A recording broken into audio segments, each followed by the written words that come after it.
Welcome to the Cultaholic Wrestling Podcast. If you like a lot of wrestling on YouTube, join our cult. Hey, they joined along. That means it's going to be a good episode. Hello, welcome. Last week's has been getting rave reviews, and I just remember us being weird. We were just a weird episode, but people have been going, how can you ever top last week's? They were saying on this Twitch, I was like, I was asleep. It was all these You're lads. only a sleeping bag now. No, it was a good one. It was a good Watch a lot of episode. Missy Elliott videos, so God, wear this inside. Yes, hello, welcome. It's the Cultaholic Wrestling Podcast. Hiya. This is Jack. Hello. This is Ross. Hello. We're just tripe at this point because there's me, and then there's the magnificent, the 5-star performer himself, Hello, the hello. Eclipser. Feast your eyes and fantasize. Hey up, you're right. It's Joel. It's like Beatlemania. Pump in the audio of Hogan at WrestleMania X8 when Joel comes in. God. Hello, Joel. How are you doing? Our Lord and Savior. I'm good, thanks. How are you? I'm very happy to hear I that. can't He believe loves this, doesn't he, Joe? He looks so comfortable. I can't believe he made it in the office with that crowd of fans outside, just waiting for him. He got out of that limo, didn't look at one of them, and just walked straight. We've been practicing, man. Anyway, how are we all doing? I'm not too bad. Tickety-boo. That's good. Pleb banter. Oh. Is the next segment we stunningly naturally go into. We got a reaction before we go into, because last week had a...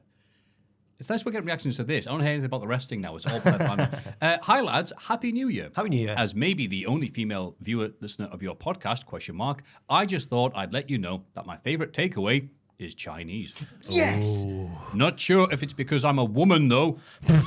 But something that should be studied. This was the thing that got brought up last week. Do all women love Chinese? Was the debate. Pretty sure there was stuff about Jericho and stuff last week, but no one cared. Please keep up the awesome content. Also, I'm coming to the Royal Rumble viewing party and can't wait. Lots of love, Emma Whitaker. Thank you very much, Thank you, Emma. Cheers, Emma. Lover of the Chinese. And that's going to be great because that gives us a chance to plug the Rumble. What are you doing? The Rumble watch-along that we're doing at Box Park.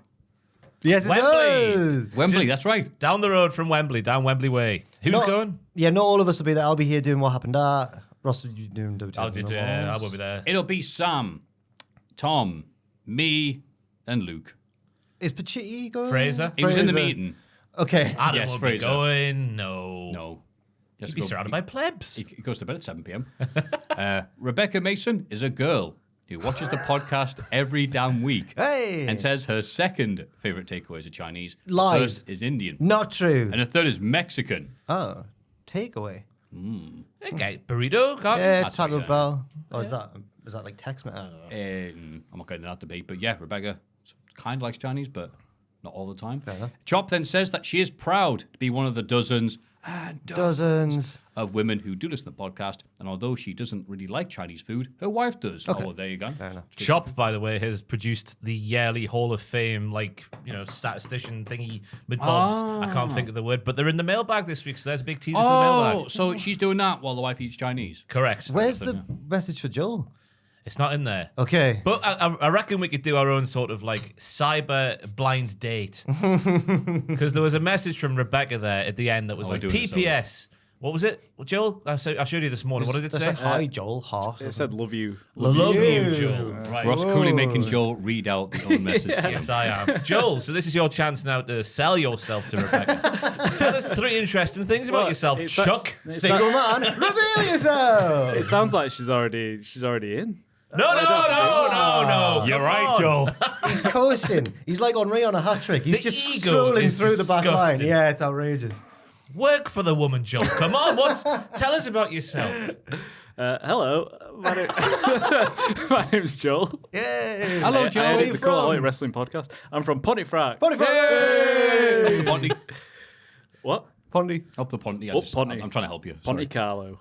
Ponty car. Ponty car. Is that what they call it? What's And the name? Castleford was Castleford's Cas Vegas. That's not as good. What's the is that there's got to be with a name like Ponte Carlo? There's got to be like a really bad nightclub that everyone goes to. There's one nightclub it called called? Big Fellas. Big fellas. Are you joking? It's fantastic. It's so good. Oh, I love that on Channel 4. Are you going down It's big terrible. fellas It's tonight? terrible. Wow. The floor's so sticky. I Good bet. times though. Right. That's fine, but tell us more things about yourself, Joel. All right. What do you want to know? Well, I don't know. Rebecca said she loves you.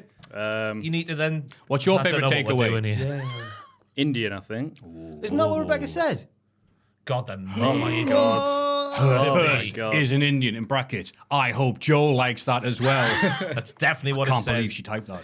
I'm also really cool and handsome. They know that already, but thank you very much. Yeah. Wow. God.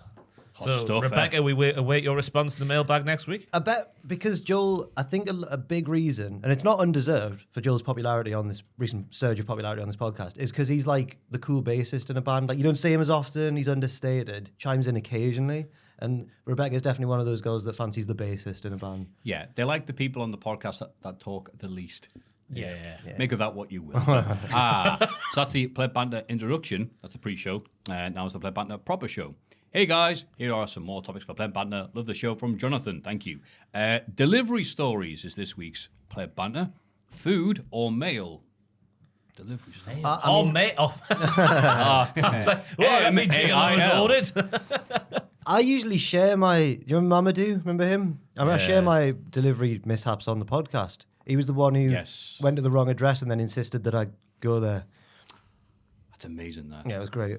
Apart from that, I normally am very open with my. I can contribute on both sides of the fence here because my gap year between school and uni was as a delivery driver. Boulevard's Pizza in Morpeth delivered to Steve Bruce when he was manager of Sunderland. Did he answer the door? He didn't. It was his wife, but she had Steve Bruce shirts hung up in like the main the entrance bit. So who else is going to do that apart from? Was Steve that mean like Bruce? wrestling shirts with his face on?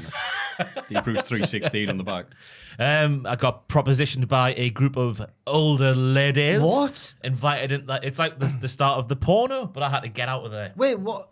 I was 18, 19 sort of age. Was it? Were they joking or was it real? It felt real at the time. What They did were they- all drunk. And then they Oh were just my like, God, shut the come door on behind in. you. Yeah, do What? you want to, yeah, that sort of thing. I was like, sorry, got to get that back down to the shop. Goodbye. That's crazy. It does happen in real life. What? Can confirm. Wow. They wanted Rossage's sausage.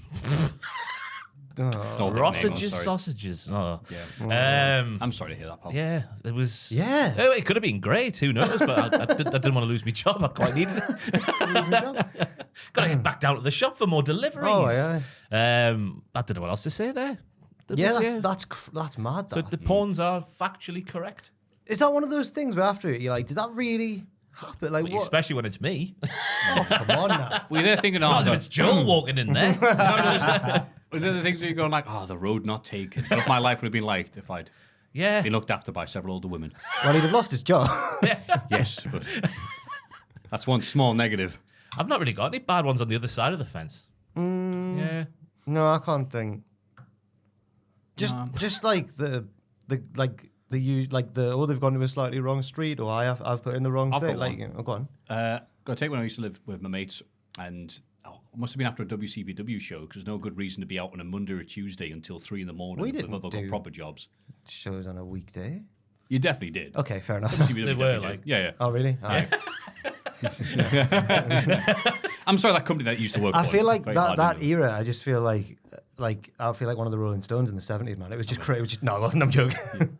Now that would have been Can't, good. If can't it remember was. anything. No. Imagine if we were just welcomed into the locker room and there was just drugs everywhere and it was just piling in with the drugs. One of the lads, you know, Oh, Jack, my one of those God. VH1s behind the music. I don't remember the Newcastle shows. No. just bashing the rails with Prince Amin. I thought it was snowing, but I just sneezed. Sneeze. So I just, one's a I don't know why you're an old sneeze rock face. star. Your accents change. That seems to happen with all the ones I watch. Alex But- Turner. Oh, bloody hell. So order some stuff. I get in and I'm like, they're all asleep. They've all got proper jobs. And like, why are you out? You're an idiot. You're an older person. You should be out this way. So I'll go order, see what's available. And I'm like, I don't want pizza. And it was something like, it was Lithuanian or Portuguese, I forget, but something off the beaten track in terms of takeaways. And I went, I'll have one of them. Get like a lamb wrap. But I'll put in the messages like, please don't knock on the door. Ring me when you're outside. People are asleep. I'll just come get you. no. He goes, all right. And then, shows up. Ring, ring, ring, ring. Oh, fantastic. All the way down. Open the door. And I'm very nice. I'm thinking, wow, this guy's getting a nice message and a tip because he's actually bothered to read the instructions. Fantastic. You know how hard that can be sometimes. Open the door. Get the food off him. And I'll go, thank you very much. And he goes, you're welcome, enjoy your food. He didn't even mean he had a smile on his face. He wasn't being a dick. It was just, he's just like, used to yelling at people, I guess. So. Didn't know Tom used to be a delivery driver. And I had 2 bites of it and then fell asleep. So, all in all, a good time. Any good takeaways in Pontefract there, Joel? Oh, Big fellas. Yeah. Abdul's. That's a Abdul? nice Indian restaurant. Livorno's. Good pizza. Yeah. Oh, This is so no one no one cares about this. they probably don't know. We'll have to see how this one goes this week in the comments. Yes. It's been a different kind of start to the podcast this week. Yes, please let us know if this is a thing you want or don't want. Cool. Yes. Good. The news, wrestling. Hey. By crikey. So, the big news this week is a bit weird. On the January 6th episode of Collision, FTW champ Hook called out Samoa Joe. Oh my God. Issue a challenge for the AEW World Championship. The move took many fans by surprise. AEW received some criticism for having the star issue the challenge despite not being in the main event scene previously. Meanwhile, Jinder Mahal will be their challenger to Seth Rollins' World Heavyweight Championship just 1 week after returning to the company and being confronted by The Rock. So, on January 9th, AEW president Tony Khan took to social media, which is always a good way to start a news story, to blast wrestling fans for their double standard, wondering why Mahal was granted a title shot when he hasn't won a match in the past year. Won't repeat what he said, but I'll just summed it up there. Jinder Mahal responded by quote tweeting Khan's post and saying, "Who the F is Hook?" All the while saying, "Hey, make sure you watch Monday Night Raw." Meanwhile, former WWE president Eric Bischoff has also got involved in the discussion. Okay. When Bischoff replied to Khan's original post for clown emoji, Khan responded with a graphic of Joe and Collins from Dynasty saying, "Get out my sight, you miserable has-been."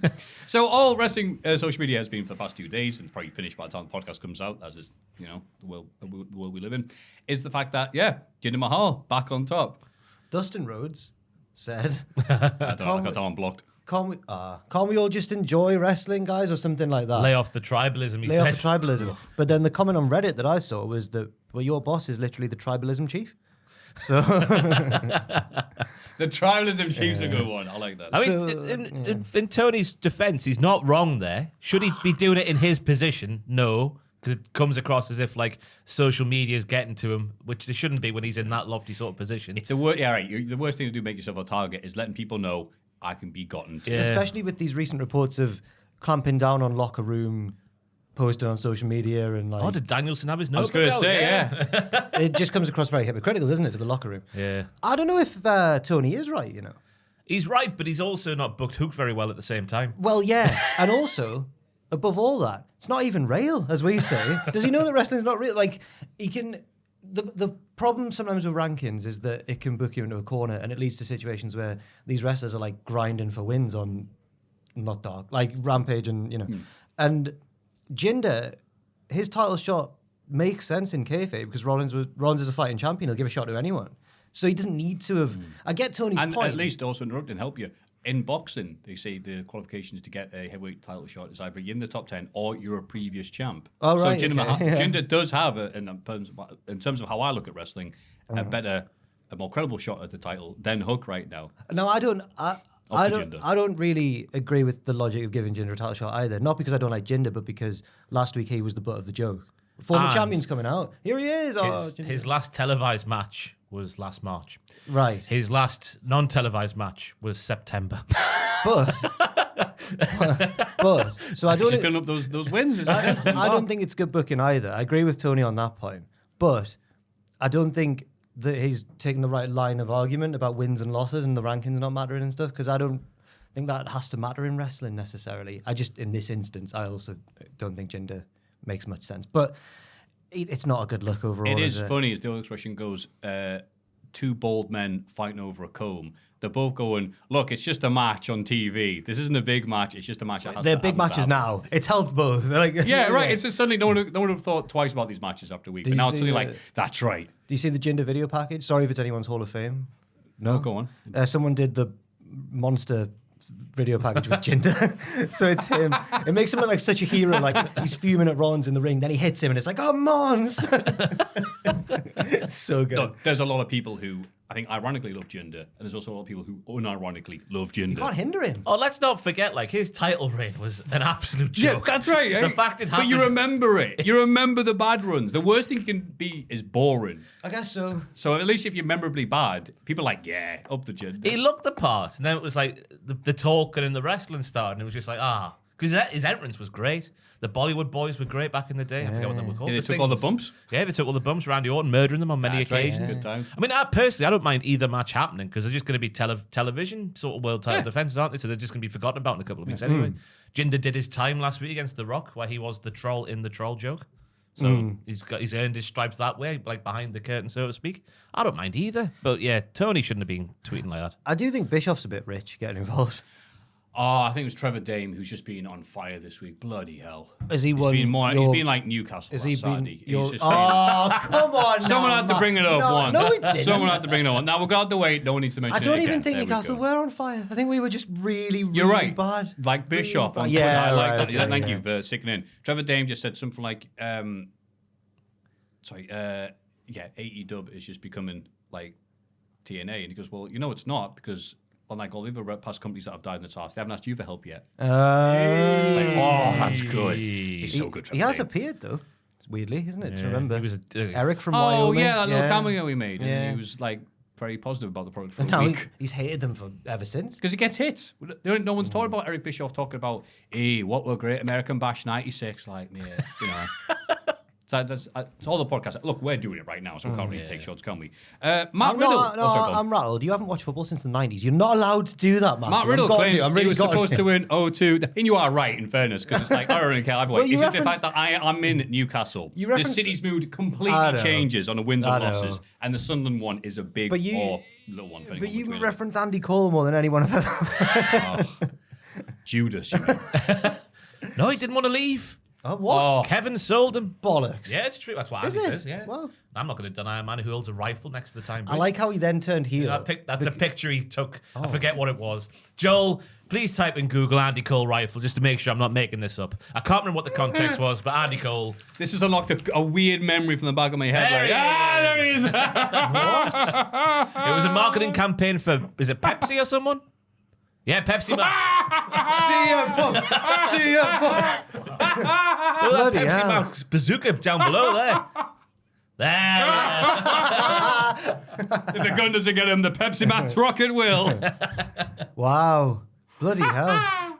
Yeah, I wouldn't doubt that he I'm wanted not to doubting stay. him. Look, No. I'm sorry. I changed my mind. You're no longer Judas. I'm sorry, man. It's weird he did turn heel, though, because didn't he go from Andy Cole to Andrew Cole? Andrew Cole, Started turning up in suits. I never owed any of you an explanation. Oh, What were we talking about there? Who cares? Riddle. Matt Riddle claims he was supposed to win the 2022 Rumble and didn't because Lesnar didn't want to do business. So you're doing a signing on Facebook. One Yeah, of it was an those online signed by signing superstars, session. yeah. Signed by superstars, because he's not signed. So I believe, it's sports entertainment that I was told at one point, yeah, I was going to win the Rumble. And then what was it? Bobby Lashley beat Brock because somebody came in and hit him with the belt or what have you. Like earlier in the night, yeah. Right. Then Brock came in, didn't want to do business with everybody, said he was winning, and then he won. Our producers, nobody stood up to him, and they let him do it. I didn't either. He didn't stand up to him either. I'm like, F man, I'm just here. I'm not sure if I believe that. So- the Royal Rumble being booked at last minute. It's not Shane McMahon. This here, was come on. that Rumble, though. The Chaos Rumble. The one where Shane turned up and everything went. It is, isn't it? Yeah. Oh crap, you might be right. So he then. could be right. That would actually explain a lot. Now, Lesnar makes way more sense to win that Rumble, surely. But I guess Riddle could have gone for the other belt. Oh, no, Lesnar. I can't remember. That WrestleMania was Lesnar Reigns. Yeah. What year are we talking about here? 2022. 2022. So yeah, Lesnar reigns. So they could have got to that. That was always going to be the match, surely. But they could have got to that match, Lesnar Reigns, without Lesnar winning the Rumble, I guess. And they just decided to call it on the night. What did Riddle do that Mania? I can't remember. I can't remember. Sheamus was the George, year have a look if you Sheamus don't was the year before, wasn't he? When he Yeah, I was gonna say that was 2021. Yeah. Okay. 38. I was in the three-way. Honestly, couldn't tell you. Oh, we'll find out. There's another bit to that story though, which I I do was going to say, yeah, believe the is other to be half true, was, yeah. this one I do believe. Yeah. When it's something else cool, I was supposed to win Money in the Bank. But Vince McMahon really likes Austin Theory. And 3 hours before, they changed it, and Austin was added in and threw me off the ladder. I love Austin Theory, and I'm happy for him. Keep killing it, bro. Oh. But Yeah, you know what, then I forgot he that said was that something Rumble. like, Yeah, that probably he said was- something like Vince really liked Austin Theory and found him funny, so he's gotten to win Money in the Bank. Riddle tagged with Orton against the Street Profits in Alpha Academy. Oh, that's right. Okay. Open night 2. I bet there's loads of wrestlers when they heard that story who were like, yeah, but I got told I was winning the Rumble. I bet they send out, not feelers, but like they mention, you might win the Rumble, you could win the Rumble this year. We've got various ideas. And I don't know if I believe it. The bit I was referencing to, which I believe was when Lesnar saw him for the first time in the flesh, and he said that Lesnar grabbed him by the collar and just said, "We're never working together," and then just sort of roughed him up a bit and walked Oh, off. that wasn't bit. I believe that. Just off the back of the Goldberg and Matt Riddle first interaction story as well. I reckon that's happened a fair few more times to Matt Riddle. Yeah, I wonder why they changed it to Riddle not winning. Must have been that pesky Lesnar. Matt Striker would never see booted with goose though when it comes to Matt Riddle, though, would he? He doesn't care what he Matt does. Striker, he was in Ring of Honor, wasn't he? At the He unibrow. doesn't care what he does. That's a deep cut, sorry. There's a different Matt Striker. Look, Matt Striker's a really good commentator. He puts over the talent all the time. Sadly, that talent is Matt Striker. So, Kevin Dunn's relationship with WWE became uglier in weeks before his exit. Well done. May have retired from WWE. An update from PWI Insider Elite suggests that the former chief of global TV production will not be retiring altogether. Having said that, even though it was praised by Nick Khan on the way out, the growing belief is that he exited the company as he felt disrespected and he was a Vince McMahon guy. The situation was described as being frayed in recent weeks and getting uglier even after Dunn handed in his notice during Christmas week. After so long essentially being in charge of WWE's television product, it was said that Dunn wasn't going to let anyone else dictate how he ran the ship. Okay. Which I guess it's going to be hard to step down after you've been on top for so long. Yeah, fair enough. Get out. Yeah, who cares? New Japan files copyright strikes against themselves. Oh yeah, they did. Yeah, I should mention Riddle's got a match against Tanahashi. Oh, yes. Now that you've mentioned New Japan, And then Tanahashi said, that's great, I don't know who he is. I don't know. I don't know if that's a joke by you or if that's legitimately that's true. okay. All right, okay, Yeah, I'll wrestle him no matter what. I don't know who he is, though. fair enough. They're really great at building up these dudes. Even Tanahashi doesn't like it. He's never even met him. His They- promo package look good though. Riddle's, I saw that when he arrives in the car. He steps out the car. Does a bunch of smoke come out? No, it's not like a Snoop Dogg car. Yeah, did we? Wrestle Kingdom happened. It did. Anything you'd like to share with us? I wasn't on the show. Damn it. Tanahashi beat Zack Sabre Jr. So he's the president and the TV champion now. Wow. Isn't Tanahashi like 3 steps away from retirement? Or Yeah. is it- Okay, great. People are thinking it might free up Zack to go up the card again. No. Up the card. Naito's the new big champion. He beat Sonata. Finley beat Ospreay and Moxley. Ziggler was there, or Nick Nemeth, which is a much better wrestling name, Nick Nemeth. And Ryan was there as well. Ryan? I feel bad for Ryan. Ryan Nemeth. Ryan yeah, Nemeth. Ryan. I thought you meant Ryan from outside. No, he wasn't there. Oh. Can't confirm. Don't think you shut up with that. I forgot about this for some reason. The big friends. What was the other big results? Okada beat Bryan. So it's tied at 1 apiece. And I think Bryan's setting up a rematch with Zack. Ooh.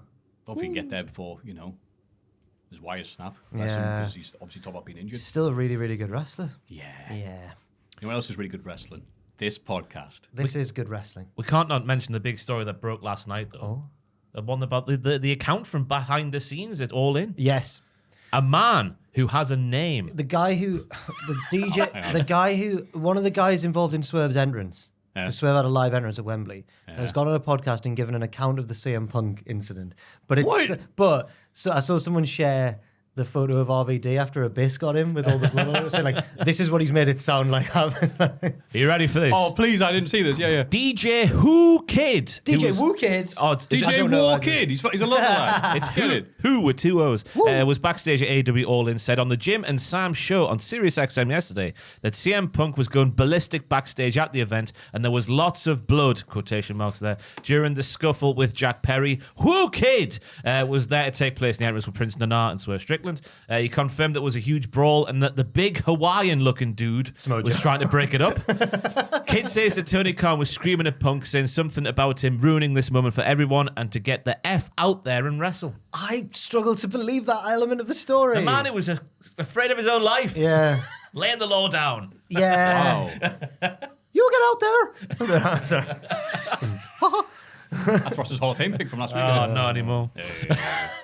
Oh, There you go. well, I can't wait for that to be redacted when he has to sign a form saying it didn't happen. other Are you big all right, news. Jack? You need a toilet? No, who was it? Who was it? Someone's come out and said, it was Nick Hausman, so it could be a bit biased because it's about Jericho. Oh. But he says here that. So we go. Brian Last on the Cornet podcast apparently said that he'd heard stories that Jericho was knocked out on his own cruise, but he couldn't say any more about who it was. But then Hausman's come out and gone, I asked about this and I know who it was. Do you know who it was? MVP. 1, 2, you hear the clock ticking. I'm coming. Yeah, Jericho's like, it was a sucker punch. He goes, I told you I was coming. Apparently they had a second confrontation. He said, we know about the first one, right? That was so blatantly told by Jericho himself to Meltzer. Like, from years prior? yeah, because it makes Jericho look like James Bond. Oh, right. Is that the one with the lift? Yeah. It's something like, yeah. you're a jobber. Bing. For life or whatever. And there's everybody going, no! He sips his cocktail. Yeah. It's like, wow, I wonder who told him that. So MVP. Apparently Did so. you just get the stairs? But yeah, apparently on the cruise. It must have been that level of Goldeneye. Hey, On the boat. that's good. Then. Come on. Yeah. Go on. And then he flew off in that helicopter. Yeah. Okay. That was good. I'm sorry. No, it's all right. I know it more from the film than the game. Yes. That's exciting, isn't it? So, Real wait, fighting. I love real fighting wrestling. Let's get MVP back in the ring. Omar should be his manager with his fighting record. So wait a now. minute. Has somebody already photoshopped those giant fluffy letters of NDA? MVP. There we go. That's the rest of the news. Everybody get excited for the Cultaholic Hall of Fame! The Hall of Fame. Woo! But before that, Sorry. a letter from the mailbag. Hi, lads. As always, here are the statistics for the most recent year of my favourite segment, the Hall of Fame. Thank you. As I've sent these in since 2021, I went and watched some of those episodes again for a laugh. Oh, God. And with that, found an important piece of lore. As Maffew was reading out the nominations in 2021, I recognised one of them, that being the couple that Jack had infamously witnessed at the Italian restaurant. Yeah. Jack responded to this on that podcast by being embarrassed about it and that it had taken way too long to do his dare, with Maffew and Ross agreeing. It has. Nah, it didn't. That didn't happen. I don't remember that. I remember it clearly. I don't remember it clearly. Clearly. He was there. Mind you, this was involved in a recap of 2021, and now it's 2024. Anyway, here's the statistics. I also don't remember agreeing that Jack is all right leading to go. You're not. You need to go to an Italian Start restaurant. again. That's not what they were saying. They said you agreed that it had taken way too long, which it had and has. But me and Maffew... No, wait too long to do the dare, meaning like you're off the hook, which you're not off the hook. That's not what was implied there, was That's it? absolutely Me what and that Maffew means. have grown as people since then. I'm not. We've I'm become a lot immature. more- I think it sounds like I'm going, Vindictive. oh, sorry, lads, this has taken way too long, this. And you guys going, yeah, it has done. It has taken way too long. We were cooks back then. Me and Maffew are now men. No, of the no, world. that's not what Oh, I'm okay. saying. Yeah, I That's guess not you what can I'm read it saying. that way as well. Oh, right. It's taken way too long to do his dare. Maffew and Ross agreeing. Yeah, that means... Oh, okay. Yeah. Cool. Yeah. Yeah. It's the same as it always... So your point is, hi lads, can we stop for a second to say how much I suck? Yeah. Oh, okay. Sorry. I apologise then, Jack. It's all right. Anyway, here's the stats. Appearances on the podcast: 48 for Maffew, 42 for Jack, 38 for Ross, 8 for Fraser, 7 for Tom, 5 for Adam, 3 for Andrew, and none for Joel, apparently. 8 for Fraser. Bloody hell. Crazy that line. It doesn't seem like that much, but I guess he would often have replaced me. I So, thought yeah, Fraser. yeah. Wins is the 21 for Ross, 19 for Maffew. 21 from 38, by the way, can we say? That's a strike Oh, record. Jesus. 5 for Jack, 5. 4 for Tom. Bloody hell, he's never on. He's nearly got as many as me. Yeah, but Tom does that thing, doesn't he? Always gets a bit emotional, and it's like, oh, Here's get my- out with your serious Here's my stuff. cousin's auntie's dog. 1 for Adam and 1 for Andrew. Longest winning drought. Oh, God, that was terrible. 6 weeks for Maffew. I never won all year. 10 weeks with 4 absences. Ross, 30 weeks with 7 absences. You went 30 weeks losing? No, that was Jack, I think. Ross. Yeah, that one sounds like me. Oh, I'm misreading it. Sorry. 6 weeks for Maffew, right. 10 weeks for Ross. 30 weeks 30 Jack. weeks without winning. Those being from April 7th to October. But Jack wasn't here for 7 of those 30 weeks. Yeah. But that's what they're saying, still. But still. But still. Yeah. Longest winning streaks. 5 weeks for Ross. 4 weeks for Maffew. 2 weeks for Jack. Hey. And as most of the winners were mentioned on the board last week, here are some of the most notable losers. LOL. Oh, I love these. They're LOL, by the Here way. we go. Jack, restaurant scene from The Godfather. Oh, that was a good scene. Another Italian restaurant. Yeah. Ross, sacrificial lamb, Adam Cole. What angle was that in reference to? That must have been bloody...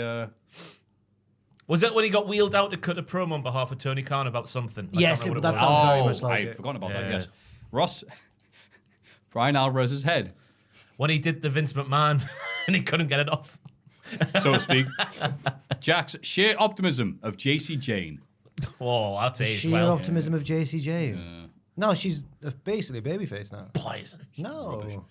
Jack's AEW Collision, the greatest show ever. Yeah. Well, this was the was tag when- stuff, when right? Punk was at the Yeah, helm. okay. Yeah. Oh, of course. Maffew. No. I nominated before Collision had ever started. I said it's gonna be because there's gonna be loads of drama. There Yeah, we go. yeah. And it wasn't quite that, but Maffew, Hank the Tank, in brackets, innocent. They'll not win. Oh, the bear. I can't believe Hank didn't win. I just had Hank the Tank from NXT on the mind there. Oh, I know, The Tank right? and Tank anyway, they're two different men. Both big bears. Jack, Seth Rollins, next Uwu champ. The next Uwu Your champ. prediction that he's going to win it. That He's could going to be the guy could that beat Reigns. It could still be, apply. Yeah, it could. Maffew, Mr. Beast causes World War III. Oh, God, what a time. What was that about There again? was- It's He did obviously map like challenge, I think. a bunch of people like, from all over the world did this thing, and they kept them showing the map. And I don't know who he got it, but he must have done it on the cheap because he's not got a lot of money, Mr. Beast. There was some. There were so many geopolitical- like this is this country, and the lines are just all wrong. So we're like, oh, no, this is actually part of this, and just it was a good day for Twitter. CM Punk versus Jack Perry for Maffew. I didn't win. Maffew, Dog Meltzer. God. Oh, yeah. Ross, old people shoot taken to a live event. Oh, that was That was I didn't nice. win. Yeah, that was nice, lovely. Nice story, that, yeah. Yeah. Maffew's the concept of new metal. Shocking that. Jack Andre Chase University. Yeah. Jack's the concept of blood. Huh?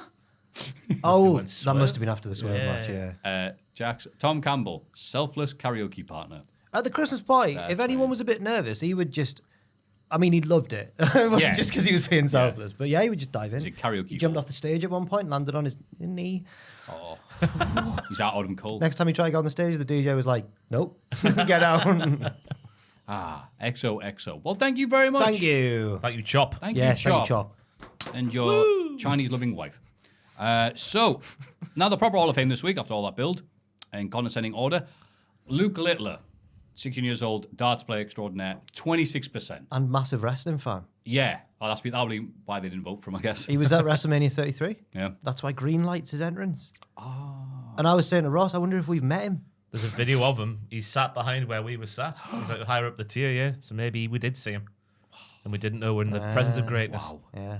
Yeah. That video where Matsy's voices put Goofy and Mickey Mouse's voices over a Seth Rollins and CM Punk promo video, lol, 27%. It came second. It did well. You've got to be pleased with that. It did well. Yeah. Yeah. But would you believe it? The unforgettable BFI London Film Festival that I'm pretty sure I called DFI about 3 times last week, on October 11th, 2023, 47%, which is where they showed that Paul Giamatti film. Yeah, That's the, what you saw that. holdovers. Yeah. The holdovers. That's Yeah. how you were able to see it in this country before it comes out for general release later this year. In like about a week, I think. That's maybe. right. Yeah. That's how you're able to talk about it on stream. Yeah. Big fan of the Paul Giamatti. Big fan of the BFI London Film Festival as well. I'll be right. going again next year. Oh, good. I can't wait. year. I can't wait for that. We're just rewarding crime on this podcast now. What are you on It's about? disgusting. Oh, what do you No, mean? there might be some pirate films. I mean, I heard they're making a comeback. That's I'm going to right. have to get Luca Crucifino to defend me here because this is outrageous. The legal eagle. Yeah, spurious accusation. Caca.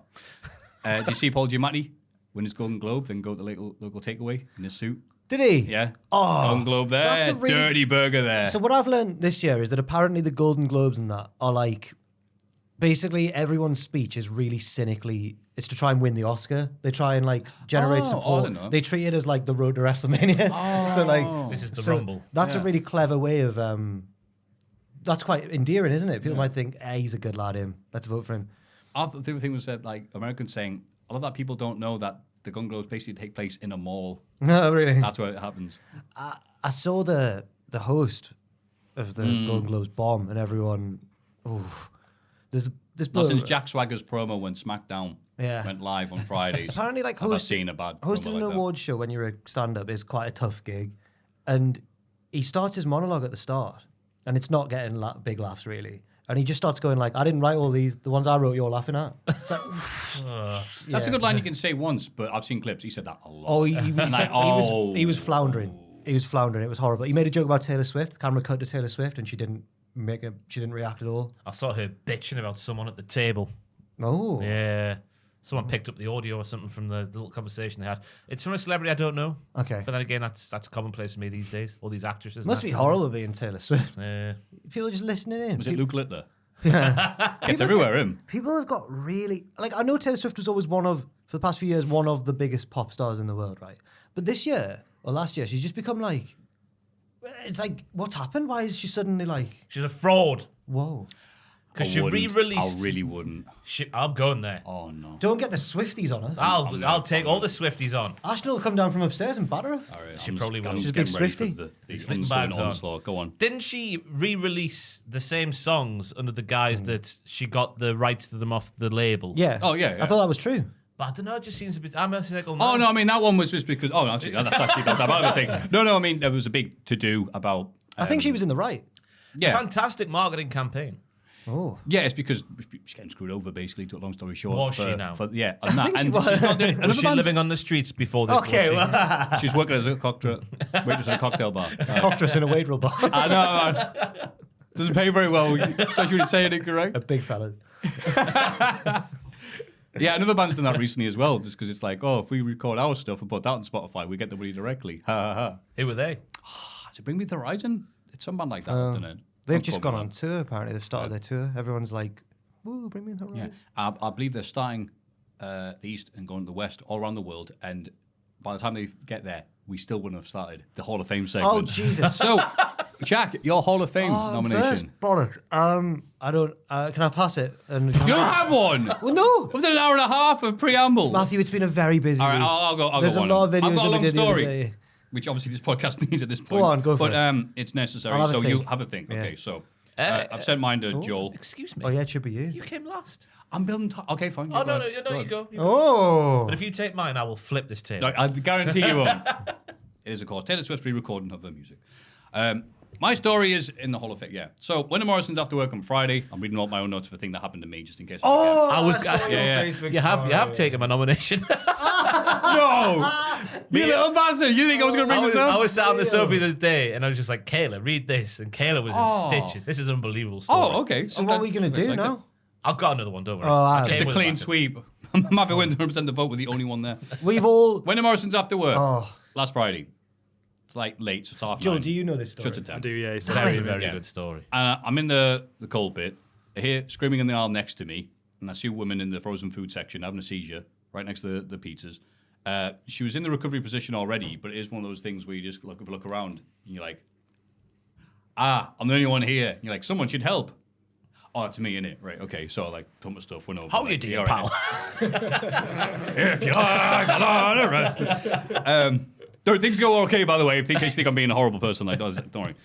So again, she's doing the thing, and it's like, oh, you're clearly in pain. All right, okay. So she's in a recovery position, which I know to do it already. And then I'm like, get the phone, beep, boop, beep, boop, boop, ring 999. And they're very nice. We are doing a podcast. 999.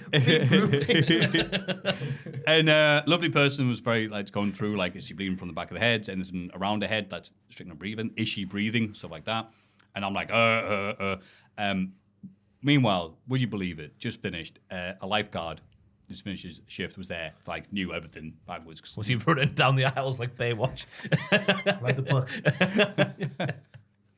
And I'm going, I don't know if it's a fit or a seizure. And he's going, it's a seizure. I'm like, all right. How long should we be doing it? I don't know. About 2 minutes. So and all this stuff. I alerted the staff. They wouldn't got the defibs. People's just stopped to help out, including some guy who looked and saw what was happening, saw enough people, and just kind of try to get around to get, some fish fingers.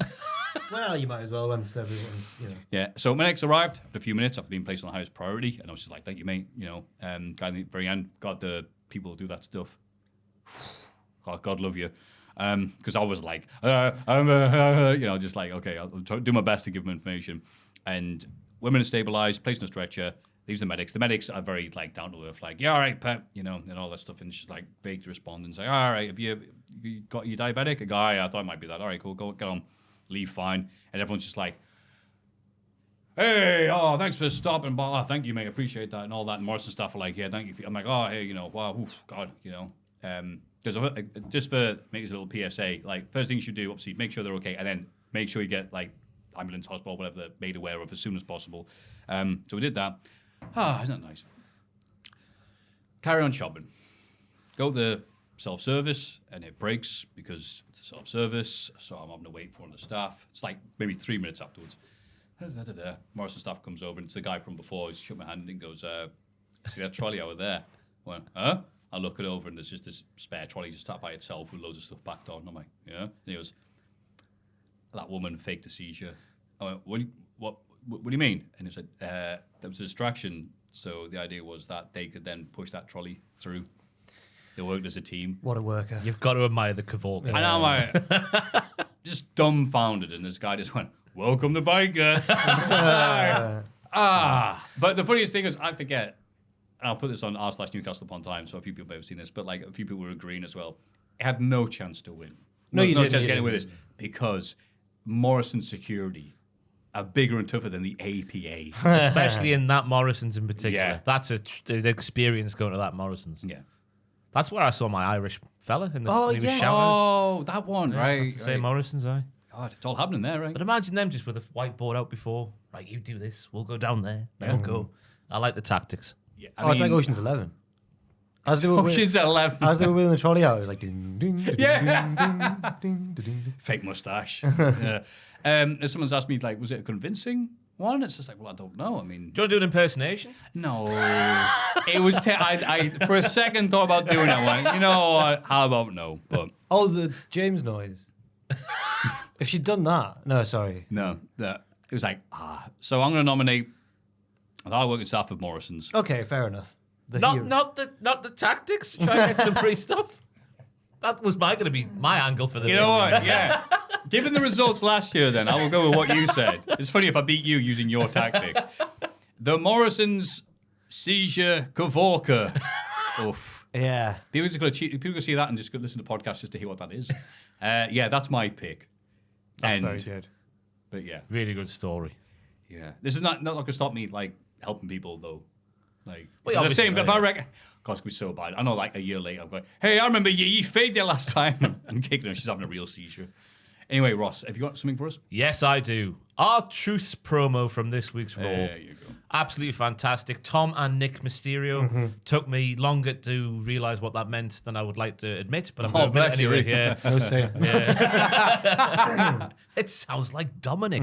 But yeah, it was unbelievable. Live, laugh, love, the famous catchphrase of the Judgment Day. Always there, shoulder to cry on this, that, and the other. It's just, he's a funny man, and it was a funny segment, and we should see more of this. Yes. Absolutely. Good Less pick. of the AI art, but more of the R-Truth silly bollocks. Yes. I thought of a pick, and I was confident. I was about to compare myself to, you know, when Kurt Angle got serious and became the wrestling machine. I was going to be like, this is me in 2024 with the Hall of Fame. No more laughing.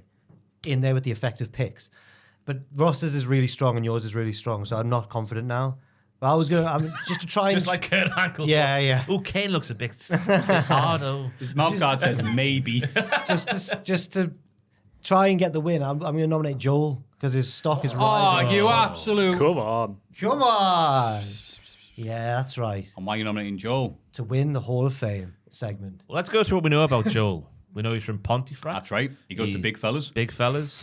Well, not Abdul's was the takeaway. Oh, We yeah. don't know much about you, Joel. I've got What you wanna know? I've got a quite a good. This could improve your standing in the eyes of your admirers in the mailbag and stuff. Okay. We were, this sort of sums up Joel to me. Sorry if this turns out to be offensive. Scared, yeah. Oh, no. It's nothing bad. I think I mentioned it before. We were walking. It was like I think it was probably after a late shift, like a pay per view or something. And we were walking past that student halls there, and there was some lads inside playing pool at like 5 a.m. And Joel looked at me and just went, "That's the dream, that." Just playing pool at 5. No, I know exactly what you mean. When you're a yeah. student, no responsibilities. Yeah, and, those uni days. Oh, man. And that's just the carefree spirit of Joel. You know? Conversely, though, Joel's a massive bully around the office. Because I don't know about this. yesterday, after we shot a video in here, walked outside, and then Joe was like, hey, have you seen Owen's trainers? So I thought, right, let's try and fit in downstairs. Have you seen Owen's trainers? I was like, let's try and fit in downstairs. They're not even bad. So they're not bad. So I saw Owen's trainers. I was like, right, let's try and pop the boys, you know. Yeah. Well, hey, one of the lads. I was like, oh, I didn't realize you were a pensioner, Owen. Ba ba ba ba ba ba ba. Everyone's like, whoa, that's shocking, Ross. That's 'cause horrible. These sketches. Yeah, they're sketches. But the thing is, one's a slightly different colour than the other. It's been a bit of a Malfunction? malfunction in my mouth and at the Sketches factory. Yum, yum. So he's wearing them proudly? Yeah. Oh. It's very Until you subtle. showed up? It's not. You would never be able to tell. So the fact that Apart from the clique down here in the office have picked up on it, But it's the way they're all cackling like hyenas behind the... hiding behind the monitor. have you seen Owen's trainers? And Owen's one of them. They've turned on him like one of their own. Owen needs to be the leader. Do you Yeah. feel a bit bad because he's wearing different trainers? To Well, when I got in after our stream last night, Owen's girlfriend gave like mine's on the way back to his, so she drops me off like as she's driving Owen back, and in the car he went like, "Yeah, I'm fuming. They noticed the train or something like that. Like, yeah, it's in his head." Quite See that? Manipulative bully. It is mean. So you're voting for Joel because he's a bully? No, that wasn't just Joel. That was the pack of hyenas down here. The brew crew, as they call it. It was Ryan who spotted it first. It was Ryan. Yeah, Oh, blame so him. look at Joel turning on his But it own. was Yeah. you, Joel, who gave it the attention to the rest of us that Yeah, we it's didn't. because didn't it's know about funny, isn't it? So those 3 picks are Hall of Fame. Yeah, got there in the end. You've sabotaged my picks, like. Joel, the sexy bully. We're not listing him as the sexy bully. Ross, R-Truth's promo about the Judgment Day. And 3, the woman fakes a seizure at Morrison's to steal stuff. Kavorka. How many compadres? I nearly said that. How many accomplices did she have? And there must have been at least another 2. Right. Because it was stacked so high, I doubt one person could have done it. What was in without the being trolley? noticed. Oh, just all kinds of crap. I Mostly tin goods, I guess. rewatched a bit of the podcast last week. Did you? Someone timestamped it, so I thought, what was this bit? And I laughed at the time as well. And it was when I told you I was going to have a chicken Kiev for tea, and you went, "What kind? Are you making it yourself?" And I went, "No, I'm putting it in the oven." And you went, "Good lad." And I watched it back, and I was like, "Yeah, what was that about?" You sounded sincerely proud of me. You're like, "Good lad." Sometimes I think I just go, uh-oh, I haven't said anything in a bit. Are No, they we aware made that I'm just listening? conversation. Let me just say something. Chicken No. Kiev? What, made a chicken? Aye, sounds like a Kiev. That was That's the tone, type that of- was the tone. The type of stuff you're Good just going to lad. say just to make sure, like, I might just start thinking about Warhammer or something if I'm not careful. So I'm just be like, Aiden because the told, worst thing you do is talk to somebody and then you talk to them for like 3 minutes and they just go, sorry, what? Yeah. Aiden told me to mention, because Warhammer could have been a Pleb Banter topic, but we've gone a different route. He said if we do, he wanted me to mention that he's got a Space Marine army. So there you go. Nice. Just to chime in. Any more details? Christ. No, he just went, I've got a Space Marine army, that'll help with the Warhammer discussion. That'll help with it. Yeah. And I went, Chaos Space Marines? And he went, no, the normal Space Marine. Just almost non-ironic Space Marines. I don't know about the different chapters or whatever. Like, I didn't ask which type of Space Marine army. Yeah, it'll be chapter 11 after this. sure that- Those are the 3 picks for you and you people to vote. It means bankruptcy. Oh, does it? Whatever. You put it in the oven. Huh? Oh, yeah. If you vote lad. for patreon.com/cultaholic, happy voting. This is This Week in the Wrestling. It's this bloody week in the wrestling. This week in wrestling. That's right, no more banter. Yeah, no more bands. SmackDown, New Year's Revolution. That's the name of the SmackDown. That's not the wacky title. Roman Reigns and Paul Heyman arrive at the building. Roman is asked about The Rock's comments on Raw, but just laughs it off. He did look rubbish, like, didn't he? That's not what he says. It was a really good petty laugh. I admired it Yeah. from afar. He put more effort in that laugh than Rock did the entire promo. I reckon your seizure lady would have done a similar laugh if they had got away with it. My seizure lady. People skipped all the plot band. They're like, Maffew's what? seizure lady.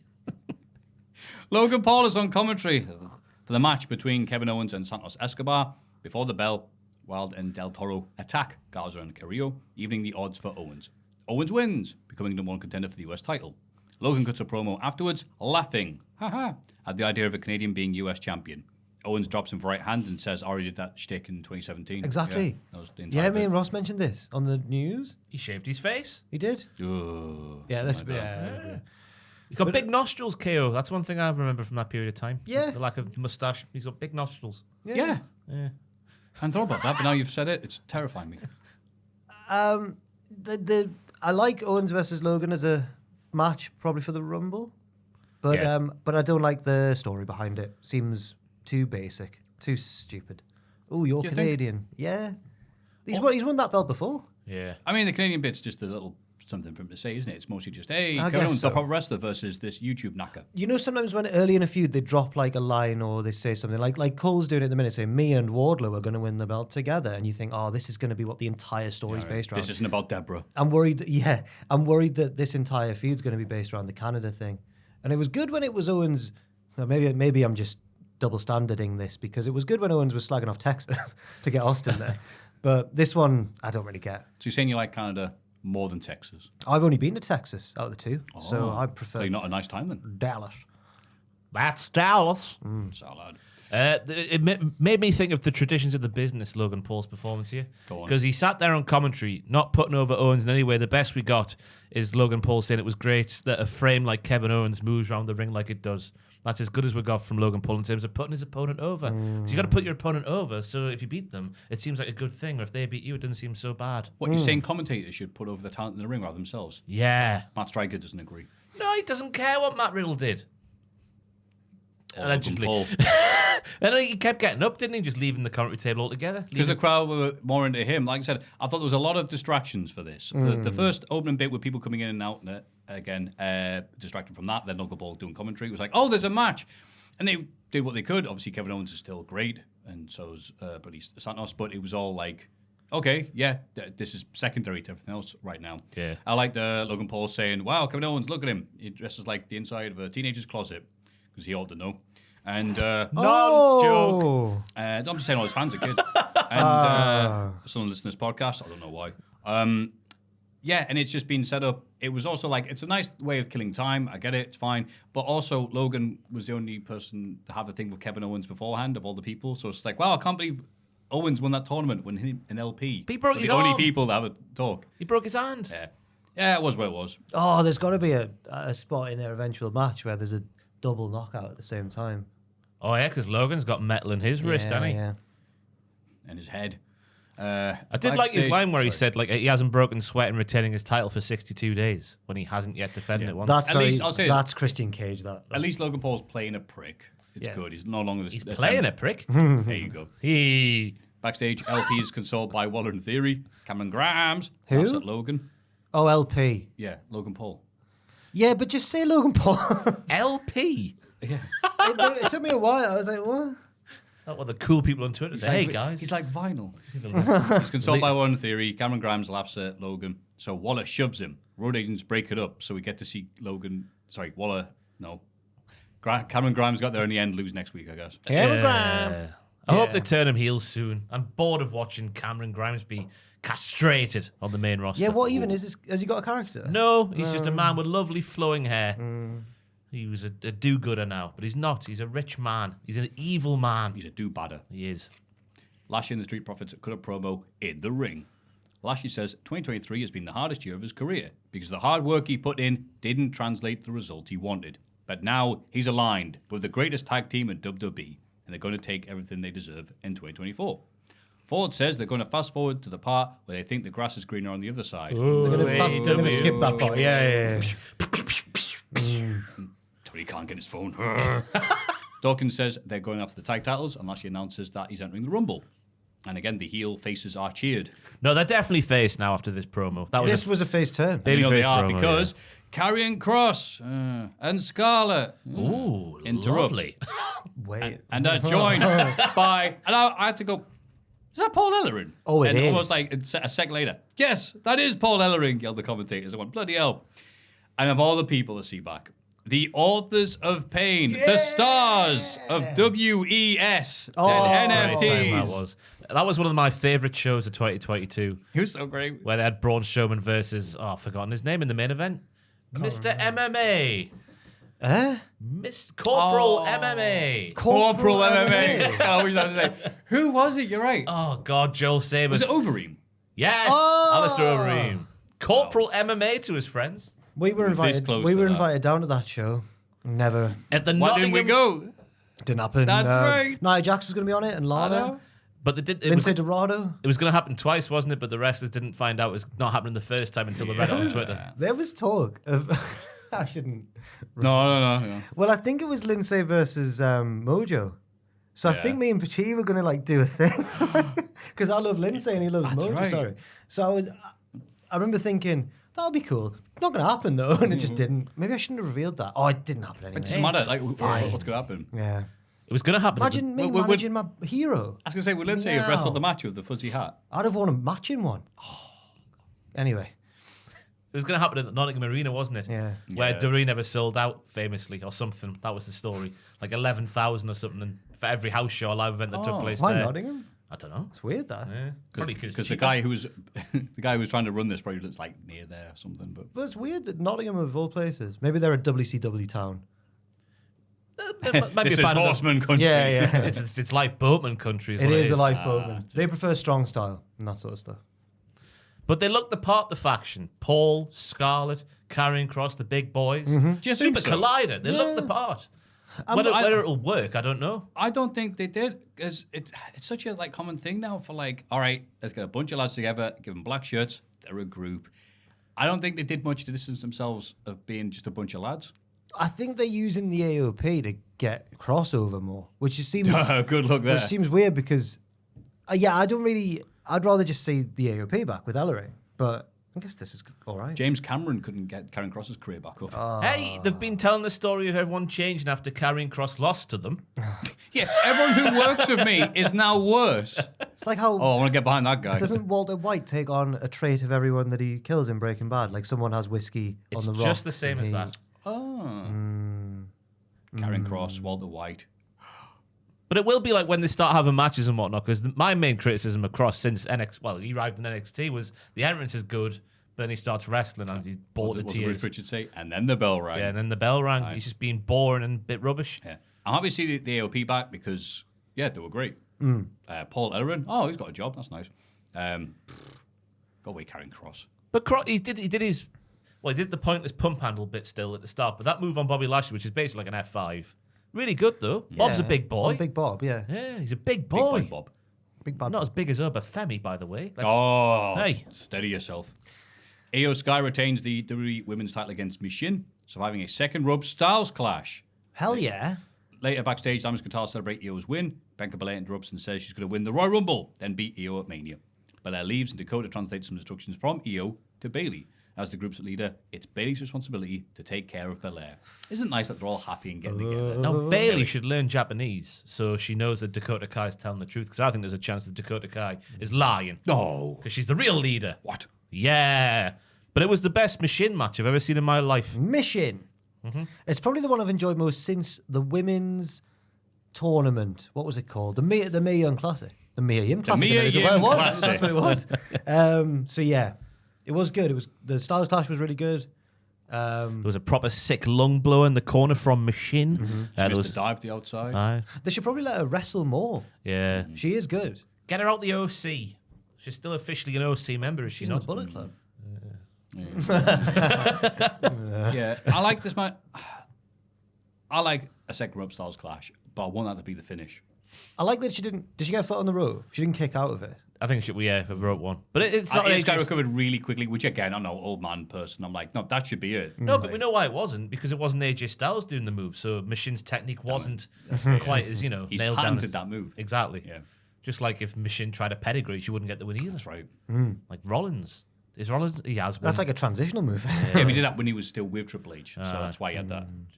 His The pedi- osmosis, he was able to do it. Triple H got a bit like this towards the end of his career as well, but Rollins he really lets them go, doesn't he? He just a light little push. From commentary, Kevin Patrick interviews Paul Heyman backstage. He says The Rock is looking for a shortcut to relevancy. There are two ways of guaranteeing going viral. Dating Taylor Swift. Take a shot. Oh, stop it. you want the Swifties coming after you. Or calling out Roman Reigns. Heyman talks about various big names Roman has beaten and says there's nobody on the planet who can take the title from him. Okay. I was a big fan of the line where Paul was like, he's graduated from best friend to advocate to wise man, just burying everybody he's been with before. In the kayfabe, not Oh actually. yeah, he of course. mentioned Punk, didn't he? Yeah. Yeah. Said that Punk was an original Paul Heyman guy, but now he's better than Punk is. He's Yeah. What Ross said, but worse. Where's the lie though from Paul? It was a good promo. Yeah, true. It was a weird setup, the fact that it was Kevin from commentary going, Paul, what's going on there? I'll end the K-Pat is apparently a football commentator. The news really? monkey upstairs, Aiden, was telling me this. America? Yeah. Right. I just can't imagine him being excited about anything. Imagine, it's a goal. Well, that's what Martin Tyler was basically like by the end. Bam, That's what it's like in the American football. bam. Oh man, what a goal. Oh no, he's got to be a soccer commentator in America, I think. Yeah, MLS. Oh, he's a soccer. Oh, okay. What a soccer goal. Yeah. Oh man. Hey, do you know what I learned about Amanda Knox recently? I saw a tweet anyway that Amanda Knox was nicknamed Foxy Knoxy not because she was attractive, but because she was a college soccer player and was wily like a fox in the box. Yeah. Sure. Also, I'm not going to give my thoughts on Amanda Knox. Let's carry on straight away. No, I can't.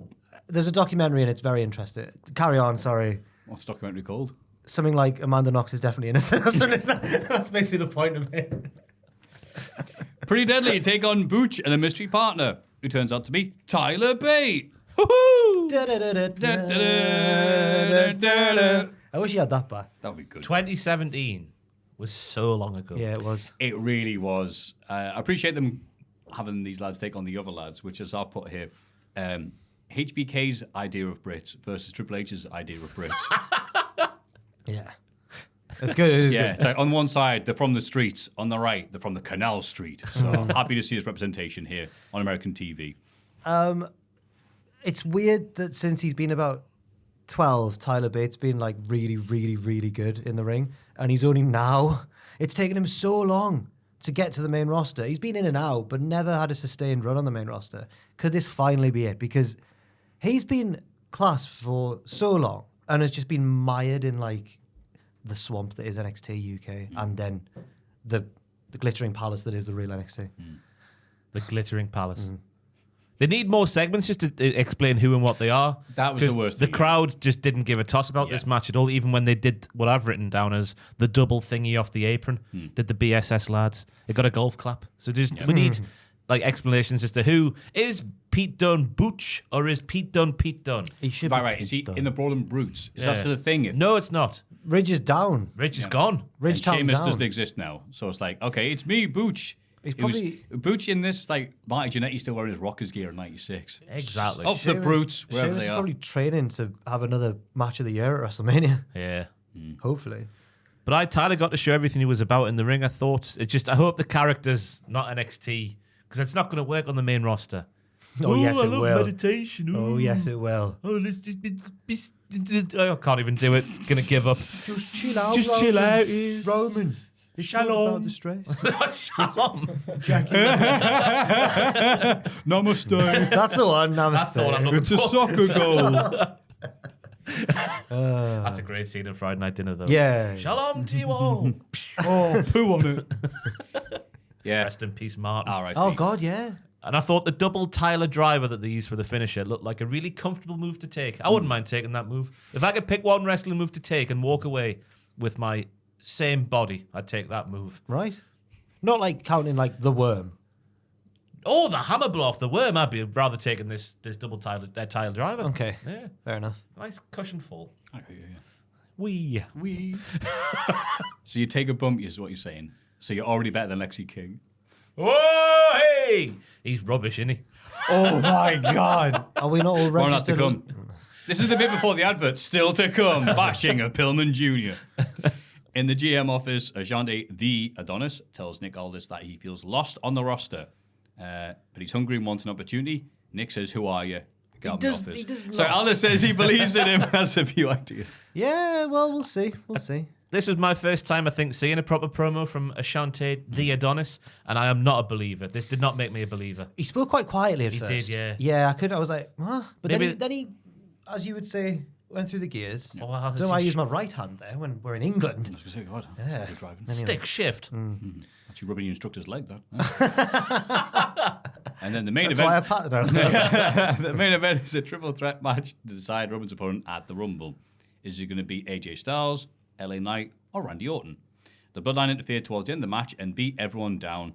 At ringside, Aldis tells Heyman that all three will face Reigns at the Rumble in a fatal four-way match. Proper Emmerdale and EastEnders ended It it. was a bit, yeah. It was the match fantastic. Was fine. Oh, did you like it? Oh, the way it was shot, like the dramatic irony in this scene. Roman's going, yeah, I'm untouchable. Thugonomics, baby. And Nick Aldis has been the exact opposite to Adam Pearce by going, no, you've attacked three lads. You can face all three at the Rumble, you dick. Big fan.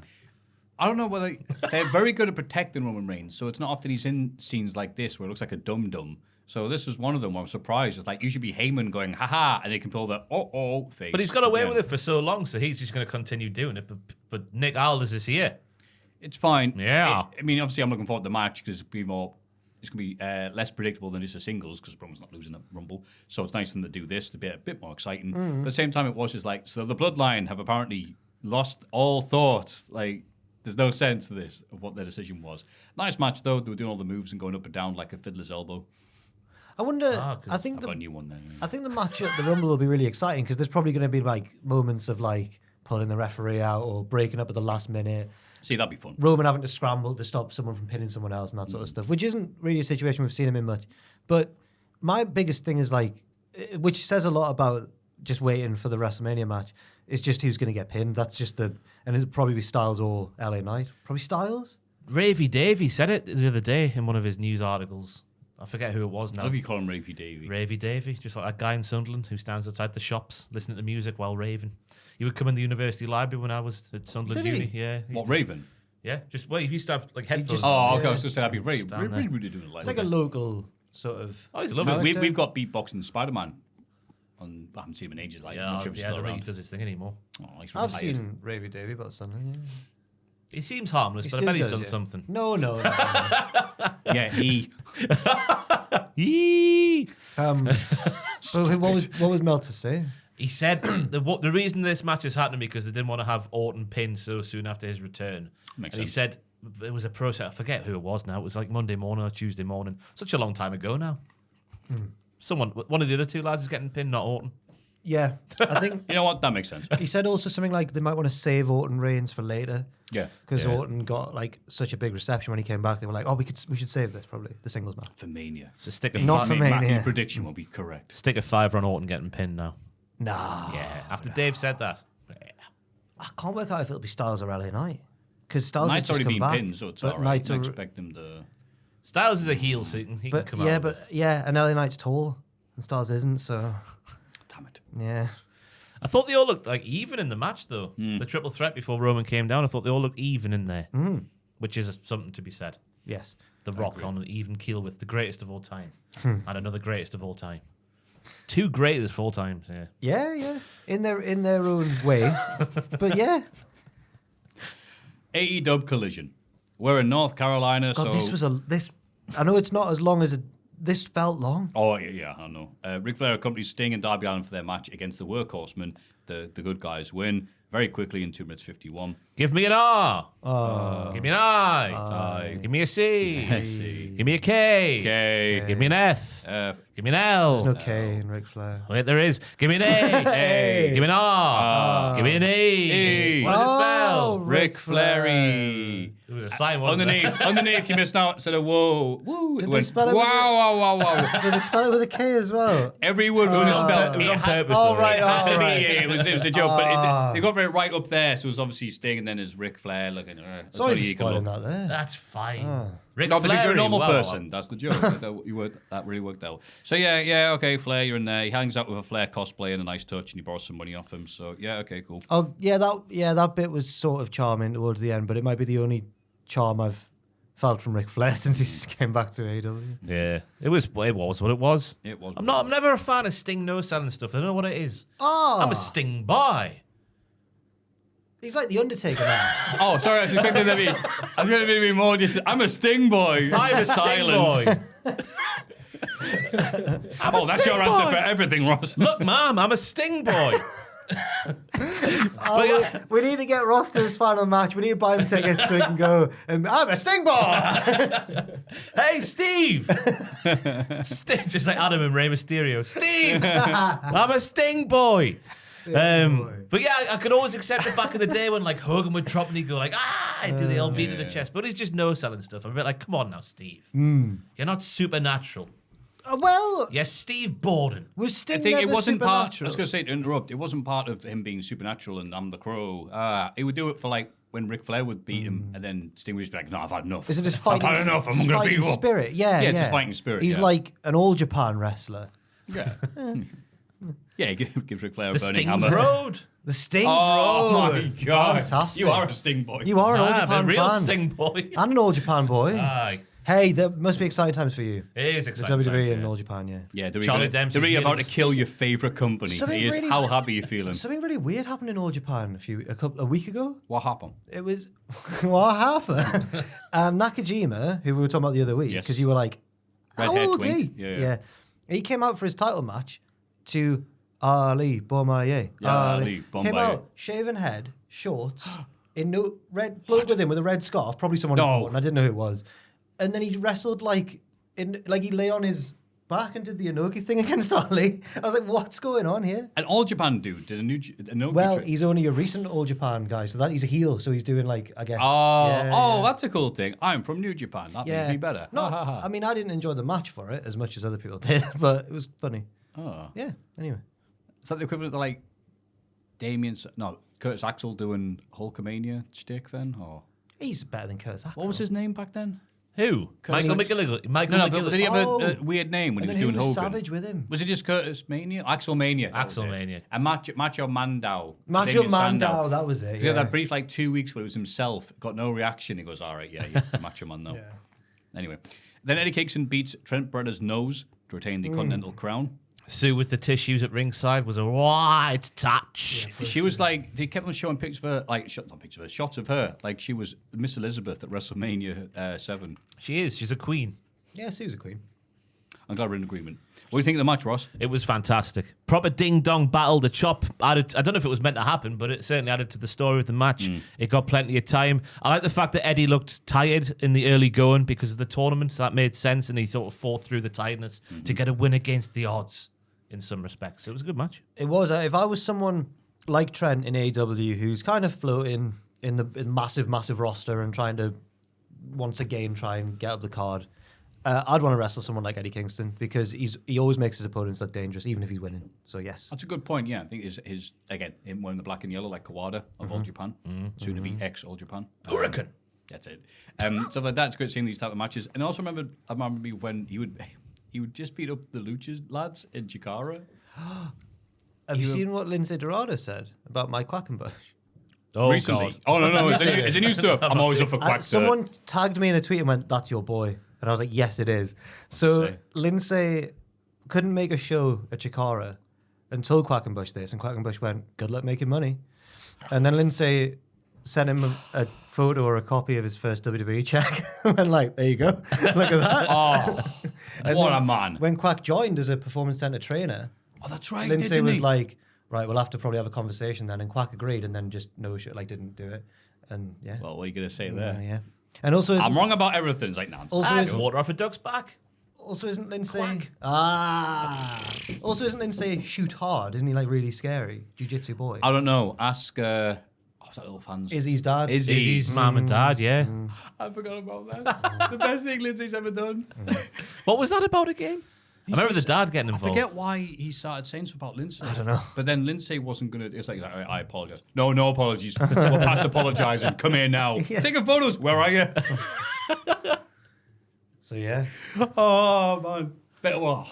they should get Lindsay back, shouldn't they? I'm just really? going to take a few seconds about how funny that was. What a lad Lindsay is. Chris Statlander. Yeah, no, we can talk about the rest of them. Oh, On Rampage, Stokely Hathaway tried to drive a wedge even between Chris Statlander and Willow Nightingale.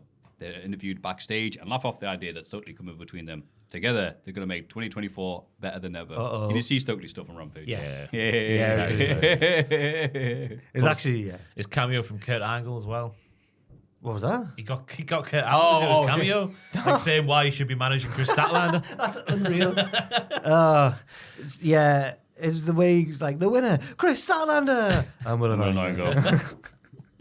Very good. Oh, he's fantastic. Is it going to be a bait and switch? Is he going to manage Willow?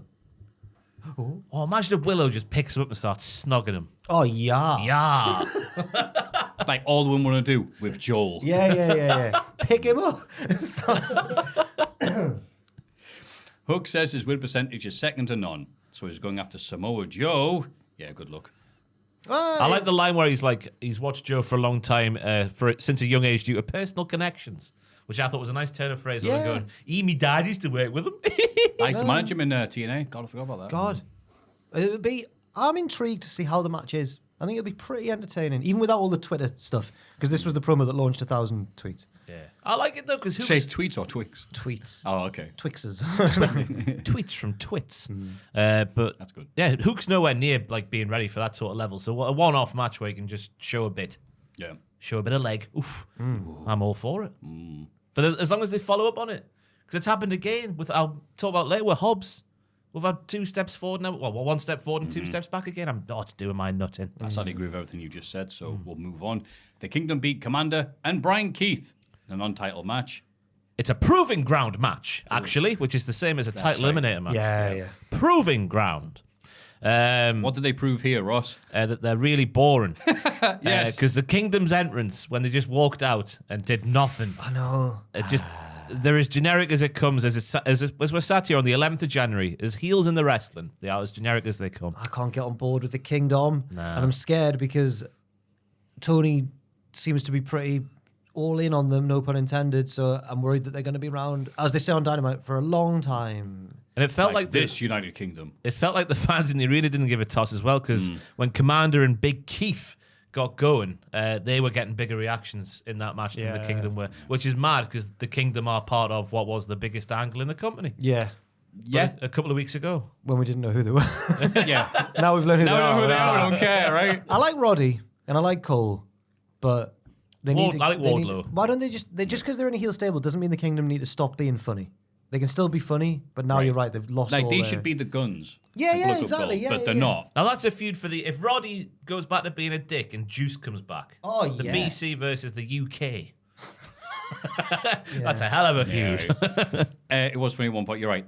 All right, time for these two lads to prove themselves. Like, hang on, don't the Kingdom need to prove themselves first? At one point, one of the lads came and they did a double team, and neither of them knew which one was legal. They don't able to tell them. You're like, oh, That's a 3-time Ring of Honor Tag Team Champion team you talk about there. if you tell me that, I also won't believe you. former Ring of Honor World Champion Matt Taven. Oh, Ring of Honor fans don't like talking about that, do they? Okay. Was that a ladder match he won? And Yeah, but it was better than the other bloke winning it in that ladder match. okay, you claimed to interrupt a Bullet Club Gold Who was it? Give us a clue. The villain. interview. Oh! And both stables argue back and forth. Andy Bowen suggests they work together. Intriguing. He then goes on Twitter and some woman says, "Why don't you go scissor your wife?" And he replies, "I'm gay, bitch." Up the Bowens. I'm quite charmed by the babyface Bang Bang Gang. No? Yeah, I like it. Yeah. On paper, I like because they claim to have been spinning their wheels for a little while now, so they get them back to being dicks, so they can cut scathing raps alongside the BC Gold. I'm in favour of. Yeah. Yeah. It's like the corporate ministry, isn't it? Yeah. In many respects, it is. But they are telling the truth. Like the only way to get to the top is factions. Like Samoa Joe had to use a faction to get to the world title, didn't he? I like it when they use logic backstage. Like, we should do this because of this. And I was like, yeah, Yeah. we do live on planet Earth. You're right. Adam Copeland comes out to cut a promo on Christian Cage. He says he should be given a rematch as a former TNT champion. Oh, I work harder. Pathetic promo. Super. Shut up. But if Christian wants him to go back the line and title shot the hard way, that's fine too, because he's going to work hard. Copeland issues an open challenge, which is answered by Griff Garrison and his mum. And his tag team partner, Yeah. Cole Carter, who I had. When's that ever been? What is that a Rampage thing? No, yeah, he has been. He was part of Jarrett's stable for a bit. He came out with a mask on. Jarrett? dressed as- Yeah, yeah. ages I'm not ago, making this yeah. up. Yeah. Wasn't he the fake? When That's we were right. Like, oh, it's going to be someone big. Oh, it's 2 times. And it was 2 Yeah, times. Who fair just enough. got sacked 2 weeks earlier for doing the drugs. All the way back then. Yeah. So he's just been around, and then he's just been doing, I think, Ring of Honor, which is the new AEW Dark Right. stuff. Him and Griff Garrison's gimmick is they have Maria Kanellis, and her thing is that she's a sexy older woman who may order a pizza in the future, Ross, so I'm just saying. And Garrison... She's from Chicago, and they like pizza there. you never should about it, do they? No, they love their deep dish pizza. Yeah. Yeah. Hey. Garrison demands respect and slaps Copeland in the face, despite interference from his mum. Copeland gets the win. 2 Dimes tries to attack him afterwards, but gets hit with a spear. I'm glad Griff's back. Just because I always found him to have quite a raw babyface energy, but I don't know if this is the right place for him. They're trying to do 2 things at once here, aren't they? Like, hey, Copeland's getting a push. Hey, this lad's getting a push. Hey, 2 Dimes and Maria's here. Yeah. Justin Roberts is getting a bit of a push as well because he's doing the thing. It's just like, all right, can you just pick one?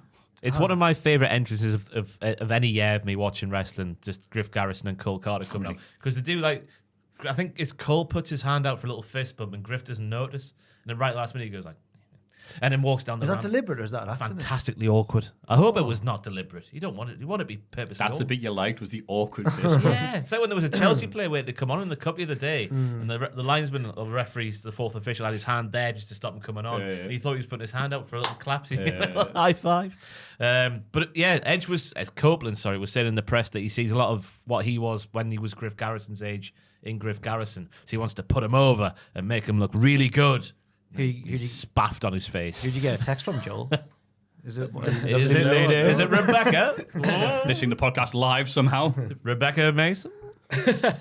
He's laughing. He's gone red. Oh, Joel. No. Sorry, carry on. Who is it, Joel? I didn't. No, it's one of the many other women. That I was just checking when a gig was. I didn't get a text. I'm sorry. A sex gig. Who are you going to see, Joel? A band called Cheek Face. I was just looking when they were playing.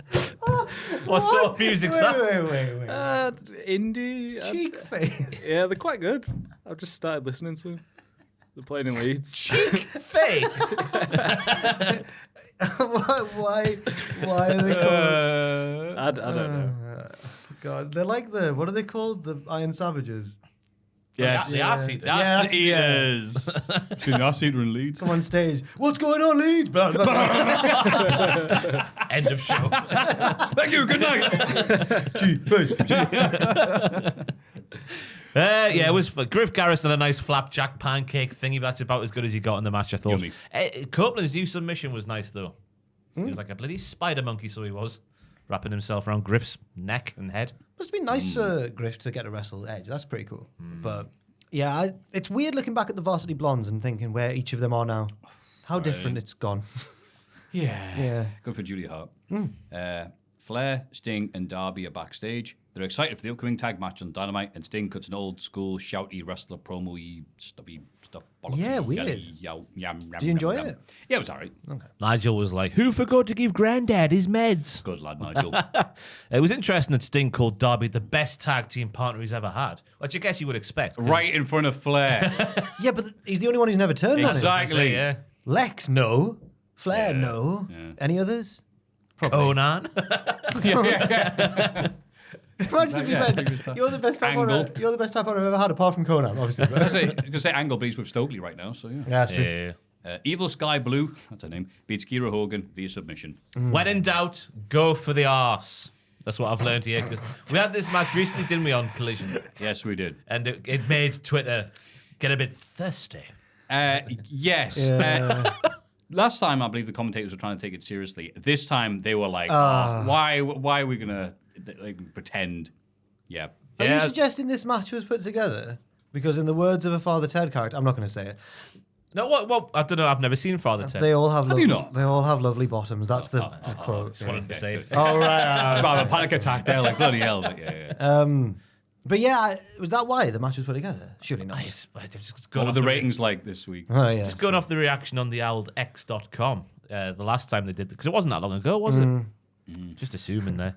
If you're Strike ever while like, the backside's home. if you've been out on a Friday and you're still awake when Collision's on, you know when the Sky Blue match is because you check Twitter, just full of gifs of slow motion. Like, it's really bad.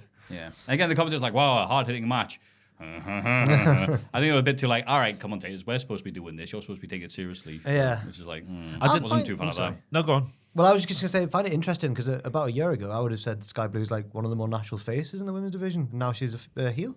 And you never know. You just never know. She should start a band called Arse Cheek to go Yeah. along with Face Cheek on the tour. It's what's Sky Blue right now then? She's a heel. It's a confusing. I wish they would like sort out because Julia Hart misted Sky Blue, which caused Sky Blue. Oh, this again. Hi. Well, let's get it out there. Ah. Yeah, Julia and Sky are friends, but Julia's not in the House of Black. Yet Julia has all the hallmarks of a House of Black. Julia is in the House of Black. No, Sky Blue's not in the House of Black. She's like Bret Hart in the NWO. She's affiliated. Oh, God. Yeah. Get her in the house. Yeah, go on. That's a weird thing to say. Get her in the house. Of Black. Yes. We get another Serena Deeb vignette. She says she's the professor of pro wrestling and she's ready to return. Sweet. Cool, yeah. I thought the promo package was sensational. I was really intrigued. It was nice. I was all excited, and I remembered who she's married to. We see an early promo Who's she from married Claudio to? Castagnoli. Allegedly. Can you be allegedly married to Allegedly someone? married. I don't know if it's ever, I don't know if That's it a was new ever- thing. I don't know if it was ever confirmed or if it's just a rumor. Oh, okay. Who is it? Like, Allegedly married to Robert Mugabe? a former Ring of Honor world champion. Well, he was in that ladder match and Never. Claudio Castagnoli accepts Hangman Page's open challenge for next week's Dynamite. Claudio then wins a fairly quick match against the man, the tall man, Andre Everett. It says Andre Everett. Oh, he is Andre, isn't it? Yeah, that's part of the gimmick. Sorry. what? No, I knew when he was Andre. It's Andrew Everett. I should have just mistyped that, I think. I swear he's gone by Andre Everett before. Really? I swear he must have. Huh. Because his whole thing is he's like so big. I just remember, because didn't he used to be Cameron Grimes' partner? Yeah, that was Cameron like 100 Grimes. years ago now. Could be Because he's his been doing brother. that I'm really tall thing. They were like the both Hardy trainees as well, maybe? Grimes was, because he's from North From that Carolina. area, right? Yeah. Yeah, TNA tag champs. God, it's weird to think. Yeah. Yeah. But yeah, he's just really big here. He's 7 foot, says Shivani. Yeah. They didn't speak. I thought it made a bit dumb, little Andrew, because they spoke about that 7 foot thing with no nuance. I was just like, it's a bit naff when you don't really like. You've play got along to a bit. play into It's the one of the joke, things yeah. about being an AEW fan. It's like, you know this indie dude, right? And it's like, not everyone does. Yeah. So it's like, no, everyone likes in jokes when you're in on the in joke. If you're like, he's 7 foot him, and you're like, he's blatantly not. Yeah, highlight of the match is when Claudio's running around the ring to do his big uppercut on the barricade, and now just screams, "Andrew Everett is about to die." That was it. Apart from that, He wasn't calling spots in wrestling, shocking that. Like, Andrew was friends, went off the top to do his thing, and then Claudio blatantly missed him. Doesn't matter. So obviously he's not that big, eh? Just saying. The tag champs interviewed backstage. Ricky Starks can't wait to destroy Sammy Guevara on Dynamite. Big Bill challenges Jericho and Sammy to street fight for the titles next Saturday. Oh, no, it? Actually happening. Are we actually having the tag title match? I think it's been made a street fight. I think the reason for it being made a street fight was made clear on Dynamite. Yeah. Do you reckon they're going to play the music all the way through to drown out the booze? Yeah. That's such a good idea. Yeah. Like, wow. That's doesn't- smart, that. It doesn't.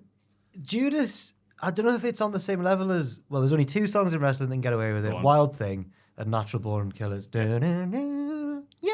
Dude, if they play New Jack's Oh, theme. yes. That'd be be fair, amazing. Because you can't boo me, it's a New Jack tribute. Because on Dynamite, they cut out the first verse, didn't they? Because it's also Straight to the chorus. straight to the chorus, yeah, so they can't go the chorus the all the way quiet through. bit. Yeah. Yeah, some good poo-housery there. Notice that Big Bill wasn't on Dynamite this week, so do you think Yeah, he because... was. Damn it. He attacked Yeah. Starks after He the was after the match, yeah. attacked Sammy after the match. Oh. Yeah. I was trying to Go on get- then. Sorry. I watched the match. No, don't you jack me. I watched the match and then just skipped ahead because I thought it was rubbish and wanted to get away from it. Oh, there was an angle after. Damn it, was there? Yeah, Jericho and the music and yeah. I'm going to put down the angle was so forgettable I couldn't save the match. The main event is FDR versus the House of Black. And I'm very interested to hear what you guys have thought about this. Brody King tries to interfere, but Daniel Garcia runs out to save the day. Dax gets a roll-up on Buddy Matthews for the win. The House of Black savagely beat FDR and Garcia down at the bells while yelling, "Get in the house," and Julie Hart menacingly rings the bell. Ross, what do you got? Sound like you said Jimmy Hart menacingly rings the bell. Jimmy Hart. I was a big fan of the match. I thought it was one of those matches that went up through the gears as the longer it went on. I was a big fan of Malachi Black heading straight for Dax's family in the front row, like that kind of poo-housery. There was a pin breakup from Buddy off the top after the old Power and Glory spot, which was getting me off my seat at home, so it was. It wasn't really, but metaphorically speaking. I guess I thought the House of Black had to win that one because the way the story was going, like, oh, you've got no friends, you're pathetic. You need to be in our house. I thought the opposite, but neither of us, I think, are satisfied because I thought this would be the end of the feud and FTR would win in their hometown, happy moment, celebrate with the family. We've beat the evil villains, but it's carrying on because they beat them down after the bell. So either mine or Ross's idea would have been better than... No, I'm joking. I enjoyed the match, though. They're all good wrestlers, obviously. Yeah. I was let down by this. Really? I thought after the mega heat, as you've said many times, Ross, the way you get Americans really mad is that mention the family. Someone like, Get your daughter out your mouth. Oh, no. Let that one linger. And they burned the photos of the family, and they're like, you haven't got any friends. And if you do, we'll just take photos of them and burn them as well. Ha ha ha ha. And all that stuff was happening. And you're like, right, here we go, lads. Grudge match. Too hot for the pay-per-view. Let's go. Steady, normal wrestling to begin with. Yeah, lots of heat here. They're going long. I'm like, what? Hang on. You can't do a match like this. And then what the match they were doing in the ring did not tell the story of what they'd been doing outside the ring. It didn't, like Orton Triple H at Mania that one year. It's like, mega heated. And lock up. Hey, they both hit their finishers early in that match, though. Yeah. And the House of Black were the first ones to get chairs and stuff and try to make it like more emotional, which I'm like, shouldn't FTR be doing that? But then I guess if it's going to extend, it's about the mind games and all that you know stuff. what? But That's I good. thought this was Good analysis. I thought this was no man going up the gears. Nah, this stayed in second gear to be. Not in terms of the moves and stuff they were doing, but again, the emotion, story, the story, the things that matter. That's You're good right. analysis, You're right. Maffew. You've made me think this match is worse than I previously thought, and you were correct. Oh no! Yeah. Positivity. Yeah, But the then story- everyone else ran out and goes, "Don't worry, we're your friends." I'm like, okay. Was anyone asking for that? But fair enough. That is a point I neglected to mention when using the moving up the gears thing. They should have started him 5th, not 1st. Yeah. Yeah. Good one. Thank you. Should be a downhill start. Yeah. Yeah. Like Jump start, actually. Get the Ooh. cables. That's it, yes. Devon, get the cables. They've forgotten that they were halfway up a hill, and they're like, "Oh no!" Anyway, Monday Night Raw. The show opens with a shot of Cody arriving backstage, but Drew McIntyre interrupts from the ring, which I thought was. You don't have to get those little bits. It's enough of that.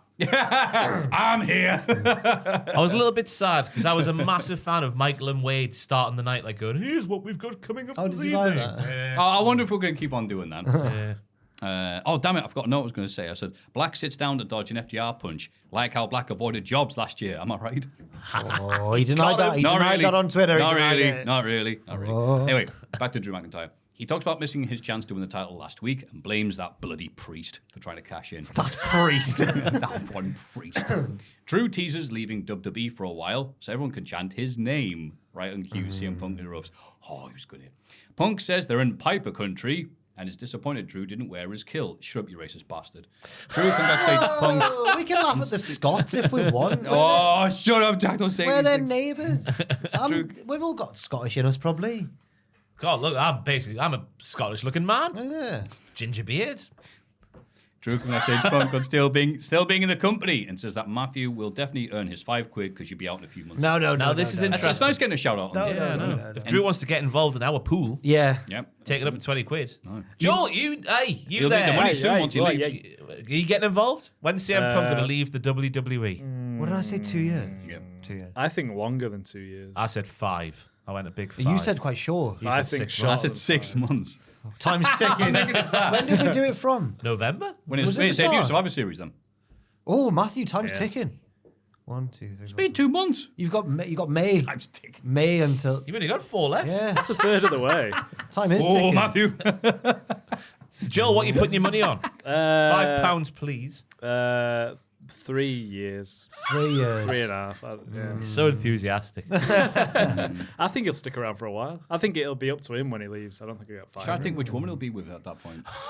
He'll be Whoa. Rebecca Yeah, from the right. mailbag. Bloody hell. Oh, I thought you meant CM Punk. I was like, he's a married man. With AJ Lee. Oh, yeah, I'm not Houseman. Oh, well. Drew says he's known Punk for years. Mentioned how he used to refer to himself as a locker room leader. But Drew needed a real leader when he's dealing with personal demons years ago, and Punk refused to help him. Punk denies calling himself a leader, saying he always led by example instead. He accuses Drew of being upset that he's back to win the Rumble and Main Event Mania, something Drew has already done. Drew says his title win in 2020 was for the entire world. This time he's going to do it for himself. Punk says nobody can stop him from winning the Rumble, but because he's such a nice guy, he'll eliminate Drew last. Yeah. Foreshadowing. Oh, there's some lovely stuff here, like. I think Drew was maybe even better than Punk in this. Oh, no, I fully agree. I think Punk was a bit. Well, you Scottish hate people wear kilts. You hate Shut Punk, up. so obviously you would say that. But Obviously, for me I to say hate, that, detest Punk. you for some reason randomly about 3 weeks ago, you just got sick of Punk immediately, and I was like, Matthew, come on now. No, it was because he came out week after week going, oh, it's great to be back here. Life's nice. He's so in this. He's so How in the about scene. them local soccer teams there? He's so You in know, the like, all right, whatever, seeds. shut up, man, do something. And now he's doing something, so it's all right. Okay, fair enough. No, yeah, this was really good. I enjoyed it a lot. The whole leader thing made me think of that story about, I think, Booker T. I was gonna say, yeah. Where apparently Punk did actually refer to himself as a locker room leader. Right, everyone, I'm the locker room leader. And then did Booker T get like a pile of rubbish or empty bin and go, here's what I think of you, locker room leader. They found a nice way to avoid saying the word devil because that's got quite uncool. You know, it's an AEW kind of. Oh, I didn't think about that. Yeah. Well, you- it's just the fact that I went thought about the demon. guy from the Bible. You're a demon, and I was like, demon, bit weird, but then it made sense. If you saw the Satan side of CM Punk, that says a lot more about you than it does me. He's always in the right, isn't he? That's the best bad guys are. Huh? Yeah. I love that. He said, yeah, Randy Orton couldn't help either because he had his own demons, but Punk is straight edge, so he doesn't have demons. Oh, that's a nice line. That was a very narrow-minded thing to say that. Yeah, you can have demons. Not all your issues are solved, but, you know. Yeah, it's having a nice discussion about men's mental health and stuff like that. They embrace and have a big hug and go, screw WrestleMania. Let's go for a walk in the field. But I did like the fact that Drew was still being like a justified arsehole, like when you say when Priest came out and cost him the match. Yeah, he might have done. Yeah. It's not a thing like out of left field to say, is it? And again, he is right, technically. He did win the title and all the stuff in 2020. He is right about that. And he is right that, it happened during COVID and stuff like that. So it wasn't really appreciated. But he keeps on going on about it. So he's saying it just enough. The stuff he's saying is like completely legitimate. He's saying it just enough for you to go, yeah, all right, mate. Very Bret Hart. Yeah, exactly. Stealing from the best. Okay. There is, best there was. That's his catchphrase. Oh, I'm sorry, I didn't mean to do that. Also, Punk did say you talk too much. Cheers, Punk. Oh, did he? Yeah, but Drew McIntyre already did it years beforehand, so ha ha. Oh, because he was saying, I'm known for talking, and Piper was known for talking, but you're Yeah, not. it is weird sniff noise as he did it. He went, oh. That little smeghead's going How to put much that in you the video hate now. him. Smeghead. Oh, Punk likes Red Dwarf, I imagine. Oh, right. I thought you were using a very colloquial term for smeg. Yeah, you smeghead. Yeah. Do you want to explain that to the American audience? Nah. No, sorry, Smeghead is from Red Dwarf. Smeg is, obviously it's referred to some other stuff, but Smeg was referred to the brand of fridges you can still buy. Wrestling Did you use an tie-in. Al Snow and Steve Blackman. Yeah. Head cheese. Oh, yes. Yeah. I thought you said they both own fridges. They are the Fridge Boys. They are the human smeg men. Let's go, Smeg cheese. Yeah. Joe, well deserved. Tommaso Ciampa cuts a promo on the way to the ring, saying he must win tonight against Finn Balor. He and Gargano want to become tag champs in 2024, and he even says the name of his team, DIY. DIY. Damian Priest tries to interfere in the match, but Ciampa wins with a cheeky little assist from Gargano on the outside. Bastards. Cheating. Well, they cheated to beat them. They cheated to beat Finn. Gargano's a heel. Awful. He was supposed to hold on to the leg, wasn't he? 'Cause Yeah, it sort of definitely, didn't yeah, make yeah. sense for him just to let go of the leg and then Finn to get pinned like that. Yeah, I think Finn was like already bumping by the time Gargano. Yeah. He hit him hard. Should have kicked out. You should have kicked out. Yeah. Tommaso Ciampa's not that heavy. I know he's probably dense. Got a big head, ain't he? Yeah, big ball, big Ah. big biceps, big boy. Not as big as Obafemi. I was going to say, if 2017 Ciampa landed on Finn, Oh he'd yeah, still be on the floor. He'd slide off, wouldn't he? All the body oil. Whee! But it was a match where DIY got no reaction coming out. But the longer it went on, the more moves that they did, they got more noise from the crowd, which is nice to So see. the opposite to the Kingdom. Yes. Aye. Becky Lynch is interviewed backstage and says she may have lost an Nia Jax, but she got back up and walked to the back and declared herself for the Royal Rumble. Last time Nia hit Becky, she put her in the hospital, but Becky still came back to win the main event at WrestleMania. What does that mean this time? It says here. Ooh. She says maybe this is just the beginning, so I assume we're going to get many more Nia and Becky matches. Hey, if they like the last time, I'm absolutely all right with that. Do you think it's the Mania match? Nah. No. Oh, no, because neither of them is the bloody champion. I think Nia, Well, they still wrestle, Nia still, challenges yeah. Rhea in Australia. I think Yeah, that yeah, one yeah, makes yeah. sense. Because Rhea's going to get cheered louder than Bruce Springsteen Yeah. in New Detroit. Jersey. Yeah, New Jersey. That's the Oh, so good, yes. yeah. Good save. Cheers. Did a cut and go kick out. But I thought it was a good angle from Becky saying, like, Nia said she gave Becky her best punch, but then she came back, which shows that her best punch isn't even that good, really. Yeah. No, I like all this. Nia Yeah, Jax, it's good stuff. like I have to say, Nia Jax has been good in this little return.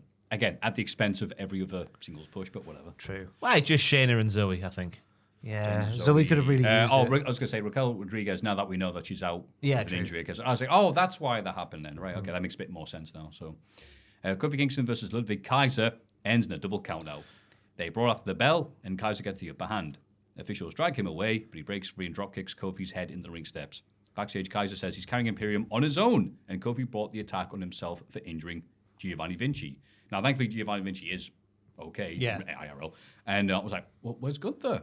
Apparently, his wife's just given birth. Oh, that's She why has, she's yeah. here. Yeah. Old, what's her face? I've forgotten her name. Oh, what's her face? God. Oh, NXT from UK Pro lady, Wrestling. yeah. her. God. Oh, that's terrible, that. Yeah, that's bad. Oh, Mrs. Gunther. Congratulations, anyway. It begins with a J. Ginny. Ginny! Ginny! Ginny Weasley! Come on down. Yeah. It's not her. Congratulations. Yeah, congratulations, yeah. Anyway, I like this, even though Kofi appeared to have forgotten his gear, not to use whatever was in the PE It's box. Grayson Wallace shorts, wasn't it? I liked it, but I didn't quite understand. Kofi was a bit mean. He started the attack because he was cross about the double count out. Like, there was a double count out. Yeah. Kofi thought he'd beaten the count. He's in the Yeah. ring arguing with the ref. Then just dives onto him. Mm-hmm. I was like, well, he deserves to get beaten up then. Naive Well, baby because face. Kaiser beat him up, but he was Santa Kofi. He did. Kofi yeah. Claus. Yeah. Do you want to read out my first line of analysis? Because I don't want to read it out loud. I don't know what goes through my mind at times when watching Raw. This was straight from the King's Road with those chop exchanges. Eddie Kingston, dick in hand, watching Raw. It happened. It did. Thank you, Ross. It did happen. Cheers, it did happen. But I like the fact the injury angle from last week was turned into a plot point in the story this week. Exactly. Like I said, if they're going to make the most of the bad situations, absolutely. And also, the chair throw is Oh, the best I've seen, I think, since Strowman at that SummerSlam. Because the That's it. wheels first. You can't go wheels first. You get heat for that. you can't fake that. No. How do you let her fall off a ladder? Is that be Joseph saying that? No, it was Jim Ross. Hey, Vic's drip was a bit extreme. It's always a bit, isn't it, on NXT? Anyway, I just remember there was jackets. He's always dressed like a frat boy from an 80s film, isn't he? Frat boy. Yeah. Bomber jackets. I'm not... Just the way that you've previously described frat boys, I'm not sure what your vision of frat boys is, though. Like, I get a bit... You got evil frat boys and nice frat boys, and Vic's definitely a nice. All right, what's the example of an evil frat boy? Like, The ones on Northumberland Street. Yeah, the ones. okay, what's a good frat boy? What Vic Joseph is on NXT. Brown hair, combed over, like a red bomber jacket, like cream sort of slacks. Really specific frat Yeah, boy. white socks. It's like the Space Marines.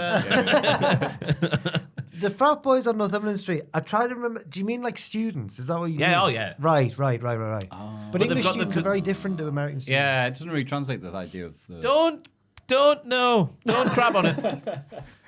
It's a I thing. never really sat down and analysed this bit now. So I've had several people approach me and say, "Yeah, those frat boys are a danger." Which on bit of Northumberland Street? The top end, yeah, Mark. It's mainly around Phoenix. From Phoenix to the bottom end. Oh. Yeah. Where they're building that new HMRC building. I thought it'd be near that's the top because that's nearer the uni, but Yeah. fair enough. That's where you get your little scrots. KFC's up there. Yeah. That's where you get your little wrong-uns. Yeah. Your dangers at the other end. Phoenix downwards, that's It's a the... dangerous place to live, Newcastle. Since like the internet took over, like every time I'm on Northumberland Street, I'm like, God, I've not been here for ages. I just feel like I'm never on Northumberland Street anymore. It's a bit unique when you go there now. The high street's dying, man. It's on its arse. Right. Anyway. You're right. Support local businesses like WWE. And KFC. Yes. Anyway, Giovanni Vinci isn't around, so yeah. Guys beating up people. Before I talk about this, I'll move on. Michael Jax interviews Nia Jax in the ring. What? What did I say? He's not like most Yeah. commentators. Bollocks. I read too quick. Michael Cole interviews Nia Jax in the ring. There we go. That's better. She says she's going to win the Royal Rumble, and nobody can stop her. But Rhea Ripley interrupts. Hey. She said there's not a man or woman can stop her. Yeah. They're going to do it again at the Rumble, aren't they? She also threatens to beat up Michael Cole. He's done nothing wrong. It was in the way. He must... We can't have Heidenreich and Nia Jax going after Michael Cole and not be completely innocent.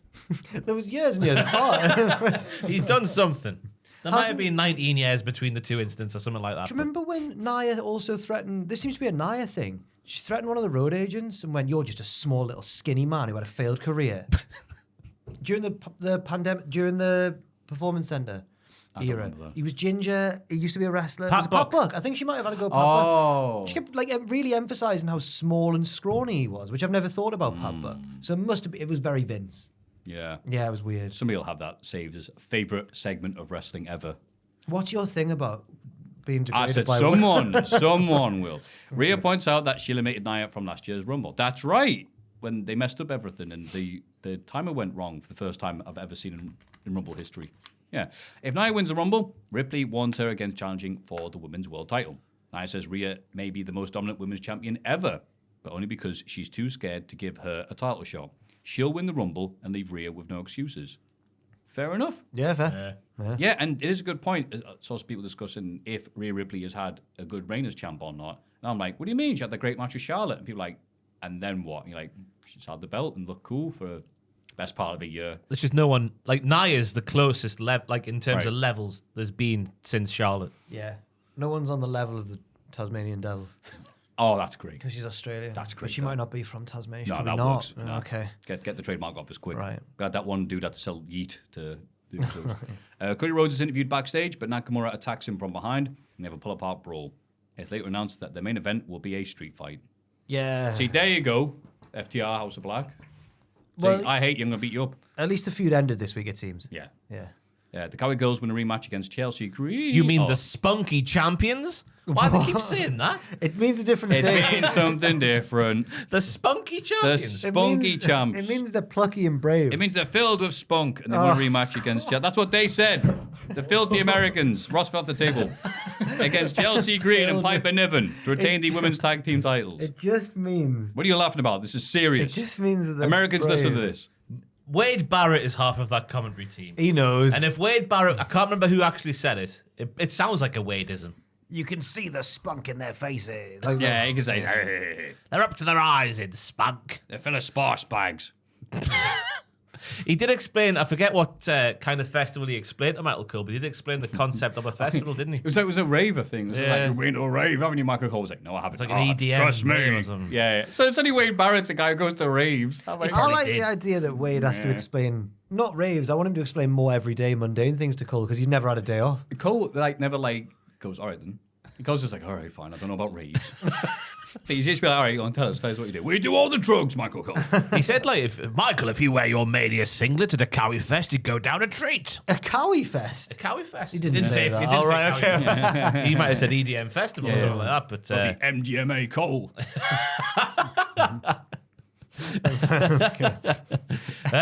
The match was going along fine, as you would expect with these teams involved. Yep. But then we saw a shoot Hurricane Rana on Chelsea, off the shoulders of Caden Carter, off the ropes as well. And that was high. High as the Cowie girls get at the festivals. That's right, Cole. I like the Vader Bomb spot with Chelsea taking it instead of one of the Cowies. That was a good setup for the final bit. And I didn't even mind the double drop, as I like to call it, their finishing maneuver, not hitting properly because Katana's knees landed on like Chelsea's ribs, didn't it? So it would have hurt. It would have hurt anyway. Yeah. Yeah. It was quite a good rematch. I enjoyed it more than I thought when it was just, I was like, oh, rematch. Better than that. Yeah, I said just like every other match that they've had on Raw, crowd is like, don't care at the start, and then the Eckies kick in, and suddenly they're into it. The keg stand rules. I think it's one of those moves that's going to be seen as like with like the 3D when the crowd's like, okay, whatever. They see that and go, whoa. It's what's it called? The keg stand. Yeah.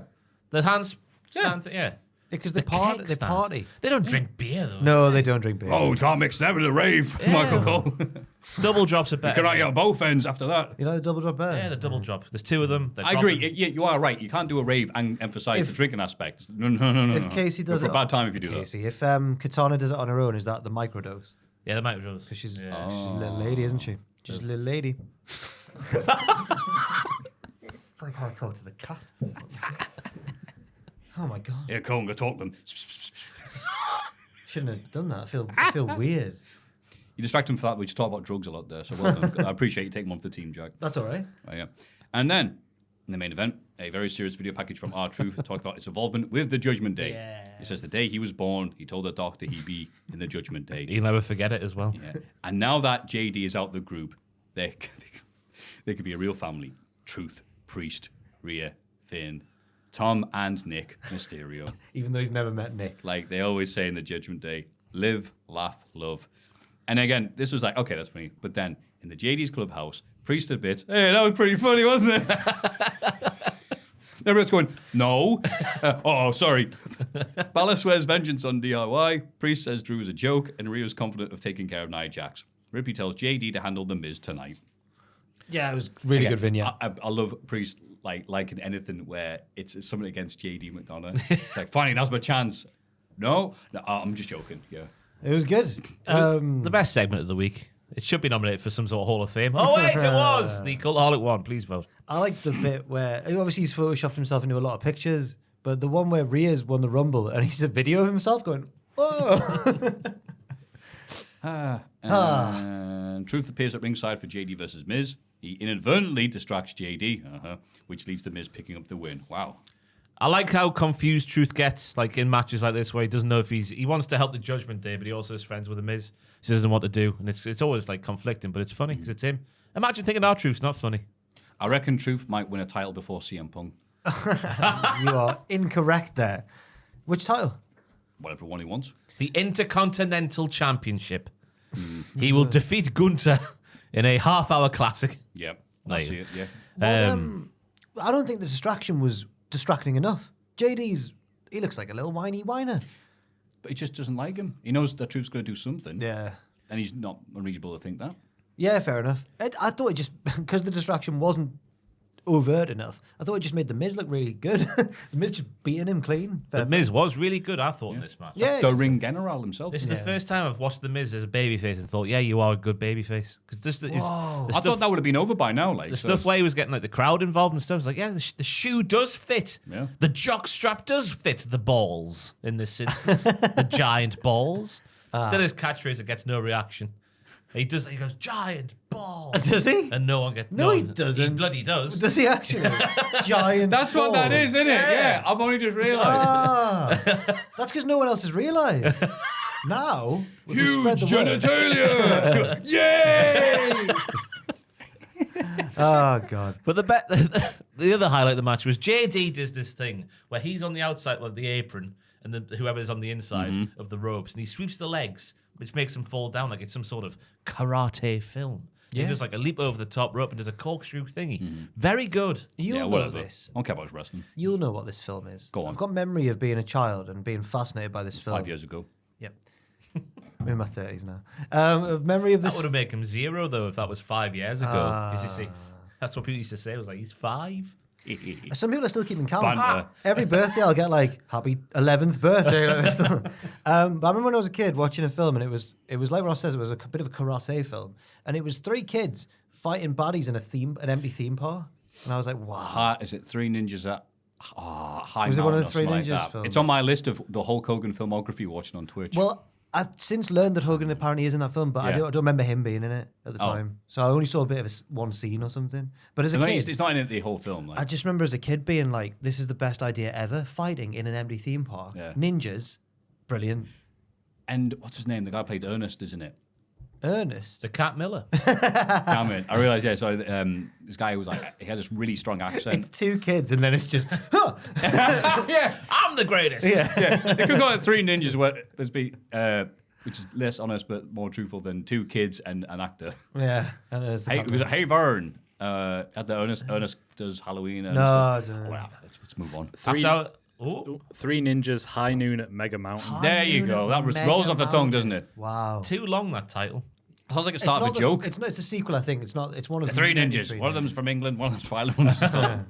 After last week's podcast, though, I did consume Saltburn this week. Oh, yeah. Consume's the wrong word to use. Ross on film. It What was do you very think of much used on purpose after that scene in the bath. Fantastic. It was, considering what the likes of Darren Bent have said about it, and get why it would be horrifying to watch it with your parents, for example. But it was not as out there as I thought it was going to be. Oh, really? I was a bit taken aback by the final scene. I didn't see that coming, and it No. just it didn't end, did it? Nope. Whee! I'll say.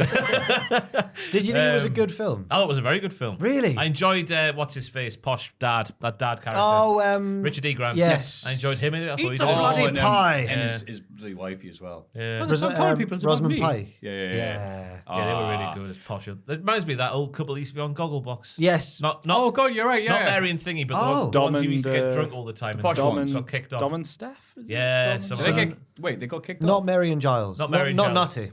Not it. No, Oh, no. hello, Natty. Not Merlin the dog. Why did some people get kicked off a Because they used to Gogglebox? get drunk all the time and just be like, ah. Yeah, it's fine. Isn't that what people want to watch? Like, Well, Yeah. no, everyone else is sober on the show, I think. right. But I thought it was a very good film. I like the story. But yeah, just the shocking moments were. I don't know. Maybe I've watched too much inappropriate stuff on the internet to be affected by such a thing. That's right. I mean, when we're like watching deathmatch wrestling, and I'm like, wow, that was a good match, wasn't it? With Moxley bleeding everywhere, and you go online and people are like, oh, I'm like, oh, right, yeah, I'm the weirdo watching this. Right, Meltzer's sorry quite about like that, isn't he?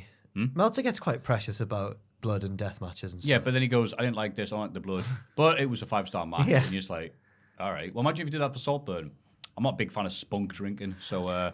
Spoilers good, there. Good cinematography, 5 stars. I didn't like the the... cinematography was good. I mean, yeah, it was. The thing I learned, horrifyingly so, after watching the film and just checking X.com to see the general consensus, is that scene in the graveyard, as I'll just say, that was improvised. That wasn't part of Bollocks. No way. No, yeah, no, those on screen as well. Joel, yes. could you do a quick No Google way. and see if there's a thing out there? Because there was more than 10 tweets, which tells me there's a modicum of truth about it. Apparently, it was meant to stop before he... Imagine the rest of the crew. No, come on. Imagine the rest of the crew. I know. When do we cut? When do we stop? But imagine the rest of the crew like with the final scene as well, just watching You them click reject Oh, yeah. or whatever. True. up the I know. windmills. This article does say it is. Barry says, Is Go there a on. direct quote from him saying it is? Don't want to say what it is just in case people haven't he was seen getting laid to rest. That's a good point. Well done. I want to see... yeah. it. It is. Yeah, really. I wanted to see what Oliver would do next. I wanted to see what the next level of obsession was. And by that, I mean, I just want the camera to roll, not to kind of preempt it or rehearse it. What happened. It was one take, and I think it was right. It moved the story forward. Oh, so he was supposed to do the scene. He wasn't just like, I'm just going to do this and whatever. But he just kept on going by the I sound don't of think he things. was meant to do what he did towards the climax of the scene. Stop. Wade Barrett loves this segment, by the way. Can I just point out? Wow. I thought I love that film even more. I give it another star just for that. What a performance. He needs locked up, old Barry, though. He really does. Imagine doing that when you didn't have to do it. Yeah. God. He just works hard all day and night. So, yeah. Saltburn. Salt. You watch any films? I haven't watched any more films yet. No. No, I'm waiting for the next festival. It's good. October's a long way away, like. Oh, I'll travel the world. Isn't Caen in springtime? Yeah. Yeah, That's what you're saying. Sundance will be the Yeah, one it coming is. up in a minute, but I think that's in the old America, so I can't go over there in time. Le Caen. Film Festival. Oh, you're going to this year. Oh. Yeah. And I knew what you meant as well. It's the annoying thing. Seth Rollins cuts a promo in the ring and wonders who he's going to face at WrestleMania. Jinder Mahal in the ropes and complains about never getting an opportunity. Seth says that people ignore him on purpose and is surprised Jinder showed up after being humbled by The Rock last week. Seth dares Jinder to hit him, but Jinder waits until Seth turns his back before attacking. It's good strategy, that. Seth gets the upper hand and goes to the stomp, but Jinder manages to get away. Hee hee hee. If you think you're getting away, that's what Jinder We're said. middle again. If Jinder had done that, it would have made the segment so much better. Whoa. Yeah. Yeah, we talked about this a bit in the opening segment of the pod because it involved the news. The news. But I don't know if I enjoyed it as a segment or not. I can't decide in my brain. What did you Jinder say? is, when Jinder said he was more of a revolutionary than Rollins, I was like, yeah, you probably proved that you are last week in the segment with The Rock when Jinder said a thing and then The Rock appeared and everyone was chanting USA at The Rock when Jinder was stood there. So maybe proving Jinder to be true. Maybe he is a revolutionary eventually when he brings the people together with a world title reign. The Rock. Oh, the big Hawaiian looking dude. But yeah, we're sitting here last week thinking Jinder's just like the subject of a troll job, and now he's sort of taken that bullet to get a world title match next week. I don't know what. It's fine. It's something for Rollins to do. It's something for Jinder to do. Sometimes I quite enjoy little oddity matches in wrestling. It's not like the weirdest match ever. Well, or like you anything, mean Kurgan and... No. What's their name? Golga. Golga, thank you. I'd be really good if I could say any of the names. But I don't mind in the gaps between pay-per-views. I don't mind it not just being work rate matches all the time. I'm with you, mate. But I don't know if I'd have booked it myself, but I'm not as fuming about it as Tony As Khan. someone- yeah, there we go. I'd have him win next week. Imagine Jinder pins Rollins. Cheats to win, obviously. Rollins gets a rematch somewhere, wins the title back before WrestleMania. Imagine Punk costs Rollins the title and Jinder wins. Oh, slap it, lay it on me, baby. Thick woods. I'm a And then stingboard. it makes the Rumble even more exciting because then Seth's up for like winning it as well. Yeah. And he goes, would you want to get your title off Jinder or do you want to go take on Roman Reigns? He's like, oh, let me have a think. But you know what's going to happen. He'll come close. He'll hit the Colossus a couple of times. He'll get a couple of near falls, but Rollins will win. Boring.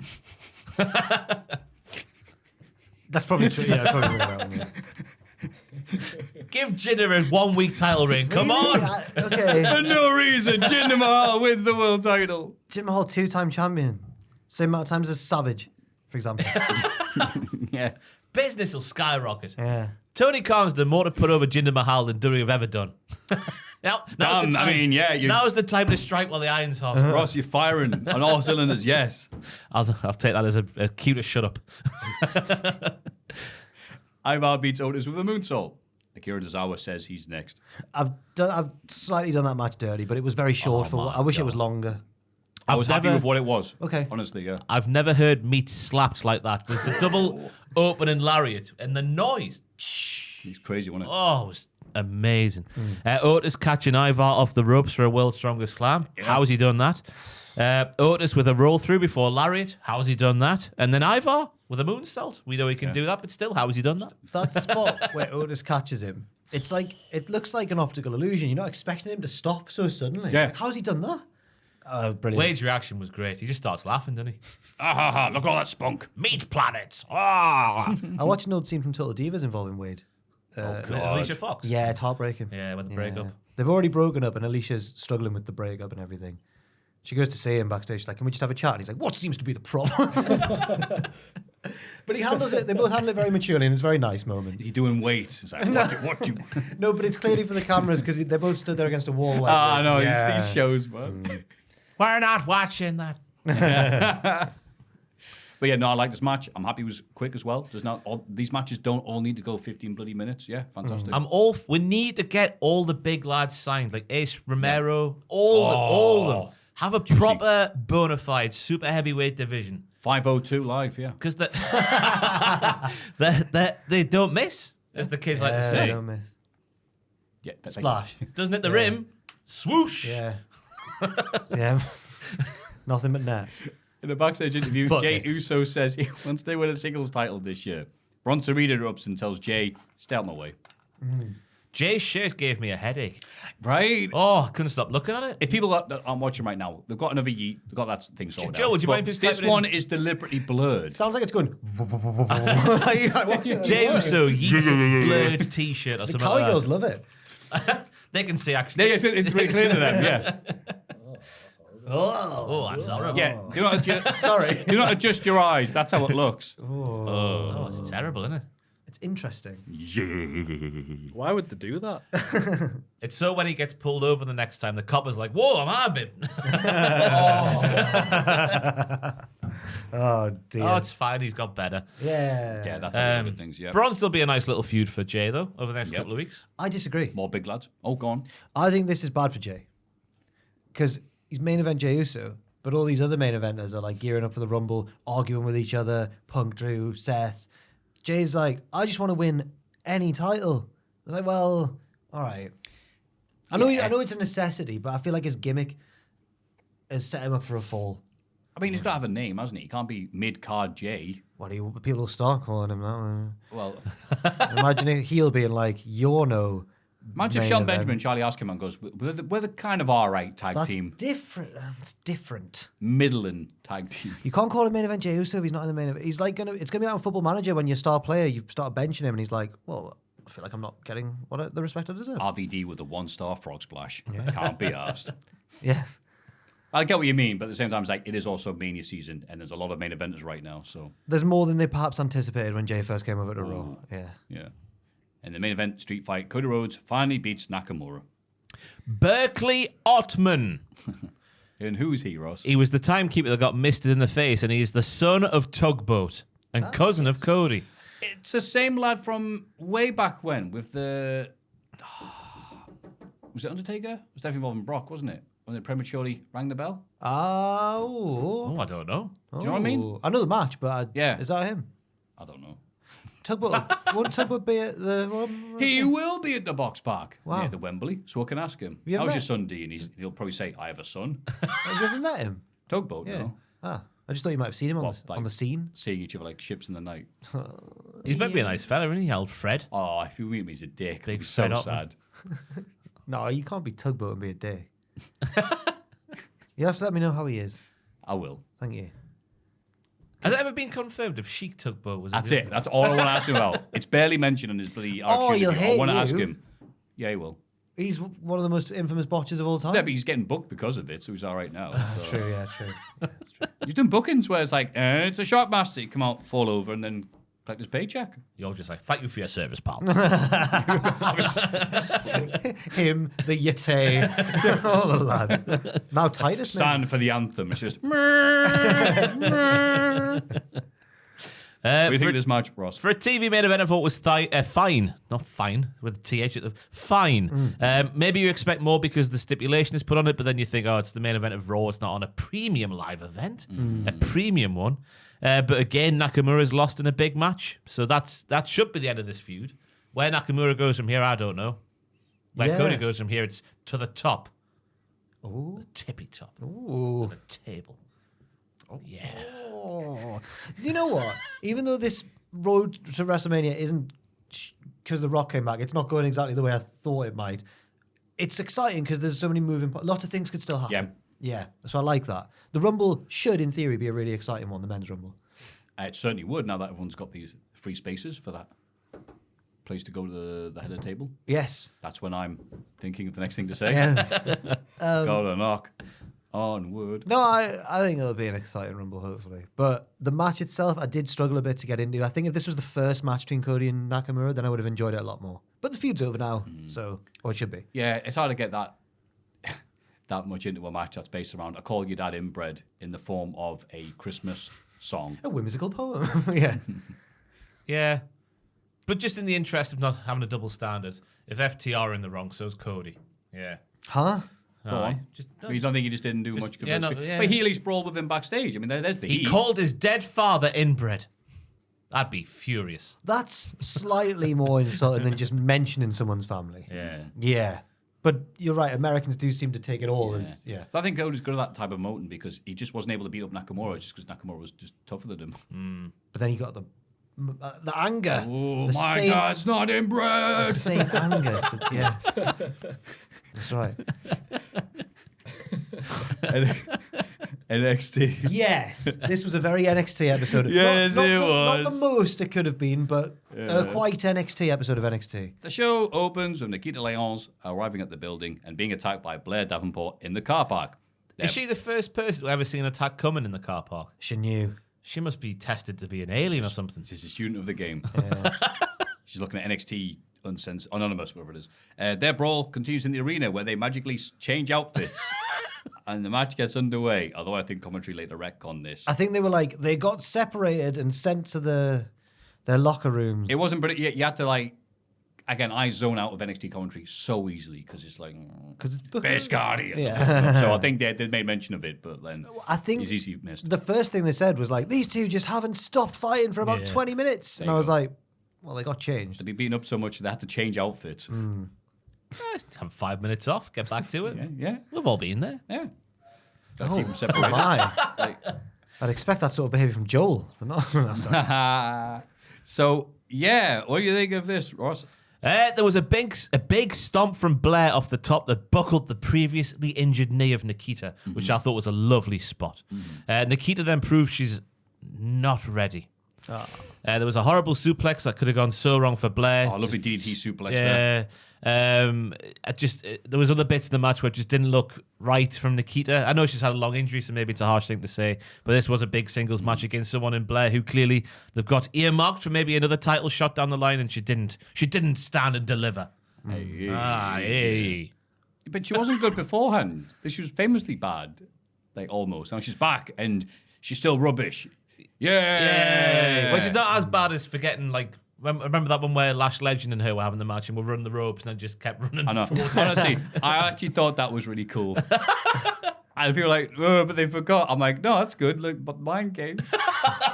I'm trying to defend it. I don't know why I was doing I like that. NXT, but I don't like it that much. So I would say that with my own okay, mouth. fair enough then. But I liked it when she was just doing moves. She did a big old German suplex. I went, oh, okay, that's cool. Honestly, it was just like watching what Nia Jax used to be. Ooh. No? Is that too much? Don't know. Well, she's good now. Yeah, Nia, yeah. And Lyons' pants. Yeah. Good It's start. big pants, but pants nonetheless. Good start to the show. All right, Maffew. Bloody Sorry. hell. Stop Oh my objectifying God. these people.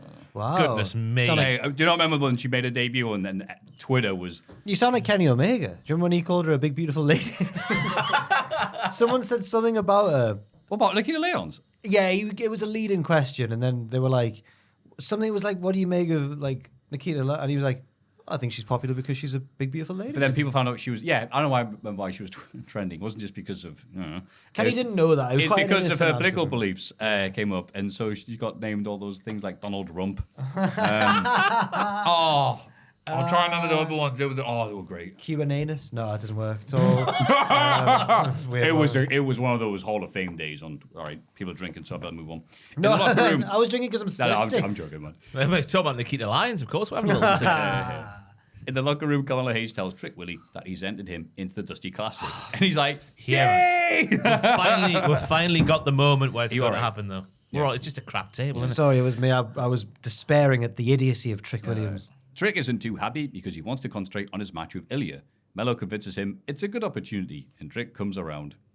Yeah, because Mello's famously wrestling every single week all the time, isn't he? Yeah, he's tricking into doing that. It's disgusting. Yeah, he should be tricked Williams by this stage. Oh, there's the line. Because how many weeks now, Trick, until he realizes, what? I mean, it's gonna be Bron and Baron in the final against Trick and Mello, and surely that's when it's gonna happen. God, I hope so. I Surely. think it'll be Bron and Baron in the final, but do you think Trick and Mello will make it all the way? And then Mello will whizzle him. There's some other good competitors in this tournament. It's the Dusty Cup, though. Trick lives for this. Yeah, he does. He does. I think they might go out before then. Idris and Malik look pretty good. They'll get to the final. Not anymore. They will. Not with that woman around. We'll get to that. I couldn't believe it when she was there. I only said that woman because I've forgotten her name completely. We'll get to What's it. her don't worry. name, though? Brindley. You mean the Brindley sister. Brindley Reese. Brindley, what you call that thing? I've written Anyway, it. I just forgot her name.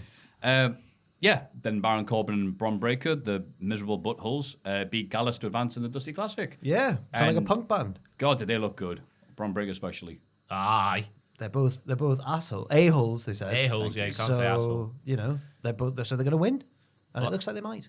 I like them taking the piss out of each other's like entrance pose at the start, like lads would, lads.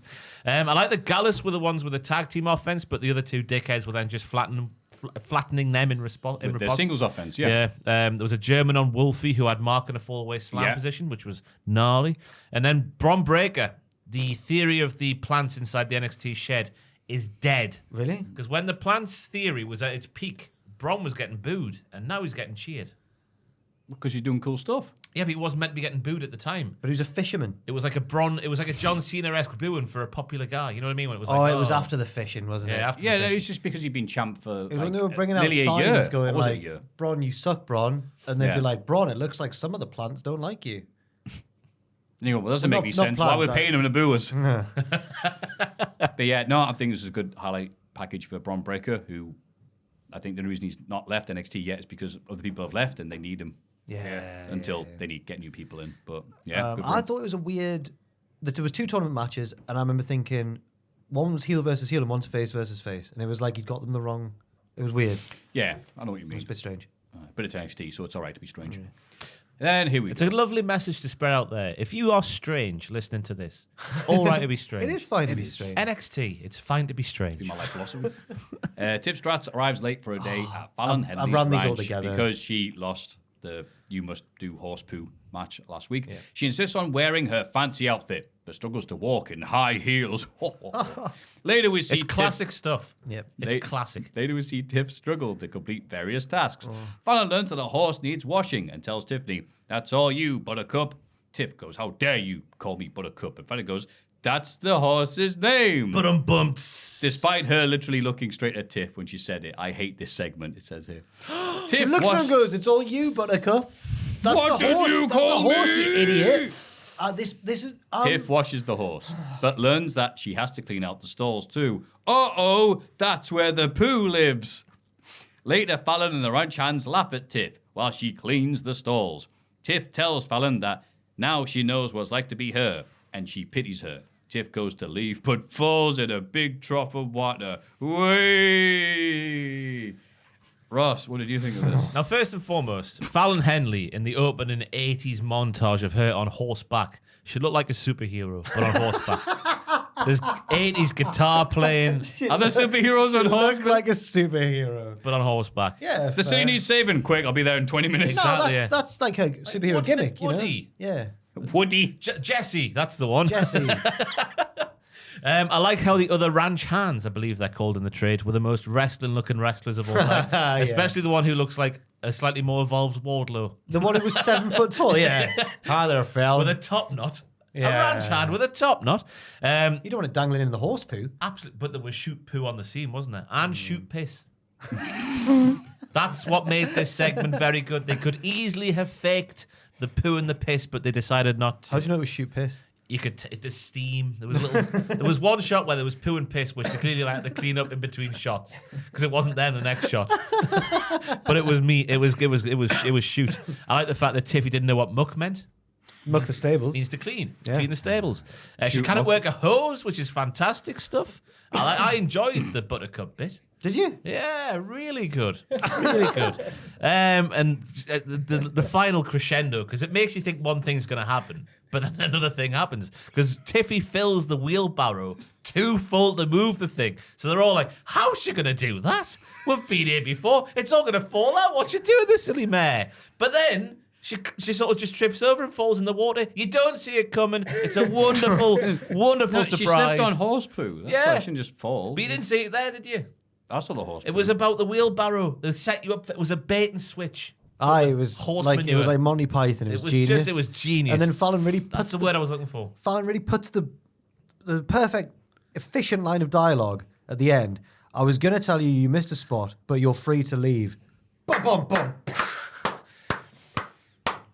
As we all know, Vince McMahon used to be very big on the go home line of a promo, and that's one of the best I've ever heard. yeah. It wasn't clunky or anything. This is the most successful double turn in wrestling history because I was a fan. I really liked Fallon. Now I think she's a dick, and Tiffany deserves all the justice in the world for this. Yeah, I thought the idea was, all right, look, Tiff's mega pushed. We need to have her rub off on someone else, so to speak, and have, like, someone else do this. Buttercup. Yeah, the horse was the person who's got the push here. I'll give a bloody Fallon. Who does these segments? Because they're so distinct in the weird way they HBK. are. Is it Sean himself? It can't It's got to be. No, I think he's got the surname of Russo, doesn't he? Oh, that one. Oh, no. Yeah, on Wikipedia, his surname is Russo. Is it Dave Russo? Mike Russo? He's one of HBK's guys anyway. And he thinks he's like Scorsese, but I He is. This segment was great. Scorsese Russo, that's his name. Thank you, Jack. It's the most Italian name I've ever heard. What was the other thing I was gonna? Oh bollocks! I can't remember. It was something about. Oh, it was bad. I can't. No, I think we've got it. I was going to apologise for getting something wrong last week. I was like, "Why is it a ranch? Fallon's a bar worker. We all know this." Again, what Ross first pointed out, the very first thing about Fallon, which is that nothing compares to the thrill of riding a horse. Not even drinking. Yeah. Do you remember?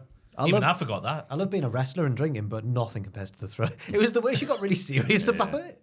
I think that, I'd like to remind you all that I have horses. the negativity around this table is quite sad today. It was bad. It was a bad segment. We just need to watch the opening bit where she's looking like an actual real life superhero on the back of the horse. It's the music playing. I'm getting emotional thinking about it. Because to have this segment here followed up by, no offense, Lyra Valkyria. Oh, speaking of poo. It's like having your full, I don't know, insert your best Chinese takeaway main course and then fill it like the dessert's like dust or something like that. Or just a plate, like a saucer of water. The poo-poo platter? The poo-poo platter. It's a real thing. Lyra Valkyria cuts a promo in the ring Is that a Bug's Life reference? and wonders... They reference it on Bug's Life, definitely. Her next challenger at Vengeance Day. She reveals that Ava Rain has booked a 20-woman battle royal next week because she can, But there's a twist, you see. with the final full entrance facing off to the side of the number one contender. Lola Vice and Elektra Lopez interrupt. Lola reminds Lyra that she can still cash in her title shot anytime. Lyra says Vice is all talk. She doesn't want to watch Lola shake her ass on Instagram. She wants to fight Lola Vice, the cage fighter. Lyra sows seeds of discontent between Lola and Elektra, pointing out that Vice won't use her contract in a tag title match. Elektra sucker punches Lyra and they beat her down, but Tatum Paxley evens the odds and the heels run away. In the opening bits of the promo, I've written down that Lyra is a slightly worse Roxanne Perez on the mic, which is not a good thing because Roxanne's not captivating at all either. Yep. When it got going good for Lyra was They're little pocket rocket heroes, Ross. They're the pocket rocket heroes of NXT. I don't know. Give me Obafemi. But yeah, when it got going is when she put a bit of spice in her voice where she was like, I'm not here to watch you shake your ass on Instagram. That's when I was like, yes, Lyra. That's more like it. But what's her face? The arse shaker. Lola Vice. She called herself Latina Heat. Yeah. It's acrimonious. And then And no one reacted. Lyra made a really weird point and went, you're not Latina Heat. Elektra is, because she kept the group together that she was in for a bit. Tony's family. I'm like, well, how... No, sorry, Legado. Legado's Yeah, family. yeah. But I'm like, how... Stuck up it there, like. well, oh yeah, what? That's what Latina Heat means. Keep being the glue that holds Right. it. I don't get it. This was the issue of the segment. Lyra talking to Mike, she sounds way too generic for a champion. She's Irish. And it doesn't help. No, that's not the reason why she sounds generic. But it doesn't help that she's also the person announcing the details of things. That's not a champ's job. That's the job of the hostess when you get on the plane. She's got a coric role. She's trying to explain Hi, things it's to the me, audience. Valkyria. I did this, blah, blah, blah. Aha, 2 people showed up. Why, that's so-and-so, and so-and-so. Yeah. And no one's reacting because they're kind of like, I don't know if they weren't reacting because they're bored, because, again, bill delivery, but it also didn't help that they probably won't say anything because they don't want to miss any details. All right, okay. Hey, is your opponent going to take it well or badly when you don't use that cash-in for women's tag team titles? And everyone's just going, oh, okay. Do you remember when the Street Profits would do this when they first came onto the main roster, and they'd be backstage going, "You'll never guess what's on this show," except they weren't the top champion. Yeah. Yeah. And I get the need for better on the exposition, mic. right? But just having the champ do this and be like, all right, okay, cool. Latino Heat, silence. All right, cool. It's a thing that seems to Ass, specific. Instagram, It's the horse poo. when she mentioned her Instagram, I was like, "There's no way she's got a note." She's got 1 million followers on Instagram. I was like, "What? 1 million 1 and one after million? this podcast, let me tell you. Why has she got a million? Saltburn bath scene. She's got a million. She must have been famous before wrestling as this fighter or arse shaker. A million's crazy for a wrestler. What's she doing in NXT? Get her on the main roster. She's got a million. Nothing on this segment. She's got 1 million followers. Get her on.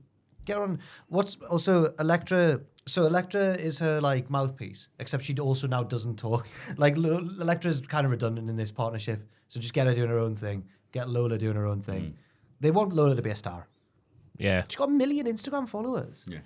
You'll love it, that. That's mad. It is. That's crazy. That's like when Progress put KSI in the dojo instead of like. Do you remember this story?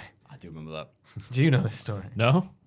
So, when Progress were like big, they This is a long time ago. somehow got in touch with KSI, and instead of just immediately making him the focal point of the next show, they like stuck him in the Projo and made him train and stuff. As they should do. No, and Should earn his stripes. And I remember Sebastian tweeting about this when KSI appeared at WrestleMania, being like, "Yeah, what were Progress doing?" He's got to pay his dues. Well, I mean, YouTube is a wrestler. I mean, Well, yeah, of course, Don't be yeah. silly, right? Yeah. Well, you want Just I wanted to see why she's got I a million can see followers. Lola Vice's arse on the screen. It's every single one. Yeah, it's big. Following on Instagram. A big follow on And Instagram. what Yeah. is this? I'm saying, go give the people. Yeah, what they Maffew. want. They'll I learn. speak Spanglish, she says. Oh, that's good. That's a good skill to learn. That's a lyric in Rey Oi, Mysterio's look team, at them isn't it? strikes. She's a cage fighter. Joel, no, We'll Joel. get demonetized, Joel. Don't do it. Anyway, Yeah. backstage, the metaphor. Laughing. Oh, she was a UFC. Look, Hmm. oh, Oh, all right, that's I why. think she So that's might why she's saying cage fighter. Yeah, literally. Yeah. Wait. Why is it saying UFC? They're in the same company now. She didn't. Or whatever. Oh yeah. Well, she might not have been in the UFC. Oh, right. My bad. Yeah. Oh, that's why. It's Bellator. Oh, no wonder they didn't mention it. I think she's undefeated. You know. 3-0. Wear your heels. Put your lashes on. That's not Spar. allowed. You can't wear Spar hard in the morning. Make your TikToks and don't let anyone tell you what you can and can't be. A million- Kiss hug, kiss hug. A million's crazy though. 1 million followers is mad. How's she on NXT? Oh, she's shaking her ass in the cage. Look, Oh, it's a thing. Ah. it's like Tourette's, but arse shaking. She can't No, stop. she's got good rhythm. Look at her go.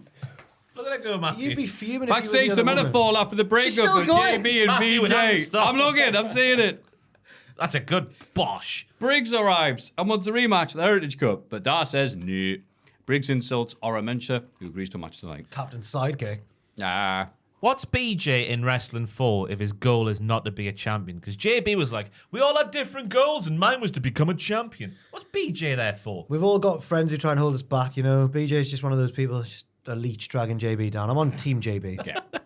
What? He's a virgin. He's got nothing going for him. Leave him alone. He's the Tucker to his Otis. Oh, Poor Tucker Tucker was a got nice, done dirty. He's Yeah. a nice handler. What happened to him? I don't know. He just disappeared. There's a story there. He does a lot of yoga. Ah. Adam on Straight to Hell. It was a good Straight to Hell. I know, but did he say anything about what happened? He just He kinda lost vague, a lot of wasn't weight and was doing yoga and then was going to make a return to wrestling the year after. Yeah. I did the, I don't know. Yeah. There was a tag team elimination chamber match, and Tucker was like the best thing in it as well. It was crazy. He was doing like a swanton off the pod. I remember thinking, that boy's a star. I'm sorry, I don't know why I'm bringing up Louis Walsh so often. Yeah. Luca complains to Ava Rain about a previous loss, Crucifino. showing photo evidence. Thank you. I think I'd get that right, so I just ignored it. That his foot was under the ropes. Per the WWE bylaws, this constitutes a law break. I like the vernacular. It's very 90s. Ava goes, I'll pass it on. Yeah, and he alright. goes, cheers. Dragon Lee and Lexi King arrive. Lexis. Lexi tells Lexis. Lexis. That's Lexi.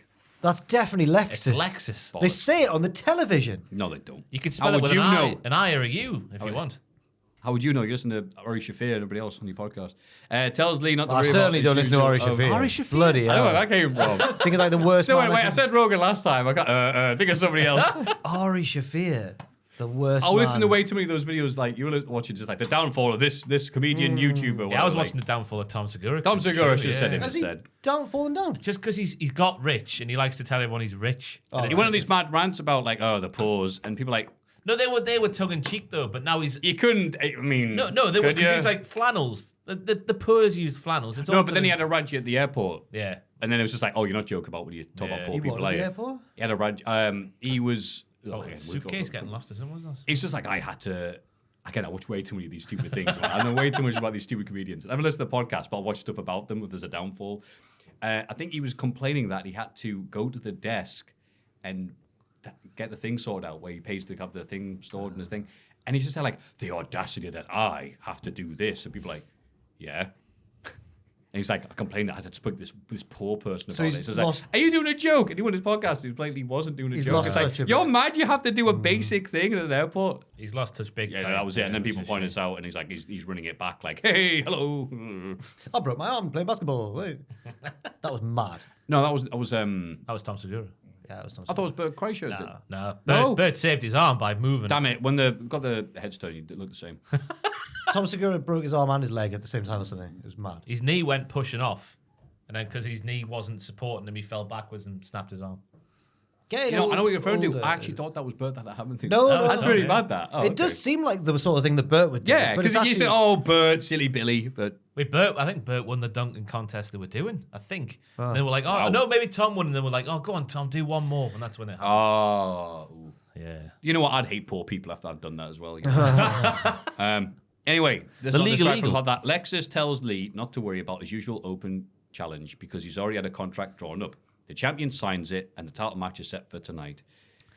They are misusing Lexus King. Because when he walked on this shot, I was like, you look so ridiculous. I want to slap you. But then he opened his mouth and I was just like, oh, God, he's crap, isn't he? So if they never have him open his mouth and just have him appear on the scene and go like, in Yeah. his face, that's way more effective than any promo he would do. That facial hair, I can't put my head around it. I can't wrap my head around it. It wraps He around his probably head. wouldn't want you to I'll do put that my head either. nowhere near it, Maffew. I'm Well, starting it's to. been. I'm starting to turn around on Lexus King. What, Big time. Just ignore him. Go on. No, as in like I'm getting annoyed by him, but it's deliberate. So I'm like, good. Yes. Yep. Okay, I agree. that's No, I good. agree. I just put down You're never gonna come around. Dragon on Lexus Lee King. out promos Ava Rain and Lexus King, and it's not his first language. It's not hard. I mean, it's. I mean, yeah. despite interference from No I'm I'm Dark. starting to think that Avarain's actually the tree that was, holding the skins She's together. not Because only she's very wooden when Yeah, she's acting. yeah. Ah, it's good though. not only is she now like an authority figure, but she's also turned face. She's a nice lady now. That's weird. Nice She's lady. redundant. No, she's she's the Rock's daughter, so she's, yeah. she's always got Here, that. because we have to have something for you to do. Yeah.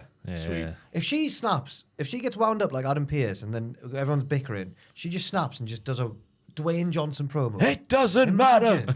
No. Yeah. She does it How better would than she The Rock. do that? Oh. This side of the arena, chant shot. It This doesn't side- No, like good Rock. Oh, okay. Look at Crucifino, shut your mouth. You know. Like, Oh, she does it in 98 Rock. All right, absolutely fine with that, yes. 20 influence from Noam Dar. JB wins a singles match against Oro Menta. JB, sorry, Noam Dar looks scared. He did. He's going to lose his cuppy whoopee. Sorry. Owen started talking like how I do on a stream, and I started like really cringing. I was like, is this what I'm like? Do you say cuppy whoopy? I say stupid stuff like that, you know? Cuppy whoopy. Yeah. Yeah. And then Owen started doing it, and I realised that it's just not good crap. And I just had disagree. I had a real crisis of confidence. Oh, bless you. Yeah. Booker T in this match on commentary saying he wanted this kid, JB, to show him something. Man. He's waiting for him to show him something, even though the Iron Survivor Challenge was definitely a thing where he showed everything. Well, I mean, he didn't win. Booker's right there. Well, he so. showed as much as thing he did at the end of Saltburn, just about, without taking his I remember clothes that off. in the Iron Survivor match. Booker doesn't really see things or remember things in linear Nah. terms. He kind of there's just experiences going on. If it's not in the video package, Booker T doesn't know what it is. Yeah. I enjoyed JB's choke bomb. It's like a choke slam, but more of a sit out power bomb sort of landed for the whatever it was. Yeah. The mention of Booker there made me hungry because I was like, oh, DoorDash, you could be distracted with DoorDash. And then I was like, Oh, I'm taking a big leap in my food game today. Go on. I've got that app, where you get like the magic bags at Is the it- end of the day. I'm getting a Toby Carvery. Too good to go. Too good to go bag, Joel. No, this is new to me. I'm picking It sounds up like my- a paid advert. My I'm sure Toby it's not. Carvery is getting picked up between 9 and 9:15 this evening, which I accept is a long time away. But crucially, 2 Carveries cost me £6.98. Jesus Christ. Too good to go. But what- we looked at some TikToks about them last night. And you get a lot. so you've basically got a £3 carvery there. Mm-hmm. That's unreal. All sorts of restaurants on there, like Starbucks, M&S, all that sort of stuff on the walk home for me. Again, this sounds like an advert. It's not, but bloody hell. Yeah, it's all. I'm just get the message out there. Yeah, thank you. You're saving food waste, so you are. And a carvery fills you for like 4 days. Like, it's mad. Do you think the portions will be smaller? No, it's big. We saw TikTok. We watched more than 5 TikToks, and they're all massive. It's not just be you say it's the stuff that's going to be going. Just basically going to get thrown away. It's not going to be a big pile of sprouts, like, is it? Well, no, it's just what they have left at the end of the day. Aye. It looks like Oh. Toby Carvery getting new meat every day. This will be Well, interesting. you'd hope so, yes. They don't store it overnight. God. So I'll report You'll back have to next let us week. know. on that, Yeah. But £3. I'm supposed to talk about NXT now, there and that. Then I'll be on it. Sorry, They do it we're for really- Ernie as well. Do it for Matthew, Ernie. you'll Do get they? Ernie. Yeah. Oh, that'll be it. You'll make your money back there They quickly. give you lots of Man, veg and bread. Oh, I might go Ernie in the break, Ooh. Get a little coffee. Excellent. Let's carry on. Joe Coffee's over there. Yeah. Could just skip. Just thank you for watching the podcast. All I put there is JB still looks like he's in Maroon 5, but no, I'm Dart and his dafty mates are better at generating electricity than windmills. He looks like he's in Maroon Do you know He's who got a Maroon very 5 are? generic look. He could be like the bassist or like the roadie. It's Yeah, just but he's a also lad. No, he's a big, tall bloke. Okay, a big, tall lad. He's rootin' tootin'. He's not. He's just wearing black jeans. Rootin' He's jeans. a good actor. Oh, okay, yeah, as you well. got me there. He's a good actor. He's convincing. Yeah. And he did. He is.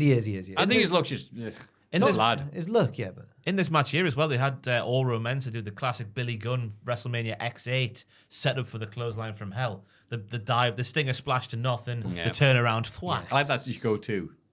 oh yeah, Because you are right, yeah. They used to do it all the time with Billy Gunn. I was going to say, didn't yeah, they? but he did it, I think, the Rumble 2000 as well against the APA. No Way Out 02 as well. I'm sure I had the VHS for that and he did it there. I saw him. I've recently watched. Oh, boom, I can see it. You can see it. I can literally He always visualize put it. his mate. hand like that, didn't he? He always did a great stinger splash, Billy, because he's massive, so he has to protect himself or he'll go outside. And then he's like, oh, I'm hurt, and just combobulated, and the crowd's going, look at Brad. They were doing it longer. I recently watched the 2000 Rumble, and there's a New Age Outlaws Acolytes match for the The belt. thing I just said, yeah. Did you say 2000 Royal Rumble? I did, yeah. I said 02. We might got I think you confused said here. 02, yeah. I said, yeah, the O2 Rumble. did, yeah. Oh, I'm sorry, I'm just saying that. Oh, that's not really dickish of me. I apologise. it's okay. But I did just say. Yeah, it is. Yeah. I'll get you a Toby Carvery for $3.50, and then Feel are we sad. cool? Yeah. Hey, there we go. Friends, wrestling Yay. friends. Oh dear. Tony D and Stacks to defend the Do you remember tag the thing I titles. just said, you little nerd? Against you little loser OTM. nerd. Sorry. Scrubs tries to interfere, but Adriana Rizzo turns the tables. I got your back, bro. I'm the worry Riz about and I'm awesome. Hey. All right. What do I you think of like this? how The OTM reason I'm awesome. OTM wrestle like they're in 1988, and I can't work out if it's because they're just brand new and they can't do much, or if it's on purpose. Because I like it either way. I can't remember which one of them it was, but one of them needs to change his ring gear. The one with the little grey. The one with his penis showing Yeah, through his yeah. boxers. Yeah. Get us a picture of OTM up there, Joe. No. You'll not Speaking be of able- Toby Carvery, here's some meat. Oh, you're looking at Lola Vice on the side, Oh, are you, you wee pervert! Oh God. There he's Lucian Price. He's got a different colour on his tights down below there. It's egregious. Wait, what are we wears- looking for? Like, He just the outline of his he had shaft. this like for the fans at home, here is a penis. I think he had like this elephant sort of elephant grey, Why am I looking? Yeah. and he could just see everything on there. There's a picture. Well, Go down a little bit, Joe. I Go thought, down there. I thought he might be wearing a cup because it was it was unusual. It wasn't the shape you'd expect. It was that's a shade of grey. That's him on the right. We're talking Yeah. about there.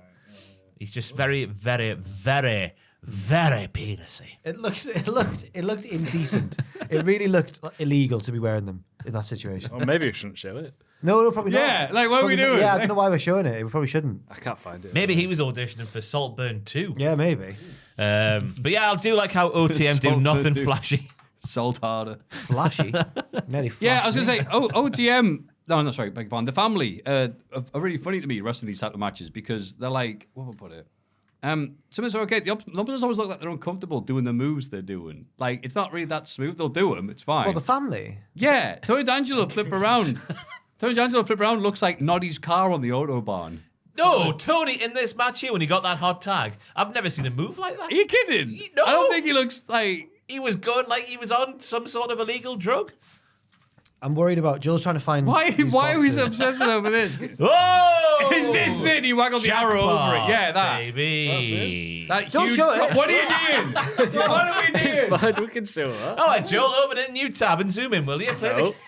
Jesus. Zoom in like in CSI. Nah, you've the other two pictures of the money shots, so to speak. No, But yeah, you. Tony's hot because it's felt like for a long time certain matches involving I'm not staring at it. involving Tony and Stack, have been put on to get around Tony's injuries because he's had a fair few injuries. But this was the first match when he got back in the ring. I was like, he's a fully fit Tone. Yeah. Tony the Tiger. Mm. Hey, He's back. Hey, Hey, they're great. I'm eating the wildlife and grazing here. OTM have another I comfortable. forgot what tigers ate. Sorry.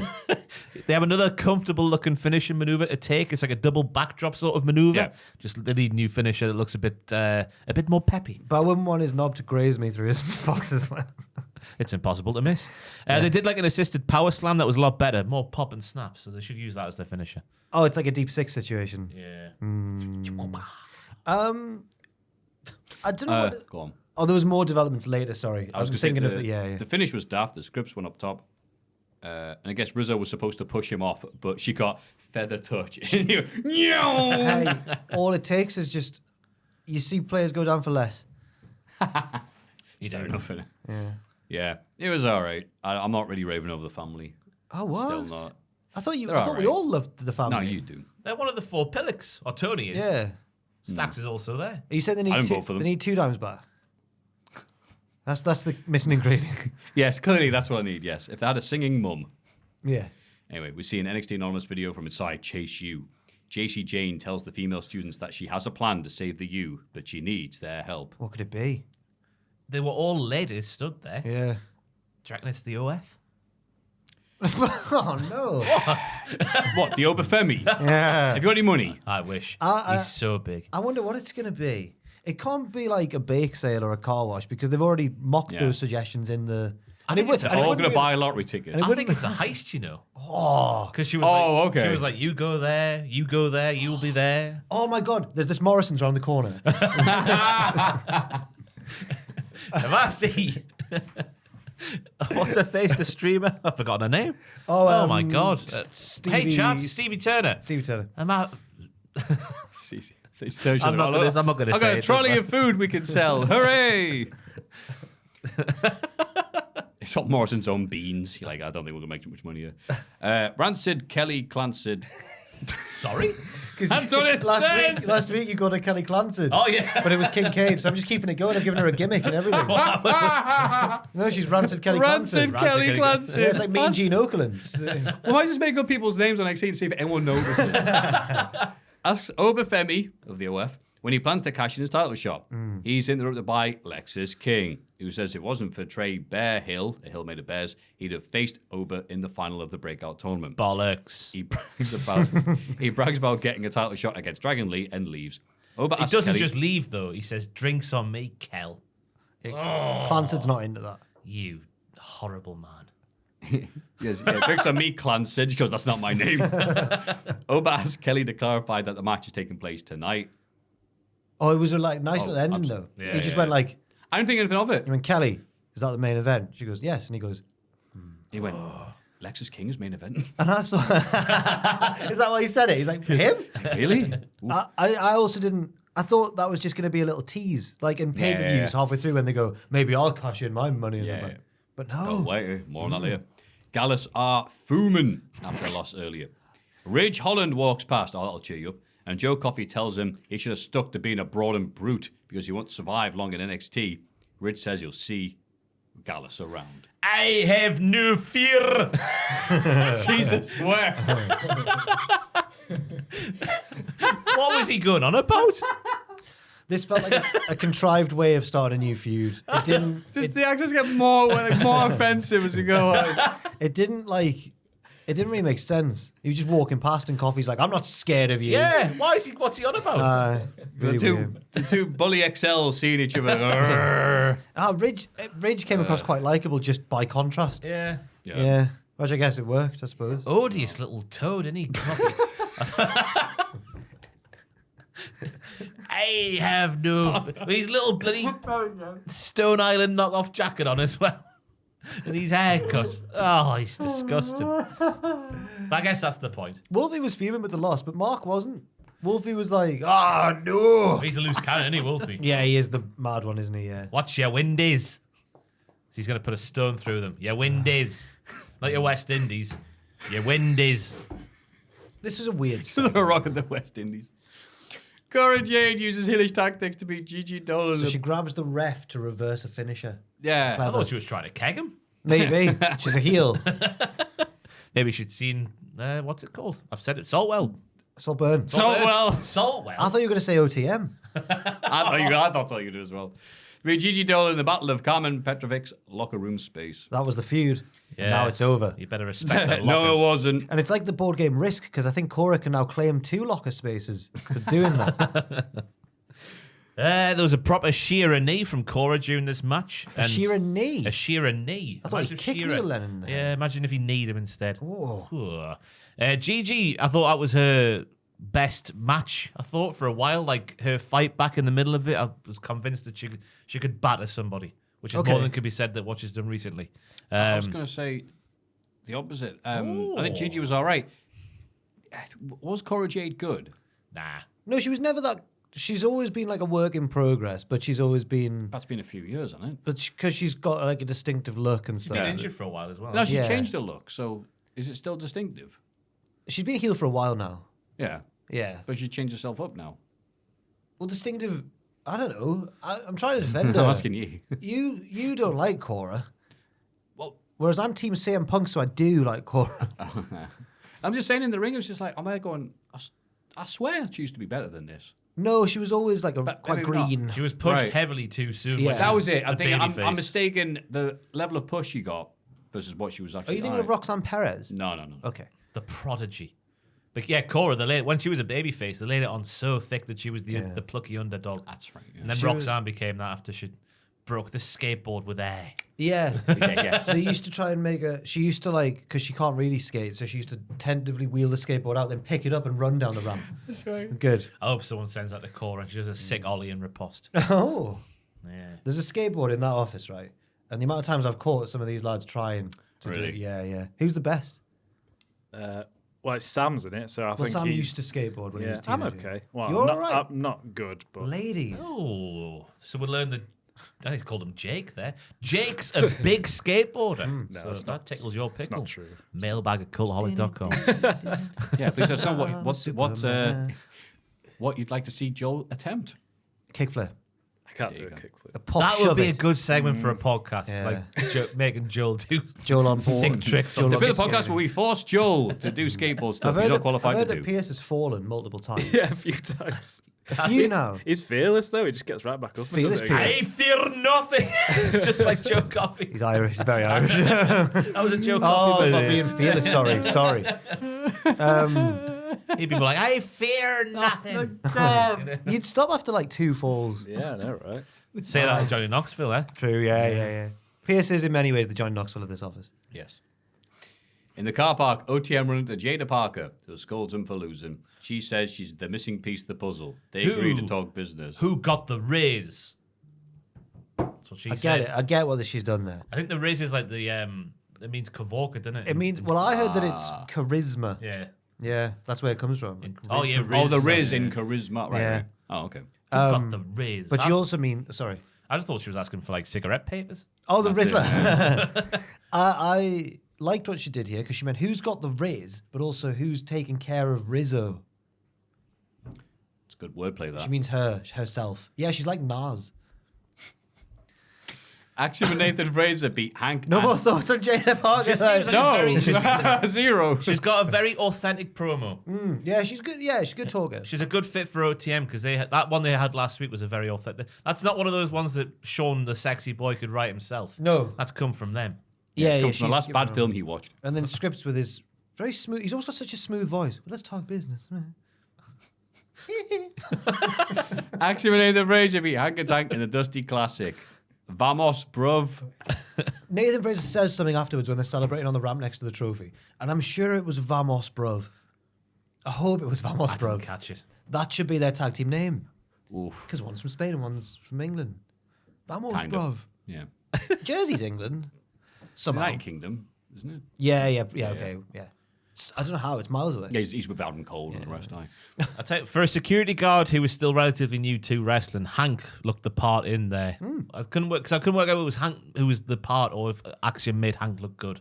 But still, for a security guard who's still new to the game, he was very, very good Do you indeed. prefer Hank or Tank? Hank all I'm day. Team Hank. Tank's too much. He needs to calm down. Tank's the guy who you're terrified of, but you'll always pretend you like. We've all got a friend like that, haven't we? I'm your friend because I don't want to be your enemy. See him on a night out, you're like, I love you, Tank. You want a drink, do you? Oh, you want a straight vodka, do you? Oh. I love them. Axiom and Fraser this is a great line on commentary. I think it was Vic was like, Axiom and Fraser bonded over comics. Hank and Tank bonded over food. Characters. They did bond over food, That was a good line. but also was Tank in the security team as well? No, I think Tank was like a loose cannon, wasn't he? He was straight from the NFL. Oh, I'm right. just making stuff That's always up a now. tank because you got the firing. You went on a bit of a Booker T. Just making stuff up. My sources tell me. I don't think We he was can't a on this security show. guard. No one's got actually. You got that thing wrong about XT. No one watches it. And Listen to Nath- this podcast. Shout out to Nathan for running those ropes again like Prime Madcap Moss. Never slow down, baby. Never slow down. Uh-oh. Oh, Hey, I know. We moved to the much more exciting bit of the episode. A lot of injuries this week, Joel. Go back on. Oh, no. Sorry, for the audio people, the video screen just looped. It's been going so long. Leave that one up there. What's that about? That's got to be a thing from Tom and Sam's. Yeah, I Of think course so. it is. Yeah. Globber. Glob. That's what I just saw at the same time as well. Oh, he's got his knee pads on. That's very good. Safety first. Backstage, Edris Noffy and Malik Blade are excited about the first round match next week because they're also in the Dusty Wusty Cuppy Whoopie. But here she comes. They're confident beating Trick and Mello because everybody knows they're not on the same page anymore. To the presumable delight of Ross, they're approached by Brinley Reese, Bryn, active. who wants to help them stay active and Bryn active. When you stay active and brain active. That's a good catchphrase. she No, promises it's not, really. she promises to get them 6-pack abs, and they already do. They're ripped to shreds. So she's crap. She's crap already. She's proved She should have that said, "Look, that's how good I am." What are they planning here in NXT? Because all these lasses are getting aligned to these. We're making so many factions. Yeah. yeah. This is like 97, like trebled. yeah. It's Like like 397s. Sean's looked, Do the math. Sean's looked at AEW and thought they've got a bit of momentum right now. We need more factions as well. Let's Yeah. do it. Yeah, because you got the Brit Active with the lads, and Yeah. you've got OTM with whatever her name was. Rizzo. No, the As Rizzo well. with fourth, the Yeah. family. the family. I'm sure The there's more. But they've all- BJJB. they've all Oh yeah, come- Fallon. yeah. They've all come round apart from that one. Like really close together, haven't they? So it's Yeah. definitely a deliberate trend. Weird. Brin It's so- Active. Gang warfare. I sound like a swore there. I'm worried that I sound like a swore. Nah. I think I was talking over you. I'm worried that I cut you off before you finished the bit. I don't know what happens at the end. It just says classic Bryn though. I regret. She says, if you need a program, hit me up. And then, we don't need one. We're fine. We're fine. Fine. Whoa, abs. And then she just goes, and then goes away. I thought you'd. Yeah, that's what happened. I thought you'd be more positive on this. Because- I don't get Bryn. But I know you're a big fan of Nova. Simon System. Yeah, she's doing a bit of that. She has, yeah. But it's not as good as Simon's. Right. Yeah, Simon Dean wouldn't go up to people who were fit and say, "I can get you fit." You go up to people who weren't. Exactly. Okay. Yeah, you're right. You're right. She's crap. It's actually it's easy though. I think if you are doing that, you just go up to someone who's fit and goes, "I did that." Is, Here's one I made earlier. Is Brennan? No, she's not. I thought she was going to be one of JC Jane's, like Chase U girls. trying to raise money. She surely was there because there were so many. Well, when she first ran in, she was so excited. I thought she was Tia Hill. Like, what's she doing? I thought it was Big Steve at first. Aye. Big Stevie T. Hey, chat. The T stands for Twitch, not Turner. Stephen Twitch is her name. She's really PogChamp. Whatever that means. After no distraction from Trey Bear Hill, a hill made of bears, Dragon Lee beat Lexus King to retain the North American Championship. But after the match, Obafemi. Well, let's wait. Let's you know what? Because it's a game of two halves, isn't it, Ross? It's a roller coaster. What do you think of Lexus King was main event? Comfortably the worst Dragon Lee match I've ever seen. And because Dragon Lee is in every other Dragon Lee match, there's only one reason this was the worst Dragon Lee match ever. Felt and that's sick? Lexus King. Oh. It's Lexus King. There's just things that were going wrong in the match that are nailed. Even when he was... Do you remember we thought Dom wasn't that good? Then he had a match with Dragon Lee, and we thought, oh, Dom's good. Yep. I think he got the most improved at the Culties, didn't he? Think about that. Yeah. Dragon Lee had a great match with Dom. He couldn't have a passable match with Lexus. Like, just bits that would go like Lexus forgot to run the ropes at one point. Booker went, wah! There was a Hurricane Rana that went a bit wrong. Just stuff that wouldn't go Yeah, wrong. he did a Hurricane Rana, and obviously he's a little guy, so he just went, He's doing it He all on didn't see the- purpose to annoy us, and it's great. You know what? heel On tactic. a meta level, I'm sure he'll say this. On a meta level, yeah, he's so crap. I don't like him. So, hey, perfect heel work, I guess. Yeah, right. He's rubbish, man. He doesn't seem to be able to take a bump. So either he's injured or he's just done. I don't But remember him being I- this noticeably in AEW, in the Yeah. Varsity Blondes. It was bang average in AEW, but here he's just like, ooh, Let's levels to this game, isn't there? you're right about that. Would Kenny Omega survive in NXT? That is actually a good question. Famously, no, he left before he could get signed That's up. right. Was that OVW or was that? Yeah, okay. Yeah. We've been anal, He which fell obviously out we are. with General Rection, didn't he? It was with Harley Race as well, I think, at that time. Harley Race didn't like I think Kenny I'm getting two things mixed up. Yeah, we build them on. I just put Lexus King is like how I feel post-Christmas, just fat and tired. Oh, he's not fat. Come Well, on. yeah, he's No, in I'm good talking about shape. myself there. I'm just He's saying. got annoying facial How I hair. feel. Always, and he makes you feel fat and tired. I thought that's what you were Yeah, saying. there you go, whatever. All right, look, this sounded better in my head. But I'm fat and tired, so I can't write very well right now. Yeah, it just looked, oh, God, terrible out here. Oh, Yeah, it wasn't a think good you're- show. I think he looked not brilliant, but I think your pre-hatred of him is. You know what? No. I'm fair. Like I said, those promos were great. He was bad. It also doesn't help, I should point out, the crowd gave him nothing. Yeah, And again, they're half plants.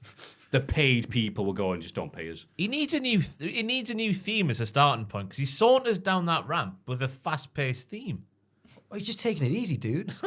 Conserving his energy, which he clearly needs. He did his dumpy wumpy thing, sits Stop down there. this, stop. And it was absolutely... No. I can't remember what it's called, so I just do that anyway. He did that thing, absolutely no reaction, no tense, no, ooh, maybe this will get the pin, just nothing. And you're like, oh, it's not a good thing. Okay, look, you could be a bad bumper or whatever, it doesn't really matter that much really at the end of the day, as long as the fans are reacting to you, but the fans were not. Yeah. So it really stood out. If the crowd were hot for this, it probably wouldn't have cared as much, but We should have just stopped at the promo packages, just had him be a promo package wrestler forevermore. the video of him talking can challenge for the title. The next feud looks like it's going to be him and Trey. Bear Hill. A hill made of bears, as you've been saying. Thank you.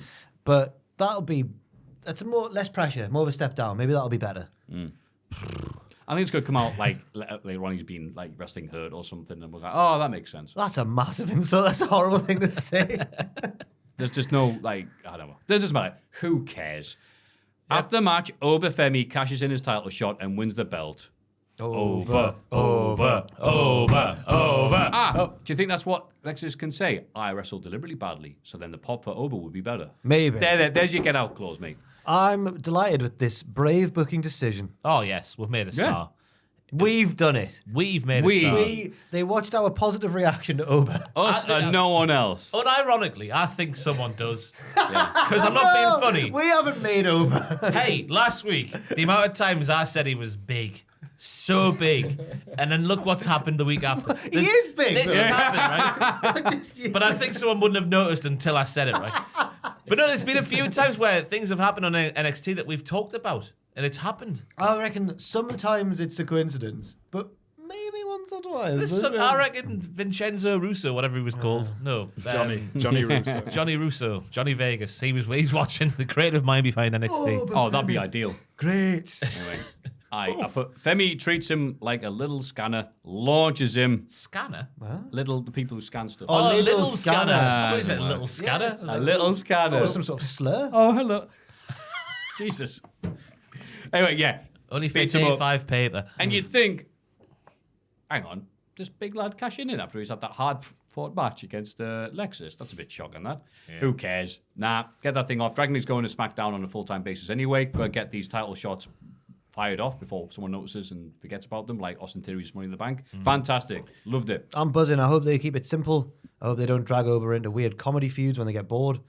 Because I don't want to see Obafemi versus like Ikemen Gyro, for example. Is he still there? He's got released, hasn't he? Oh, the jacket sorry, is no Gyro. more. Jacket off. Yeah, Jean-Claude Jacquetie. Careful now. Sorry, it's an old joke. But no, this is a really promising start to Oba's Get in. soon-to-be glittering career. Because initially I was thinking, like, when I saw the news on Wednesday morning before I watched the show, and I was like, really? We've ended Dragon Lee's reign? Because I saw Dragon Lee lose NXT title without seeing who he lost it to. So imagine my emotion. Oh, so you're watching this going, oh no. So I was like, he's only had 3 defenses after he was the guy who beat Dom, who had a long reign before. So we've wasted that one. But then I see who's won the title. Booker T screaming, oh my God, when he throws Dragon Lee across the ring. Oh, but does not Booker T. He didn't get in the ring. He wanted to. A hell of a powerbomb for the finish as well after Dragon Lee was doing some, I don't know, whoopity-boo around his head. It was fantastic.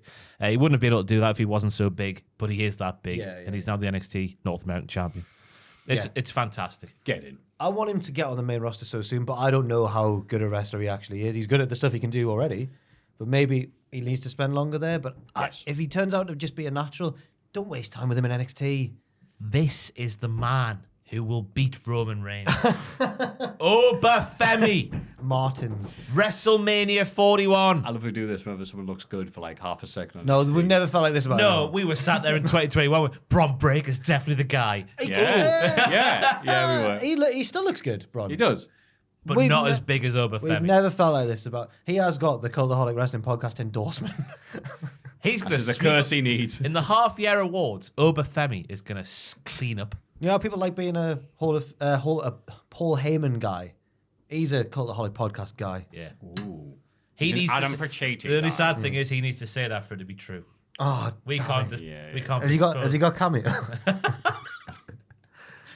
Oh, I hope so. Has anyone from NXT got cameo? That's what I need a piss. Let's go. Yeah, anyway. NXT, game in 2 halves. We need to do that for like the last podcast of the year or something. Have a piss. Just get a random NXT person in, like Rizzo or someone, just to do a cameo. Not in here physically. We should be so lucky. Yeah. Lucky. Go to the toilet. Cheers, Maffew. Sorry. Hey, you're going to aren't you, you prick? Dirty pig. AEW Homecoming.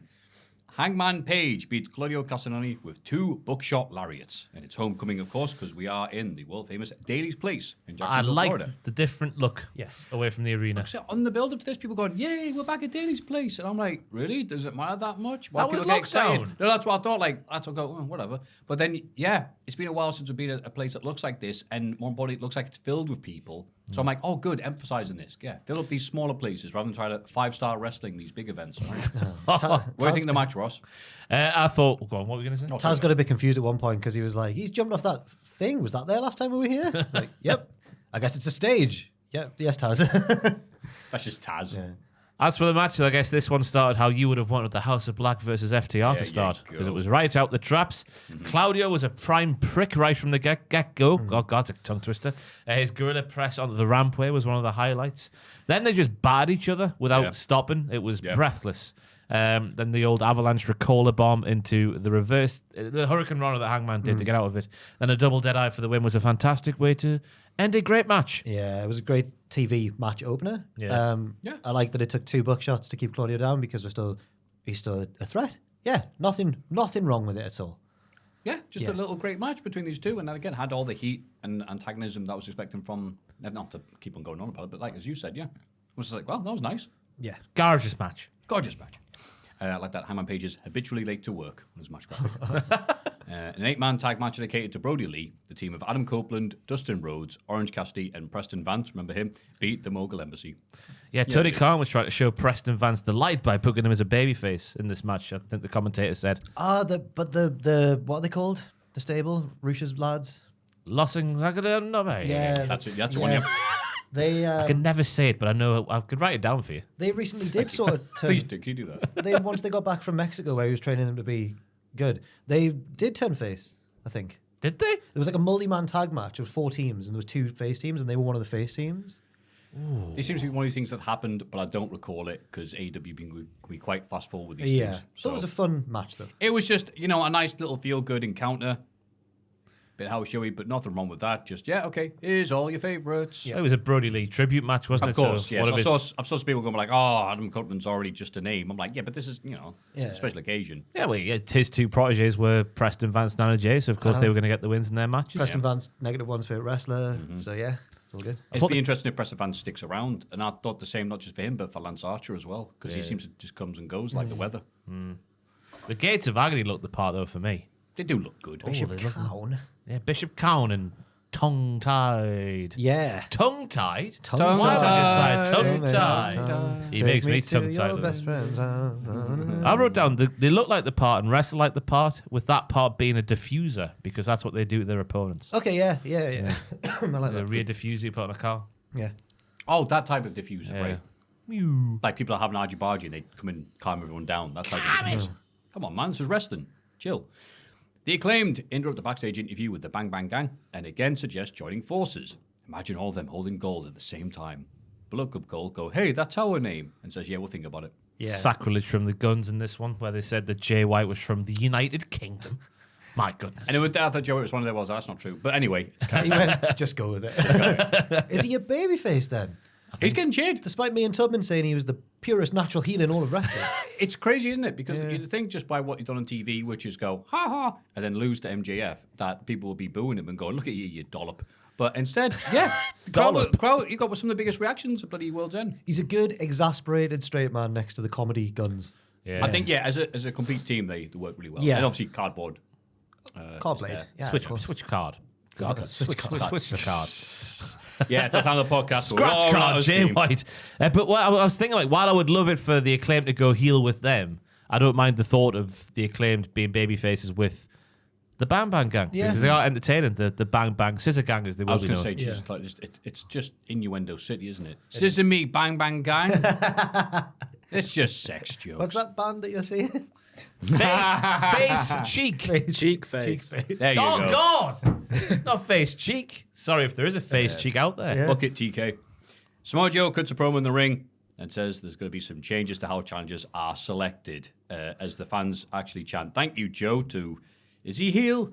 But moving on. He's just a badass man. Isn't That's he? it. It's like- in a lovely suit. He says, no more making ho-ass comments on social media. Oh my so there's a fine God. from Brian. Does that mean Tony? Tony? That's what I thought. Like, hang on. And also, I thought he wouldn't say that about Tony. Then I thought, yeah, he would. What's Tony going to do about it? It's Samoa Joe. So Strickland interrupts to a huge reaction. Yeah, it was. He says if you for Hangman was nothing personal, he just want to take Paige's spot. And he did. Same applies to Joe, nothing personal, but he'll take the title. Hangman interrupts and says that 2023 was an eventful year, but he lost sight of the AEW title. This year, things will be different. Paige and Swerve have another stare down, but Prince Dan Arkovic to Strickland to leave. Hangman tells Joe he'll take the belt from him before leaving as well. Joe is alone in the ring, but Hook's music hits, and he comes out for a big stare down. The camera works nice because you see Joe looking, and the camera goes behind him and says, like, ooh, don't have to get stuff like that on the rest And of it was the the Hook signal. It said, Hook, my name is Hook, I'm coming out now. Hook comes out and tells Joe, 1 week. Since you looked. And then could that Joe mean? goes, sorry, mate. Loves the bare naked lady. What could that mean? It's Yeah, bare- we know. We saw that picture of him in the club. Yeah. I wish I was Hook. Just a sexy young man. You too can pay to have the naked ladies dance upon your body. Yeah, but they also... No, but like... Anything's possible. No, Hello, yeah. ladies. Here's some little YouTube money for you. Oh, God. That's what Joel's been... No. Whoa, whoa, whoa. Look, he doesn't need to pay. So, yeah, I thought this was again, Joe, is he a heel? That doesn't really matter, is it? There's no MGF. It's like, well, whatever. Let's cheer what we want. It's AEW. Were they things are a lot thanking more. him for ending the Devil MJF storyline? That was weird. Thank you, Joe. It's like, For what? Yeah. Thank you for winning the title. It's like against the babyface MJ. I think people just like him. He's just cool, isn't Thank he? you, Joe. He just fits the part as world champion, just like the no more ho-ass comments. I know you've been. Yeah, in- good. No more I'm moaning. happy for this era we're in. I'm with the crowd, even though it doesn't make much sense. It's like, why are you chanting that? But it's says like, yeah, thank you. I'm looking forward to this run. You got to earn your title shot as well, which is good. And he's just going to be there when you know where to find him. And I like the fact that Swerve's music, when he says, like, you know where to find me, that's when Swerve comes out. Nice message sent. Because I thought it was a bit weird for Hangman to be in there when Swerve beat him conclusively. But then I forgot that Joe was obviously involved with the devil and he was... Yeah. That was it. I was with you going, yeah, why doesn't Joe just say, lol, you lost twice to Swerve. Why should you be out there? And he goes, remember when you attacked me? He's like, Yeah. oh, yeah. Put him right. through that real glass. Yeah. Yeah. And I thought it's weird that Hangman hasn't attacked Swerve on sight, but he was definitely distracted. His focus wasn't entirely on Joe. He kept like getting distracted by Swerve. And I think that's good. Plus, he's tired battering Claudio. So Yeah, that's the implication. yeah, So true. This was a nice segment. And Hook was there as well. I thought he looked the part when he came out as well. Oh, so Do you hot. think? I mean, the crowd, I've worked out what his lyrics mean. 16 bars cost 16 cars. I was always like, what does that mean? Action Bronson was paid 16 cars to write those 16 rhymes. he was paid in cars. Well, the equivalent of 16 cars worth of money, I Gave suppose. him, 16 bars cost 16 cars. I'm sure Well, that's what that it could means. mean like 16 times £50 or something like that if you're buying like a Vauxhall Corsa. Like Yeah, he 20 doesn't years. I was gonna specify say, what. like, they weren't great yeah. cars. Yeah. Yeah, he doesn't clarify. I was paid in cars. It's such a good rap a tax loop. It's a good rap brag. It is. In a backstage interview, Mariah May asks Tony Storm if she watched her match. Tony asks her if she did an arm drag and gives her a chocolate. That's fantastic. Renee asks Tony what It's really good. what she makes of this newcomer. And she says, Wendy Richter? She was like, no, Deonna Purrazzo. Oh, yeah, Wendy Richter. But Tony doesn't know who she is. She tells Luther to set up a meeting with the newcomer. Donna Palazzo, she calls her. Yeah. Get me a meeting with Donna Palazzo. But Tony was on fire here. Yeah. That's like she's Renee everything, nearly yeah. broke. Like, she Yeah. was nearly cracking up. Yeah. Yeah, someone sent her a screener, I think, instead of like when Mariah asked if she watched the match and then just said, oh, did you do an arm drag? That's fantastic. Didn't even give her a chance to answer. Have a chocolate. It's a good character segment. Yeah. Again, she's so great. The only issue is what's she supposed to do? Who's she supposed to be with or wrestle with? There's no one near her. Deonna Purrazzo now. Donna Palazzo. Even the Don needs to get like some momentum behind her. And she's just made a debut. It's like, yeah, okay, but have you seen this? This powerhouse. She sounds Italian. Sammy Guevara beats Ricky Starks with a roll-up, but gets attacked by Big Bill after the bell, which Maffew skipped because he's an idiot. Jericho makes a save, and everybody brawls in the crowd. Jericho's music plays throughout, hiding any crowd reaction. Why? Yeah. There's nothing to hide. It's just unfounded internet rumor. That's right. Let's move on. You looking forward to this? Street fight they're going to have? No. No. They've got to lose, surely. They've got to lose. And they can't play the music all the way through. I wasn't sure if they would lose or Play not. the other songs of Fozzy. Oh, Put on God. a stick on an album. Is there a Spotify play over the path like this is insert band? Is there a This Is Fozzy playlist? on Probably. Spotify? Oh, God, imagine if someone's not paid for it and the next thing is just an advert. Do you need help sleeping? Why don't you put on Ricky Starks versus Sammy Guevara and go, what happened to these lads? Why wasn't this a bang bang affair? It's only a TV match. I was like, oh, this is going to be good, this, isn't it? I think the issue is Ricky Starks is really good with his personality and showing off his Gavorka. I almost said charisma there. I do apologize. His Gavorka. Riz. And that, mannerisms. Whereas Sammy is at this point now where he's like, am I going to get booed here? Let me just do cool moves. And I don't think there was a chance for Ricky to show off what he's good at here. And so the result was Sammy got to do some moonsaults and Ricky looked a bit Yeah. okay. I think I hate saying that. I love Ricky. I think the fact that Sammy won means that the titles aren't going to change hands because now Sammy's beaten Starks. He's pinned Starks twice now, and I don't think he's going to beat him again. Yeah, but Hangman Page lost twice and he's really trying to get a shot off Joe. So Yeah, but he's cool and a cowboy. oh yeah, you got me there. Thank you. Yeah. The Ricky Starks did this gnarly pancake thing on the apron, which I've called it, where Sammy banged his face. But as you said, like it didn't hit the heights you think it would do. But then again, it is just a TV match. It's not like a big pay per view. If these two had like a PWG Battle of LA match, they'd be flying all over the place and doing all that. Yeah. The team of Anna Jay, Willow Nightingale, Chris Statlander, and Thunder Rosa beat the team of Julia Hart, Sky Blue, Ruby Soho, and Saraya, with Anna getting the submission over Sky. I'm surprised it was Sky who took the submission. I thought it'd be Ruby Soho. I was surprised at that as well. Yeah. And I was surprised that Julia Hart was there to console Sky, who is her friend but not her family, even though she missed her in the face. There, sure she probably should be family. 'Cause it's wrestling. It's wrestling. Once you get misted, you join them. That's what happens. But Willow didn't. She shook it off. She's like more Taylor. powerful, though. Yeah, right. Sky has Built turned. different. Some people get hay fever. Some people don't. Willow, right. yeah, immune. Willow! Oh no, Sorry. not that Willow. Oh my god. Watched OSW. That's a new gimmick. Yeah, OSW. Willow. Oh, we need Willow Nightingale. I just thought it was a good house show match. And lol at Julia Hart for being on the wrong side of the 8. Well, all the 8 last when they're doing the suplex thing. She went on the wrong side. I think it was Willow had to just pick her up Oh, and yeah. put her on the other side.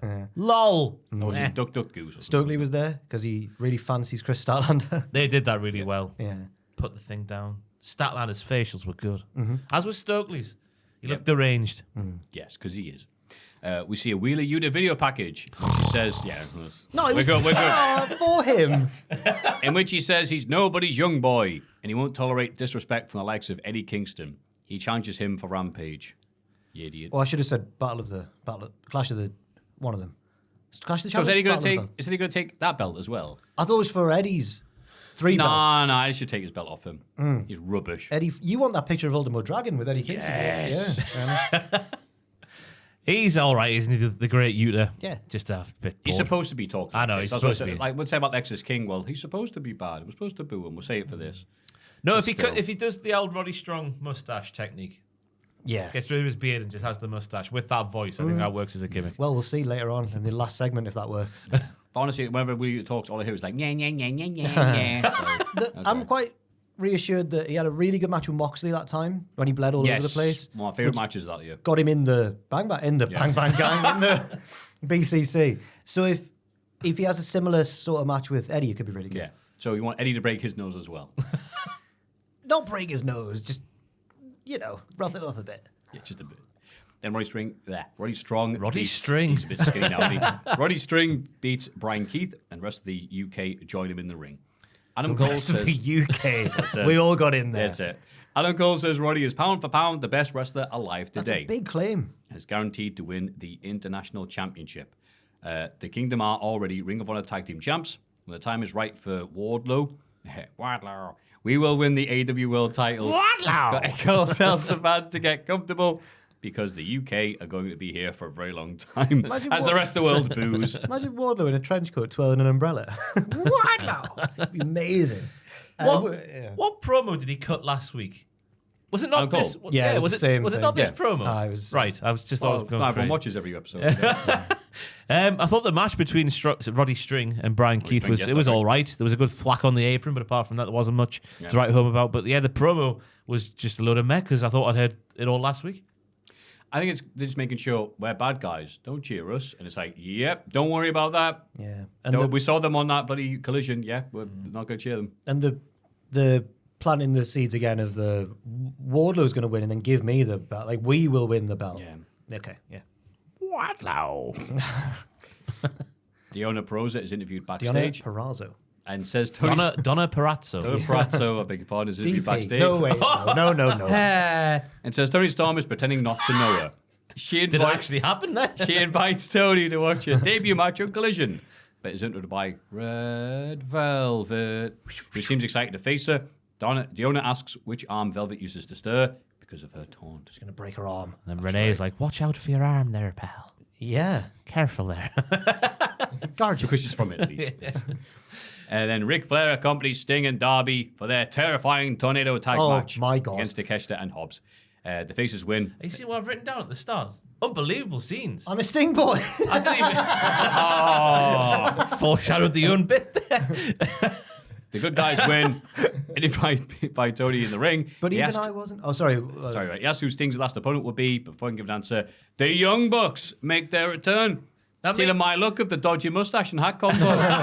Thieving bastards. Me and Jack were on about this before we came down here. We were meant to take the Young Bucks seriously because the commentators were like, look at this shocking transformation they've been through. And I was just like, look at this. Facial hair. And it's just like, look at this. They've got, I can't work it out. Is it ironically bad? Like, They've done the ironic bad facial hair before. yes. Which you did. Is Copy it? them. Yeah, is it that? I don't know. Because the commentators were sounding like it was something. Look at them. Well, they trying to Wow. look like Don Fry. Yeah. they're not wearing the homage, parody, whatever, to the rockers that they usually wear. No tassels, they're serious. You're like, When they right. try and look tough, they only look like they're taking the mickey because they usually do. They're always like, They look like kids wearing their dad's clothes. yeah. Yeah. Anyway, enough about them. The match itself. Scary match. Yeah. Good old Is Darby Hobbs almost all dying right? again. Hobbs at the end. Yeah. I'm sure so people, I don't know, I've not actually seen any updates, so I'm assuming he's fine, but people were like, did we see Hobbs like get up before the Bucks came up, before the end of the I show? haven't seen it, so I can assume. Hobbs all right, yeah. Scary move to take. Yeah, it was a hell of a finish. I've written down there at the start, I'm a Sting boy, but even I wasn't a fan of Sting being Hobbs' equal in the early going when they were running around the crowd fighting each other. Retirement tour or not, lads. Okay. I just want... I'm sick of seeing people like Hobbs and Wardlow and whoever else where they get a big thing, it looks like it's going to go somewhere, and they get knocked back straight away. Yeah. And I'm not saying they're getting pinned by Sting as Hobbs getting knocked back, but it's just the visual of Sting and Hobbs being equals while battering each other that I Okay. didn't like. I get you. Yeah. Yeah. Who's going to be here next year? Exactly. Probably Sting. Why book the match with two people on the up like Takeshita and Hobbs against Sting, who's not Yeah. going to lose? Yeah. I'm sure you've probably already, maybe even said this on the podcast, but you'll have definitely already thought it. Is Flair going to cost Sting's last ever match? It would be very apt if he did. I think like they'll do a little thing where Flair's about to, and then Sting goes, "Not this time, Rick," and he goes, "Ha ha ha," and then Okay. gives Tony Khan some more money. Snaps his arm. Not this time, Rick. That's for all those times. Finally, I can retire. Turns to dust like the mummy. I've just realised I forgot to do my move of the week, so just by default, I'll give it to the Shruggy boat. Oh my. Oh, baby.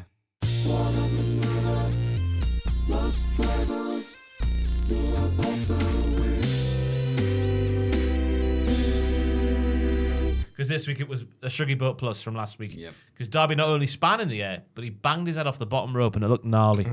As was his coffin drop off the bleachers. Oh God! Like Takeshita just about got him.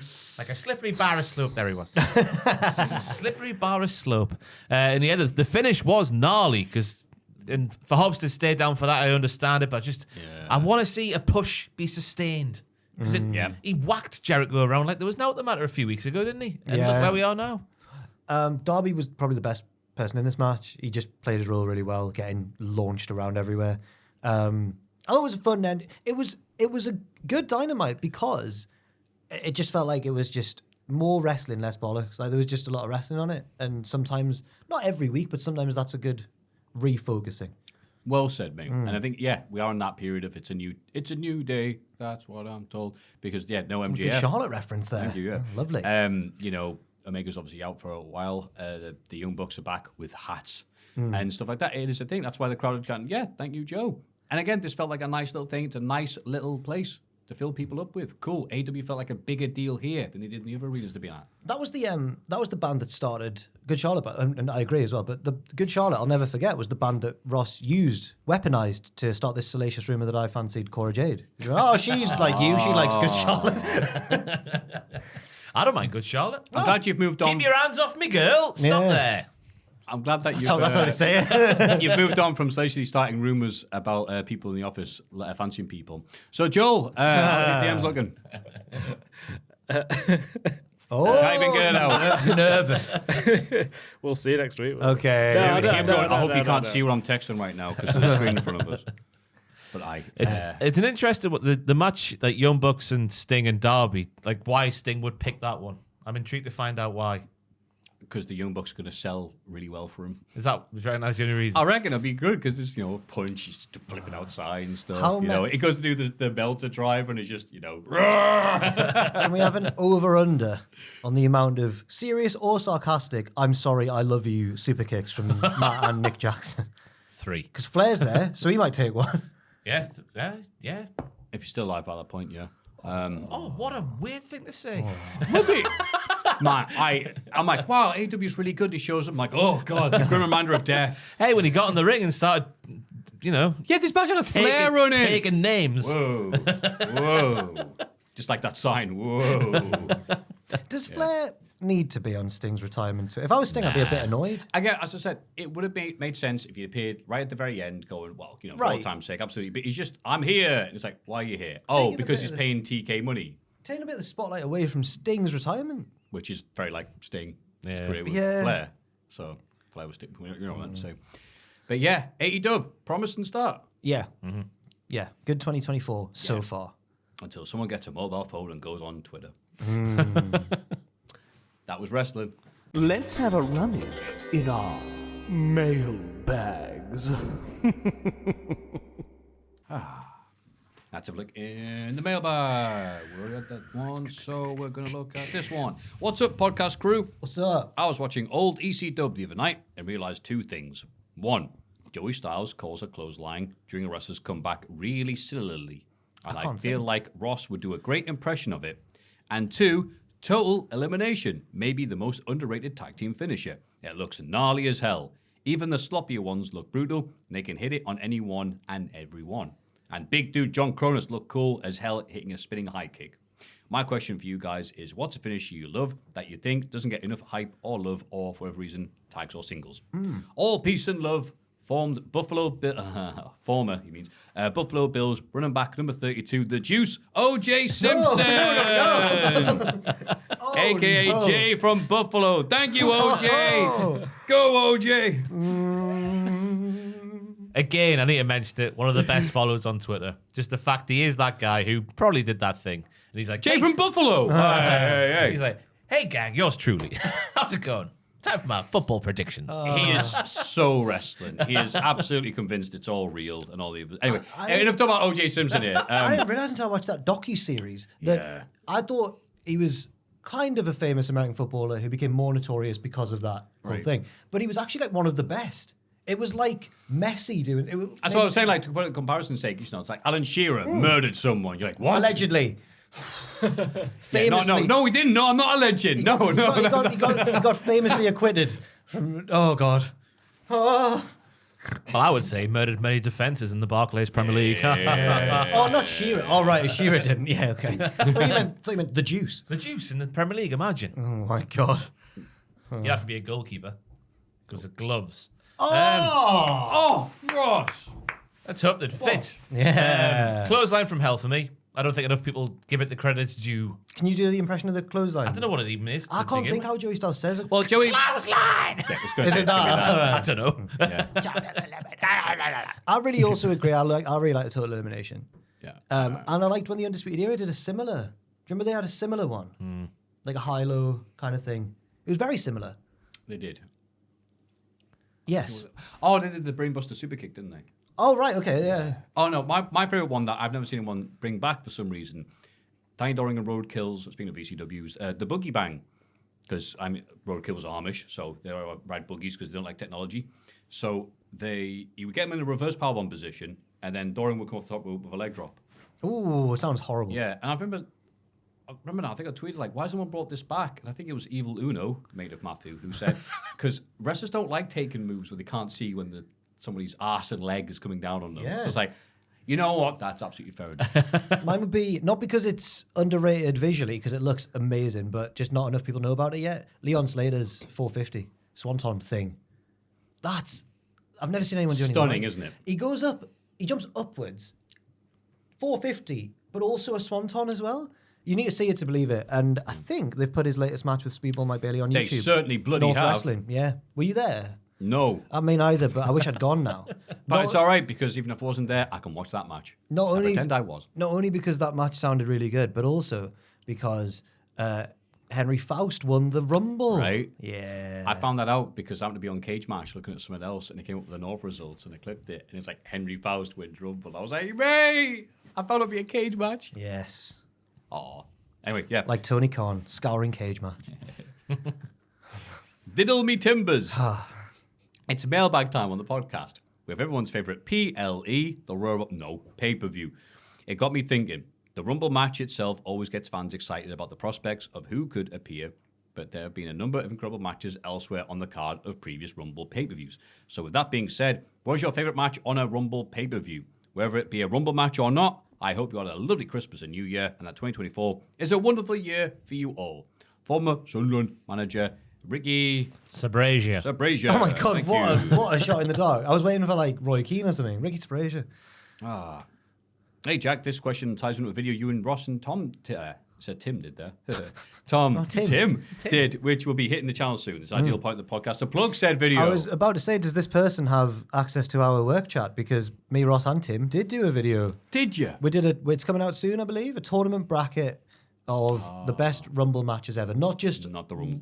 Well, either or. Oh, both. Rumble as well. There's Oh, a okay. mixture of Rumble matches and just other good Cena, AJ, that sort of stuff. So, yeah. Ooh. Have a watch when it comes out. Oh, okay. Well, I guess we won't I'll let answer you the go question first, now. Oh, right. Thank you, Maffew. I'll go for Rumble 2000, Triple H, and damn it. Cactus. Cactus. I'll go for the triple threat, 2015, Rollins, Cena, and Les. Big Les. Big Les. I'm gonna. Oh, I know. Bloody Cena versus Umaga. Oh, yes, last man standing. That was in the bracket. Yeah. I hope so. Uh-oh. It didn't win. Well, I'll have to watch it to find out. Yeah. There you go. But we had a big question earlier, so that is the mailbag this week. If you have any thoughts, queries, or just random things that pop through your head, or an excuse to put some accused killers in our lovely podcast, then please mailbag at cultaholic.com.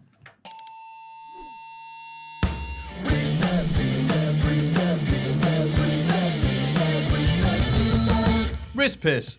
What have we got this week? Hi, Maffew, Ross, and Jack. Hello. With the road to the Rumble starting, which leads the road to WrestleMania, which leads the road to pointing at signs. I thought a Reese's Pieces that looks at rewriting these many roads would be fun. I've looked back at the past 20 years of Rumble winners and which world title they choose to compete for at WrestleMania. What if they chose the other world title? Would this lead to a better match? Ooh, I like this. Would it change wrestling as we know it? Starting with 03, the year of the winner having a second world title to choose from, I have listed the winners of the Rumble, who they faced at Mania, and what would the other world title option be. Your job is to decide, with hindsight, which title match would have been the better option for the winner. If you do decide to change the match up, the other title match will not happen, removing it from history. Ooh. There are some years that are not included due to the second world title option not being available, so someone having both. I'll skip about that. No. Also, no Greatest Royal Rumble, of course. Braun won that title, but they never defended it. That's fair enough. Please enjoy, and thank you for all the great content. Cheers, Middlesbrough favourite son, Mark Viduka, a.k.a. David Edlick. Edlick? No, I butchered that, sorry, mate. Edlick. Edlick. From Ballarat. Ballarat, Victoria, Australia. Because Mark Viduka was Australian. That's good. I need to apologise to David because he did actually list like most of the last 20 years. I thought 20 is a bit too much for the pod, so Yeah. I cut it down to 10 for the lads, just to make Okay. sure the Thank pod you. wasn't Short going and too long. sweet. Well, thank you, How David. modern wrestling should be, am I right? thank you, David. Anyway, Rumble 03 winner Brock Lesnar. So Mania 19, Lesnar versus Kurt Angle, or Lesnar versus Triple H, instead of Triple H versus Booker T. Obviously, that was bad, but Angle Lesnar was really good, so I'll keep that. Yeah, despite Kurt's neck and what happened to Brock at the end, obviously, I'll keep Kurt versus Brock. Yeah, it was absolutely necessary for SmackDown at that time. It's just that David should rightly be fuming because we've gone, yeah, it's a bit too much, but we spent ages talking about like just like takeaways and stuff. I know. Yeah. Rumble 04 winner. Chris Redacted. So Mania 20. Is it going to be Redacted versus Triple H versus Shawn Michaels, or is it going to be Redacted versus Eddie Guerrero? Come on now. Instead of Eddie versus Angle. I would keep it the same just because that's one of the best main events of all time. Yeah. I'd be tempted for a little switcheroo just because of the two men involved. It's nice having Redacted versus Guerrero, but I was so ready for someone else other than H or HBK to win that bloody title. Shame, innit? Rumble 06 winner, Rey Mysterio. So Mania 22, we've got Rey versus Kurt Angle for the World Heavyweight, or Rey versus John Cena for the WWE Championship instead of Cena versus Triple H. Wasn't Rey in a triple threat? It's Orton as well. Orton Certainly was in was, as well, yeah. truly. Orton already scribbled out from history. Who was the other one? Sorry, Cena. Yeah, it was a singles match. It was Cena versus Triple H. I'd have. I know it was quite a good main event, but I don't really care about Cena versus Triple H, so I'd put Rey in it, so he's got more of a mountain to overcome. Yeah, I'm with you. That triple threat went like 10 minutes. Yeah. Yeah. Because they needed to talk about takeaways at the start.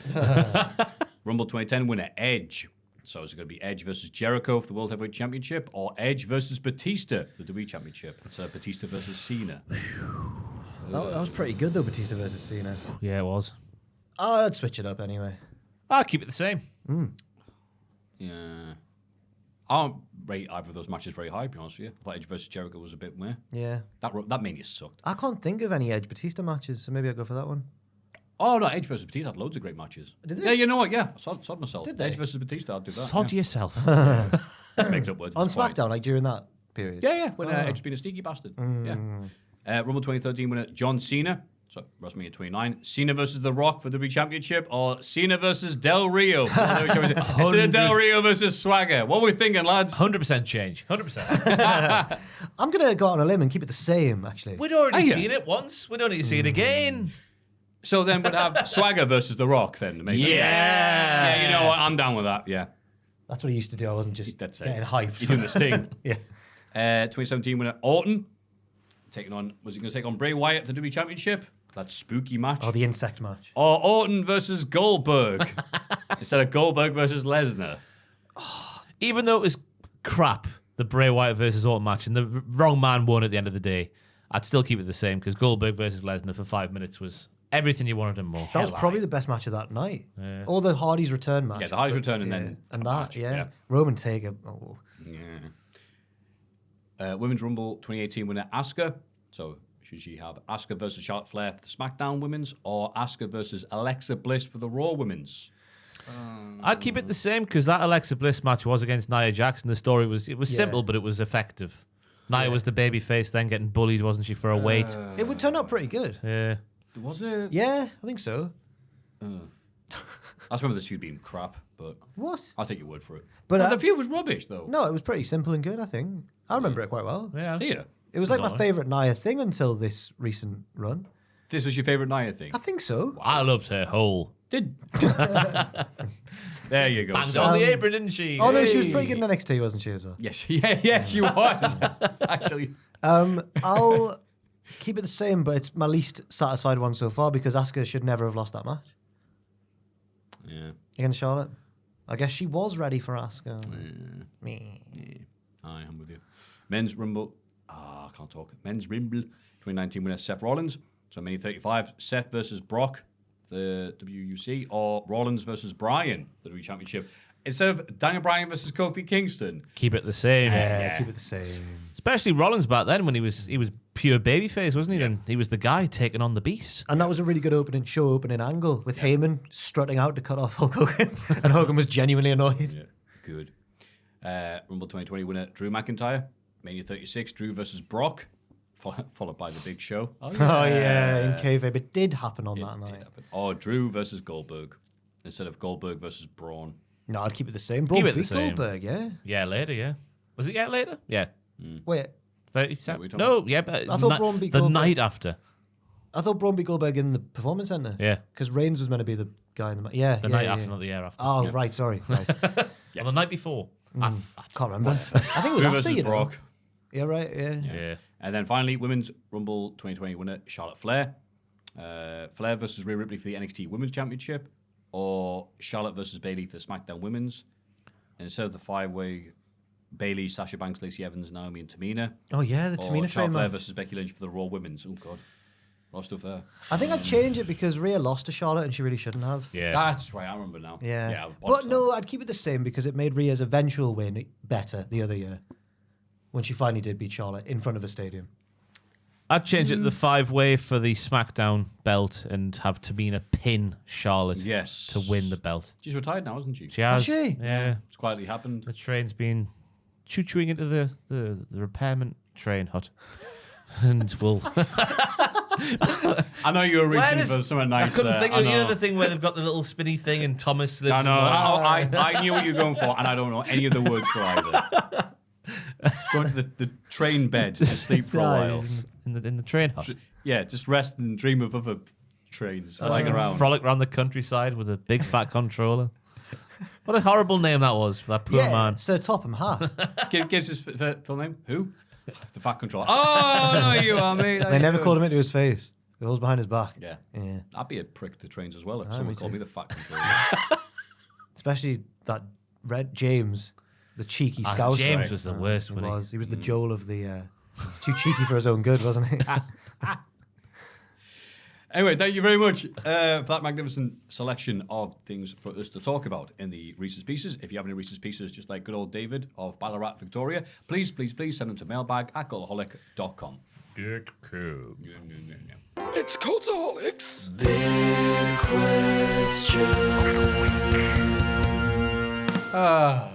What a lovely podcast we've had. yeah. And it's just time to say some nice things about our magnificent producers. Reno2200. He walks for miles because he's from the future.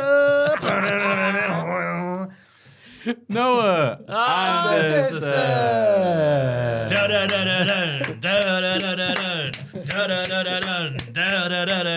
He turns up the trouble because he's a Patreon. Oh dear. And is it Tia or Tear? Tia. Of Grace. So graceful. So Cheeks. Oh, they flow. Oh, it's weird because we met him. We know him. Weird one. Thank you, Brett. Yeah, thanks. You sound like Gianna Perazzo cutting a promo. I'll rip your arm off. No Thank offense. you. I'm a big fan. I shouldn't. The big question this week is who is going to win the Royal Rumble? There is two, isn't there? Yes, I always forget. A slippery snake.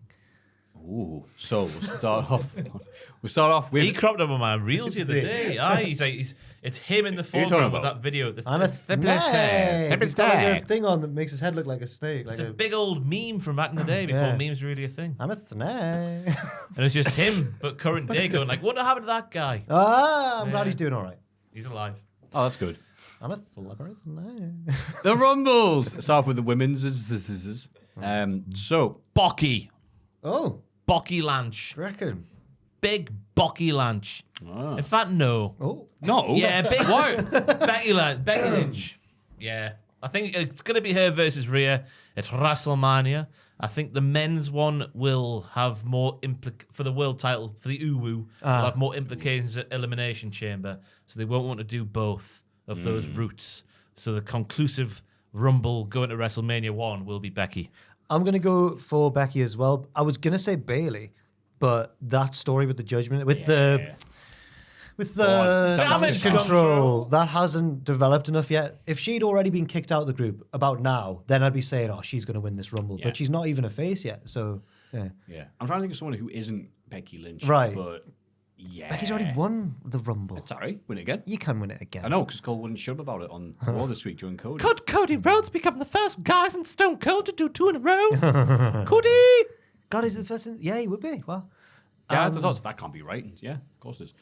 I can't wait for the promo package. You want to do the by the numbers Rumble package? Yeah. It's got that woman with a deep voice. Yeah.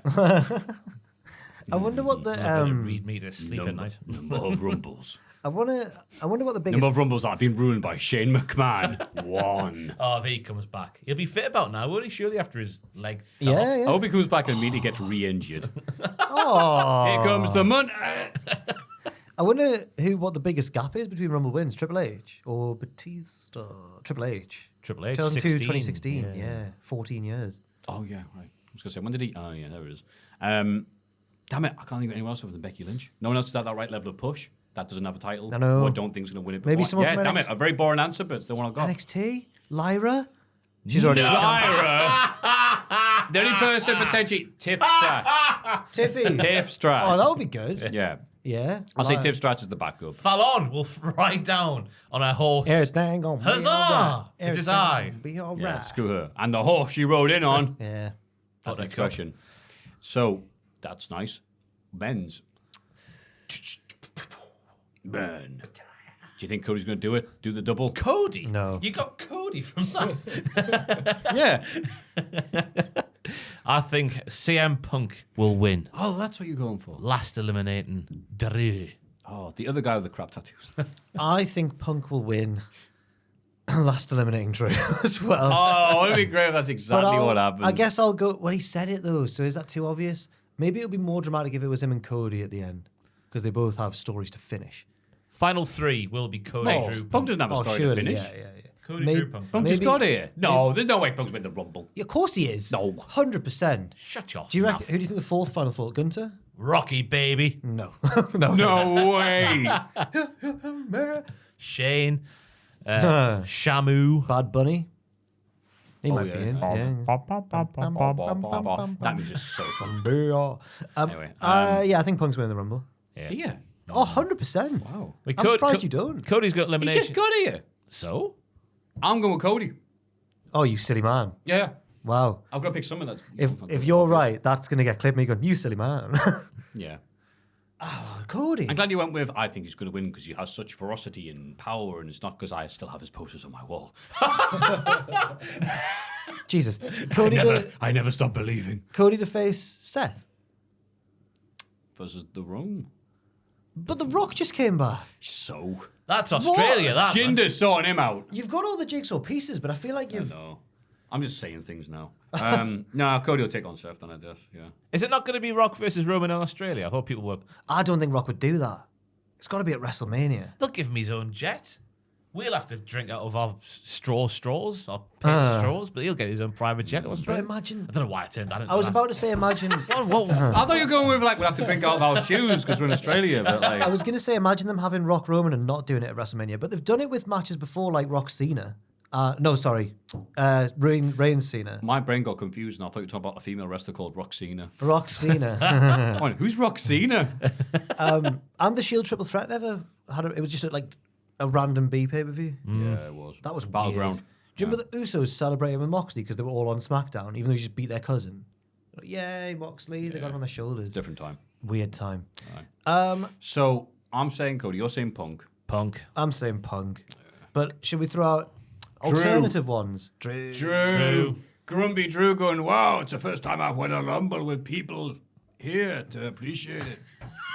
True. I think the people were there. Do you know I yeah, won they in were, 2020? He's there. Even though he's won, he's still complaining. I won in 2020. I'll go Punk, but my like wild card. You're right. There were people. Yeah, Our complete truth. crap there. Our Well truth said. hoisted above the Judgment Day when he wins. Our truth winning the Rumble. Oh, okay, yeah. Like when Santino should have run that. Last eliminating JD, and they were like,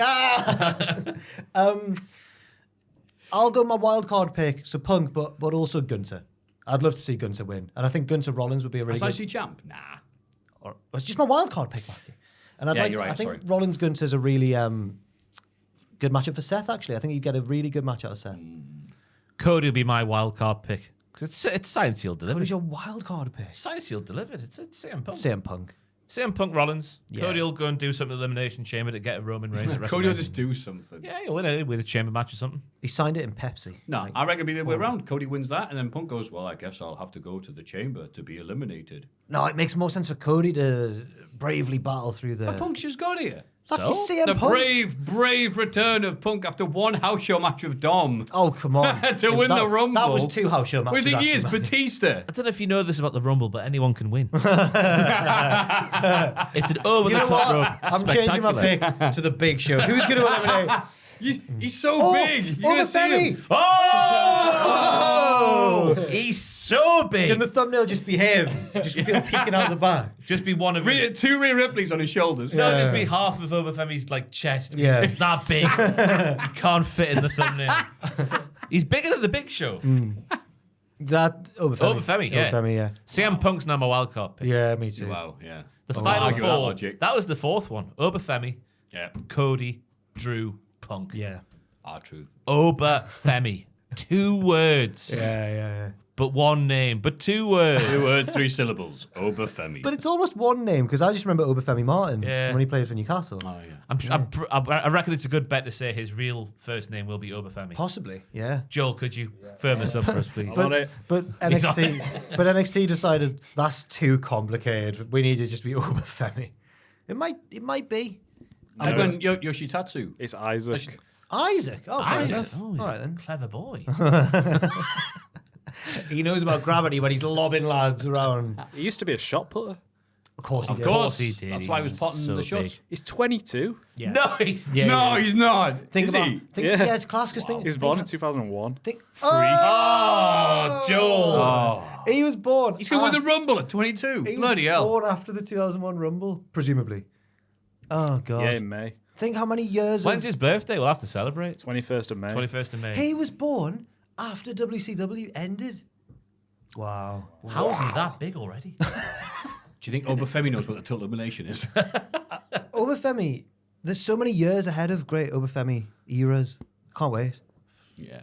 You also can't wait for The end of this podcast? next week's podcast, because this one, like Obafemi, is our. Yes. Jack, what have you got for us until next week? A Weirdest Episodes is in the works, which will be going out hopefully before the Rumble because it is Rumble themed.